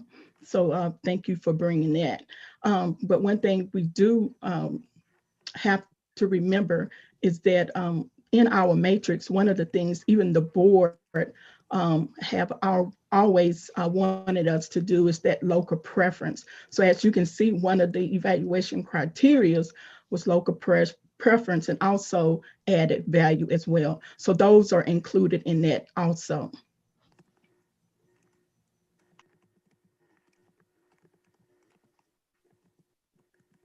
I have a question. So, so it says a 3-year contract, and I was trying to listen earlier, but I don't speak legal. So is this the first time this is a 3-year contract, or has a 3-year contract always been done? Well, it would be the first time for legal services. I had an opportunity back in 2019. The board actually saw, I think in the previous administration, there was a resolution brought forth about a charter. Of course, that's another subject, but it never got to any of our Georgia House officials to actually get approved. And so I had an opportunity to go back and look at the actual charter. The actual charter does not state anything about multi-year. The only thing the charter states is that professional services will have to be brought forth to be approved annually if they're over that threshold. Now, the only thing within that charter, it did state $10,000, which was our previous allowed amount that we could not exceed, but now it's over 80,000. And so, yes, and we have other service contracts that we do bring to the board, but yes, this will be the first time the legal services would be brought forth as a multi-year contract. So does that mean that we only look at it every 3 years, or do we still review it annually? You will still review it annually. Okay. And you will review this one anyway because it's over the 80,000 threshold. Just looking in comparison to the last 3 years, it was well over $200,000 for this expense. So you would definitely see this in the years to come. Only thing this does is put some stability as far as the firm, and it also keeps us from doing any type of redundant RFPs every year. Thank you. That's what I remember about the 3-year contracts. So yeah, it keeps the RFP process down from every year, but everything else stays the same. That is correct, Ms. Davis.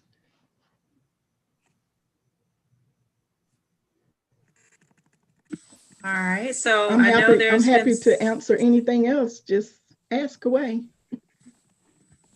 Thank you for the awesome job you do. Thank you, Ms. Davis. I really appreciate that. Yes, thank you. Okay, so are we keeping this on consent or not? Or are there any additional questions? I would suggest that actually if there are additional questions, then we need to pull it off of consent. But if they're not, then we should leave it on and move forward. Consent. I still say consent. Consent. All right. I think I've heard from, or I haven't heard anyone say pull it off. Okay. So we'll move forward with 10.4, which is our action to approve the intent. Actually, it's 10.3. Oh, I'm sorry. Thank you for that, Mr. Davis. 10.3, the action to renew school resource officer MOU, consent or remove. Non-consent. All right, so we'll go ahead and pull that off. If there are any additional follow-up questions about the MOU from any board members, I am going to encourage you to send those questions to Dr. Thomas and the board if you feel that the information would be useful in an effort to use our time efficiently next week. And so again, if there are any questions and additional concerns, please be sure to follow up with Dr. Thomas and team and even the board if deemed necessary. Okay, so we pulled that one off of consent. Item 10.4, our action to, Okay, our action to approve our kindergarten intent to apply for a kindergarten summer grant. Consent? Consent. Can we ask questions? Sure. Yes, ma'am. Sure. So- And if there are several questions, what we can do is pull it off of consent, Ms. Gallagher. And that way we can, there may be information that's helpful for all of us, but certainly if you think there may be, some questions that you can ask right now. One. Okay, so Ms. Higginbotham. Yes, ma'am. Okay, so with summer transition, tired. I know that parent engagement activities is a major component. If we will be virtual, how do y'all plan to fulfill that requirement? So the summer transition program, this is actually the intent to apply. We would only actually implement if we were able to do so safely face to face. It would not be a virtual. But this year during the school year, we're using that parent and child together virtually with parents and or through asynchronous activities that are sent home for parents and children to complete together. But you're correct. It's a major component. And so that summer program would only exist if it were able to be face to face. Okay, thank you. Oh, sure. No problem. Great question. Thank you very much. So we're leaving that on consent, looking at faces. All right. Okay. Are we at item 10.5, which is our action to approve intent to apply for the kindergarten annual grant access? Consent. Mm-hmm. Consent. All right. Okay. Item 10.6, and this is the action to approve our annual Head Start, Early Head Start Program governance plan. Consent? Consent. Consent. Okay. I love that program. I really do. Thank you, ma'am. We appreciate your support, all of you. So well documented, I'm telling you. It delights me. Item 10.7, our action to approve a resolution to request a facility phase out of Clark Middle. I just had a quick question on this. I read through it. And so this just means that because the plan will be to build a new facility, this is the first step that you have to do to yes, this is phase out the required. current facility? Yes, this is required by Georgia DOE as part of the building process. And it also allows us to apply for capital outlay funding as well when we do the new construction. I really like to take that off of consent, because I think that's a good discussion to have with the public so that, again, they can see where we're going with that. Good. That would be my only reason for taking it off. Mm-hmm. Is there, so pull that off of consent. Are there any questions that could be had now, or is there any information that could be shared with the public at this point? And I'm sort of balancing here, communication and sharing as much information as possible with the public, as well as efficiency of our meetings next week. So I'm not looking for a lot of discussion, but this is a major expenditure for the board, and I think it's important that we get it out there and people understand where we're going. I think it's a big deal. Well, this is the same process we did for Hillsman. And also, it was brought up at the last board meeting. I think Dr. Yeager did an update from the COC minutes. We had the same information posted at that point. So it's been out there for probably 60 days or more. And it's been out there with the school local building committee since for the last 3 to 4 months. So it's moving forward with the people that are in the loop on this. Yes. No question about that. It's the other people. Well, so Linda, I did mention at the last board meeting about the survey and the responses to the survey and how it was unanimous, or not almost unanimous, to have the school rebuilt rather than renovated. So that was presented at the last December board meeting, which was a public meeting. Honestly, don't remember hearing that. I guess it's John that I would be kind of listening to for that. So I'm sorry if I missed. It was at the COC report. And again, it's the district that's actually doing the work, and so the questions will be coming directly to John's office. Well, it was the community oversight committee where the discussion was presented to us about the survey results and about the decision that Mr. Galbraith and his team made. That was all part of the COC. That was a long, extensive 2-hour discussion at the COC in December. So if I may interrupt, we can pull this from our consent agenda. And I would encourage any additional questions to be, directed back to Dr. Thomas, Mr. Gilbreth, the board, if Dr. Yeager, if you, or Ms. Davis, if you feel that information would be helpful for the board to know. Certainly, again, before next week, just to balance our efficiency as a board. I do know new things can come up, as we're having like organic conversations about things, but want to be sure that we're using, that we're informing the public, but then also using that time efficiently. Just for the record, it was item 7.2 on the December 10th meeting. All the documents were uploaded. The PDF of the executive summary and the local building committee report. There's 3 items uploaded on the agenda for the December 10th meeting under number 7.2.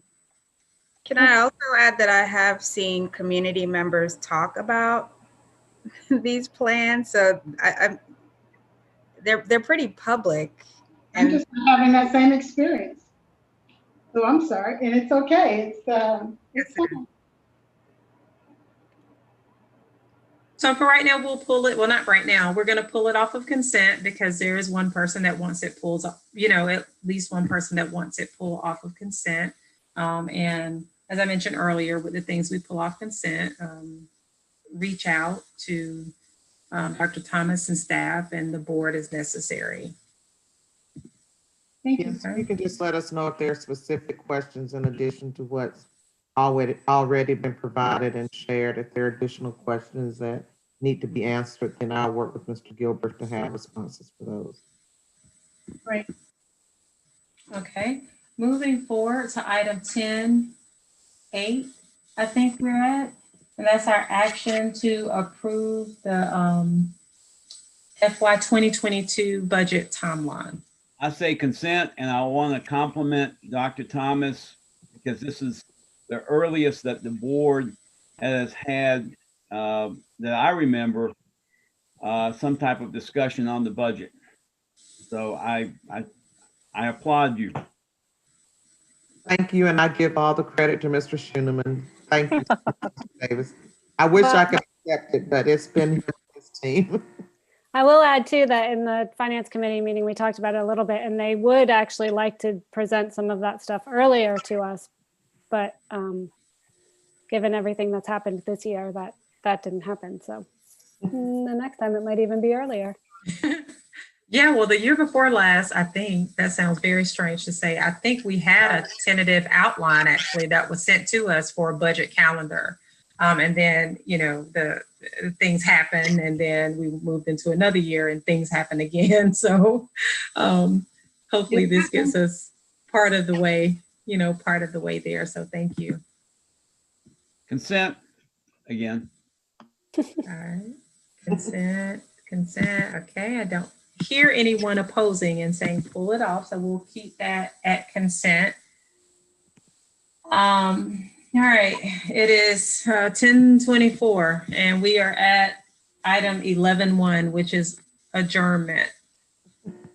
Yes, and as Dr. Maddox mentioned, welcome to our board members. Dr. Maddox, we haven't heard from you tonight. Yes, I'm actually starting the year off listening. Trying something different this year. How about that? Need to take note. just taking notes, starting off listening. I really enjoyed our new board members, and I'm excited. Okay. I did have a question. I know everybody wants to go. I did have a question. So what, and this may just be my ignorance, so what exactly are this particular meeting for? And like, how are we currently using it? Because this is like a very, is the agenda always this thick? Like, what are these meetings for? Because I had like some other things that have come up that I really like for us to be able to discuss at some point. So when do I share those? So Like, maybe if the veteran board members or people who've been here longer than me, Ms. Davis and Mr. Davis may want to chime in, but the agenda is set earlier typically by myself, Dr. Thomas, and Dr. Maddox. We sort of go through. The agenda is linked to our strategic plan. And we are working on, linking it even more.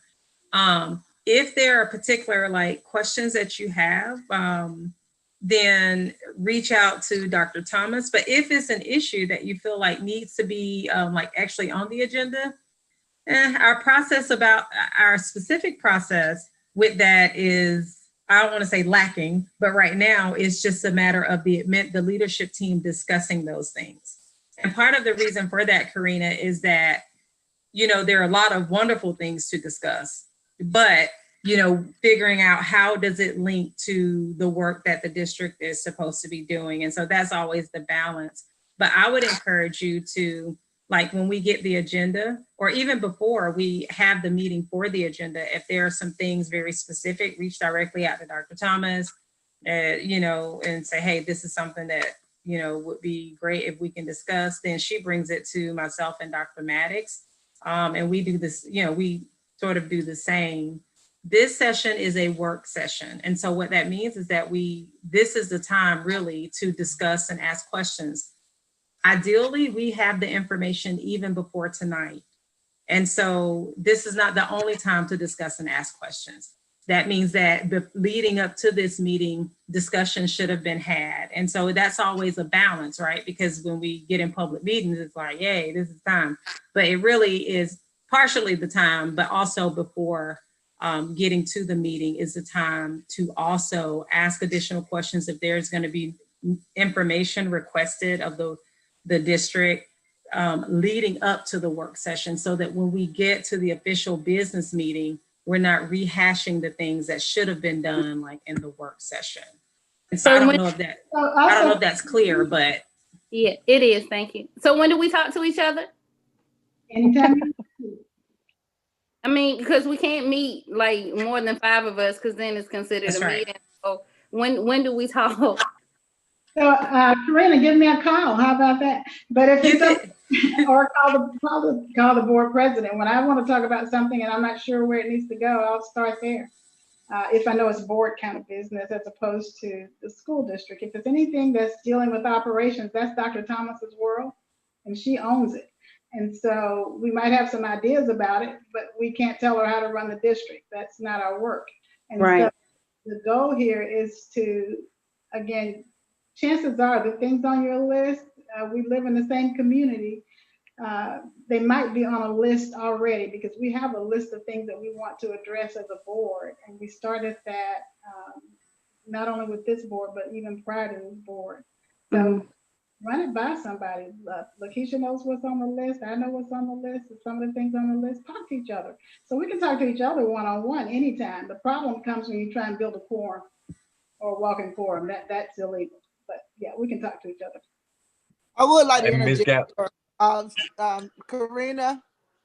I would also like to say, I know when I first joined the board, I had a lot of questions and things I want to know about. And the first presentation that Dr. Thomas is planning soon with you board members, where you'll get to meet members of the cabinet. I had an opportunity to ask a lot of good questions at that time, because it was the board members, and the persons who are in leadership for those areas. So I think also if you could, start, thinking about those questions for each of those areas, that would be a very good time that you may be able to, sort some of your answers out as well. Okay. And Ms. Gallagher, and actually all the new board members, I just want to point out, Dr. Yeager posted in the chat the agenda setting procedures that are part of policy BC. And if you haven't already, I'd encourage you to go ahead and start. I mean, the policy manual is pretty big, but you probably want to start with the B section of the policy manual, because that's board operations, and that's the stuff you probably want to know first. Mm-hmm. Okay. I was just thinking more of community building at the end of my question, because I mean, if we're going to be sitting around making all these major decisions together, I'd really like to. Hey, how you doing? It's a balance of that, Karina. It's a balance of that. Well, and the reason you can't, Ms. Gallagher, is we are subject to Open Meetings Act, and there's only certain things you can do without them being public, and almost all of those you still have to have a publicly called meeting and then go into executive session. So, I mean, that's a balance that's been struck for us by the Georgia General Assembly of, we favor government in the open. It's a sunshine law. And my final word on it is, when I came on the board, I didn't have that privilege of going around and meeting everybody in the cabinet. That never happened for me. But I did have Ovita. And so the good news is after every board meeting, Ovita and I would go get coffee or something, and she would help me understand what was happening in the meetings and stuff like that. That helped me tremendously. And then as I got to know board members, I could call anybody that would talk to me. And so that worked. And so again, I think that we even talked about mentoring in some regard, and that might be something that you can be one of the stewards for, shepherds for. And I think Tish has done a great job of that part in an unofficially with you guys even before you came on the board. So I think this is an opportunity for us to become the model board that we want to be. And I think it's time for us to try some new things. And I'm excited about that opportunity.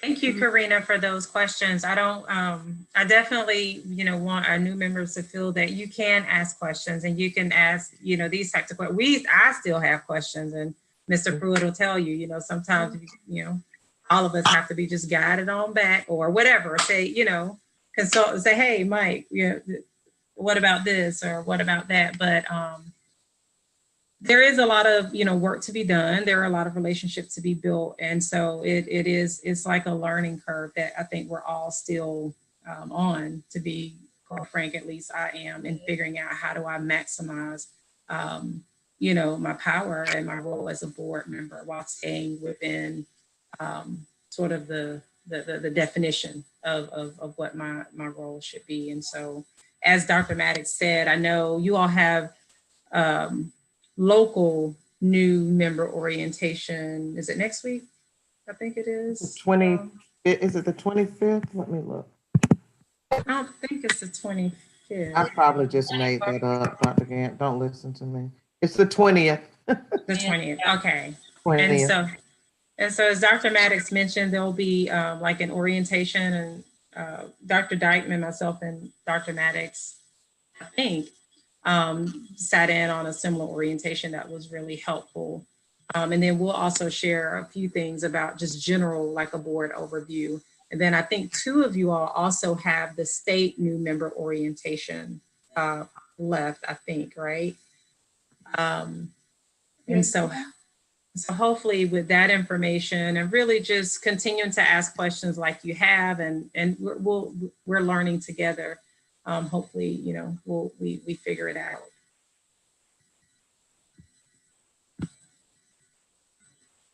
Awesome. Are we at that time on the agenda?